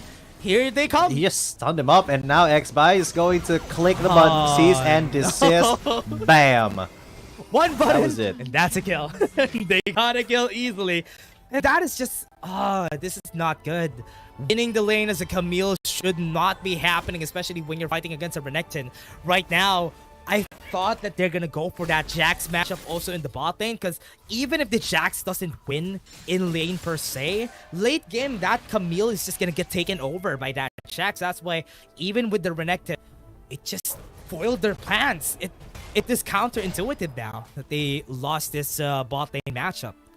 Yep. It is very unfortunate that EDG just absolutely got bodied. That's it. They did not respect the possibility of Shin here, but they also do not. They didn't try to go for a 2v1 here. Langui and Xiao Zhang just jumping on him, but even with that Ruthless Predator, the adaptive shield is just too much. You see, they were the ones who peeled off first, and Shin just stood there and took it like a man. They get arrow right now. If ever they get a good arrow here, that's a very Xiao Zhang again. ThunderTalk is just playing around their jungler. Objective is going to come out in 30 seconds, and EDG are not in position to test this. EDG were afraid to even take that 2 versus 1 against Shin, even though a lot of the members of ThunderTalk were pretty far. They were like, okay, we can't really risk it. He's too healthy. We don't do enough damage. And that was it. They just got off of that. This shit whole level over Xiao Zhang at the moment. Yeah, okay. This being a little bit annoying, I guess. Okay. Getting that ignite is exactly what you need whenever you want to cancel someone. He could get an item. If he didn't cancel that, Shin would have an item now. That's good. So this could be a chance for EDG to fight against them. But they don't have the stats just yet. And SMY is looking for a great engager. Xingdao, though, has been zoned out. Just away from this fight, away. Oh god, there it is, Enchanted Crystal Arrow, and they have isolated Langui. He puts in Breakable Will. Oh no, that's bad. And that's unfortunate because now he won't have that for his fight. SMY still has the quickness, still has Grand Entrance. And X-Bai, he has that Vault Breaker as well. They may try to pile on to Jin 4, but that, he doesn't really care. He's a Camille. He can use Hookshot to get away. And ThunderTalk, they're just going to control this Dragon Pit. No way are they just gonna take this for free. And this is what I was afraid of when I saw the Jax jungle. He's not the type to contest these things, and now they're gonna go in. Yeah, but it's SMY, man. He can just W to one of his allies and be completely free from danger. Zero risk. There's the arrow. She hits on Xiao Zhang, and Z is just going to shred his health bar. So much damage, even through the dominus. But that's good. Because Z flashed out, he's going to get away. Xiao Zhang's going to get away from that. SMY a little bit too quick there with the quickness. Yep. Now ThunderTalk Gaming just plays around the map with a 7k gold lead. And so fed Z. Manamune has been built already in a Triforce on his hands. This is gonna be a really scary ThunderTalk. Even with just one lightning crash, they could just get taken over. BO7 has been struggling. Now Enchanted Crystal Arrow is gonna come out. Oh! He's gonna miss, but that's because SMY knocked him up. Yeah. He got knocked up and then the arrow missed. Unfortunate. but that is, it is how it is. Pulverize on the 3 there, trying to isolate at least one member. There's a stasis of 2, but they've already taken out Shin down 7. Long Wee is next, even through the Unbreakable Will. He will get taken out. There's a season assist now. On to the Isa, and that's a 3 for nothing. Xiao Zhang now gonna get dope. They will take that Crocodile out to the Nile, and now you at least will get one. Z! No! Back into tower range, but that's still a 2 for an ace. Okay, that's an ace. That's an ace. A 2 for an ace. A bit of a mishap happening right there then, but again, ThunderTalk Gaming is going to be taking this objective for free. There is 10 seconds on the clock before most of the members are going to be coming out on the side of EDG, but that was still a great performance. And just take a look at this replay, everybody. What a great Pulverize. They just don't have enough damage, and that is the problem here because they lost the early game while having a Jace, while having a Renekton. It's just going to go over to the side of ThunderTalk Gaming. Yeah, 0 follow-up from a beautiful play there. And Z, he flashed back into tower range. Whoopsie, my bad, he says. But that's so fine for ThunderTalk. They're saying, all right, give them a little bit of hope, a tiny bit of hope. Let's give them a bit, because it's been very brutal during this whole game. And EDG, with a 10k gold lead, almost 10k, on their side, Z might get caught. Z will be caught. He has to go into stasis right here, but he's still dead. going to get decimated. He's gone. That's the damage down for ThunderTalk, but they're still fighting actually because Camille does more damage than he needs to, and now Lagwi's isolated as well. He's going to be taken out of the fight. You will not be able to fight Shin. That is a very fed Camille, ladies and gents. He just 2v1'd basically, and this is a 4-4-1. ThunderTalk is just peeling apart the layers here of EDG. Alone is the last man standing. Nexus shields are going to be there, but are they going to finish it though? They might have the firepower because they have the Baron. Yeah, they have Baron. They have the Baron up minion. Then they are just going to take Alone and isolate and put him, make him lose his stasis into his own fountain, take him out inside his own fountain. Do they have the minions? They have the minions. They can do it. They can don't teleport into it. And it's 15 minutes, 15 seconds for this game. ThunderTalk take EDG out of the running. ThunderTalk takes the win, and you see that smiling face again for ThunderTalk. It's just unfortunate that we're going to be seeing an exit from one of the best teams during the regular season. EDG has been taken off by ThunderTalk. That was just, honestly, this was very deserving of ThunderTalk Gaming. They didn't really have a great first half of the season, but during the second half, they showed themselves. They took down some of the favorites that they have in the competition, and now they are now fighting against KBG in the lower bracket, and that's another mountain that they need to face. Absolutely, because KBG is definitely the giant here in the lower brackets, but ThunderTalk, what a performance. Every single game that they won, they dominated. And the games that they did lose, it first it was close. It was kind of close. And the second, of course, they got bamboozled by that Vayne and Lulu. So no fault of their own. It was just EDG absolutely playing them in the draft. Yeah, and once they banned the Vayne during their last game, this game 6, they banned the Vayne. They weren't able to do anything now. They don't have the surprise anymore because they got surprised once. But if that happened twice, that is more on ThunderTalk Gaming, just not finding the answer there. But at least they were able to ban the Vayne, and it worked out in their favor. Shin performed crazy during this game. One of the reasons why you know that bad things happen is when you see a Camille dealing so much damage against the opposing Baron laner. You don't see that every day. You mostly just see a Camille just getting one precision protocol and he's gonna run away. But if he does that twice on the same fight, that's crazy. He's just so wide at that point. Yup. And Shin really took that Renekton to 6-1-6 on the Camille versus Xiao Zhang. The Renekton really wasn't 4-3, and you can see the differences in their stats, the damage and the damage taken. And of course, Soil, 5 kills of his own. I really thought Z was going to carry, but apparently Soil was just integral to the plays here made by ThunderTalk. I mean, 14 out of 15 kills he participated in. Yeah, and also because of the fact that that's one of the reasons why people pick up the Ashe. Ashe during the mid-game parts of the game is where most of the damage is gonna be there. Late game, Ashe doesn't really have a lot of damage, but at least until the mid game, Ashe's damage is gonna be a bit relevant compared to the adversaries. That's why there, we've seen them really effectively using the enchanted crystal arrows. The volleys are very annoying. If you're in the receiving end of the volleys, you're not gonna be happy, and that's why most of the plan for EDG got foiled because of those slows coming in from Soil. Yeah, and honestly, the enchanted crystal arrows, well, whether they were used to bait out flashes or just get picks, they were pretty much always on point. I think the one that missed, like just straight up missed, was the one where SMY got a knock up, causing BO7 to accidentally dodge, but then he was still taken out eventually. So it wasn't really a game-changing miss of an ECA. Yeah, and it was still a really good game though. For the side of EDG, they did their best. They had a good run during this WRLA. I hope we see them again during Split 2 of WRLA. But for now, it was a good run. Regular C, they did well. And now, Shin getting that MVP was really deserving. He was the one also smiling during their loss against Alone for Game 5. He was smiling because they knew they made a mistake. Oh yeah.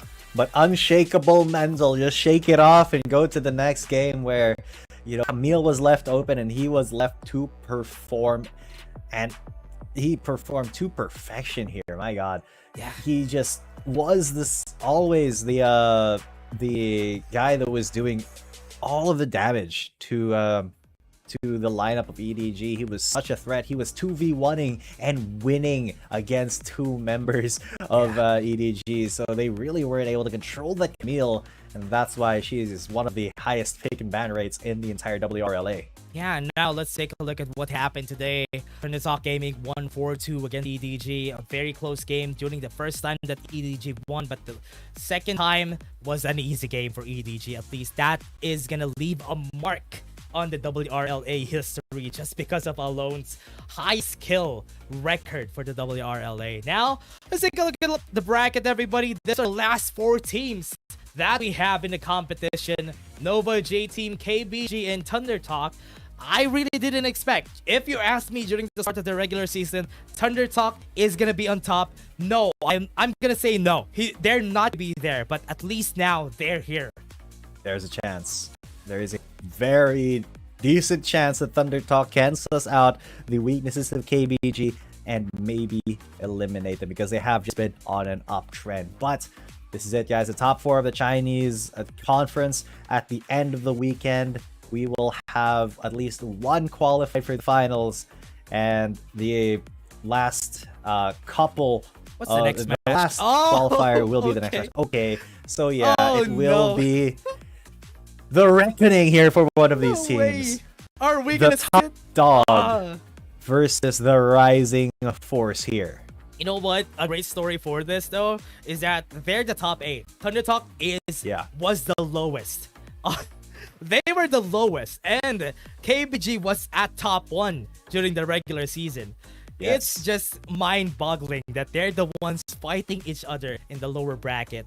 And KBG, so far during the competition, has been on honestly, I don't know if this is a hot take. They were on a downward trend ever since the start of the playoffs, just because I don't know if they're doing some mind games for everybody in the competition, but against JDG, they have no way of losing game 3 to 5 during that time. It's a good thing they won though. Yeah, but I mean, I feel like KBG, they have been kind of exposed. Some of their clear weaknesses have been read here by some of the teams. And ThunderTalk, I feel like they're still hiding something up their sleeves though, especially after that EDG game. They're like, okay, maybe, you know, we can draft around a Lulu Vayne here and maybe surprise KBG. But you know, it really is kind of like an anime story here, right? The top dog versus the guy who you didn't expect, the shonen anime protagonist here in ThunderTalk, who you didn't expect to get this far, is now facing off against and possibly eliminating the top dog. But that's going to be it for today, ladies and gents. Tomorrow is the reckoning for either one of those teams. Any final thoughts, Dash, before we leave? Yeah, honestly, we talk about this. So, I mean, Autolus and I, when we cast, whenever we see ThunderTalk, we see an anime MC. It's the same as what you said a while ago. They're an anime MC, especially Soil. on their side. Having Soil was the perfect reason why they were able to win most of the games, because before that, before the Soil arc happened, they were losing games. And when Soil arc happened, the training arc is done, everybody just advanced, everybody just became better, and now they're facing against KBG, which could be the reason why they would get eliminated, or this would be their path to glory. I want to see that tomorrow, and I want to see who's gonna win tomorrow on their game. That's gonna be my last words here, G10. Yeah, and that was honestly an insane match. I hope you guys enjoyed that. It's been a pleasure casting for you. Big thanks to Coca-Cola, V&G Games, and Riot Games for, making all this possible. I've been G10 coming at you. With me has been Dash. Thank you for another day here at the WRLA. We'll see you guys tomorrow.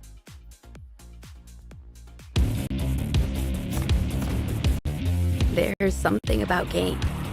What you doing there gives you real chills. There is one thing that can't be stopped. Feelings. And if you can feel it, it must be real, right? And that's real magic.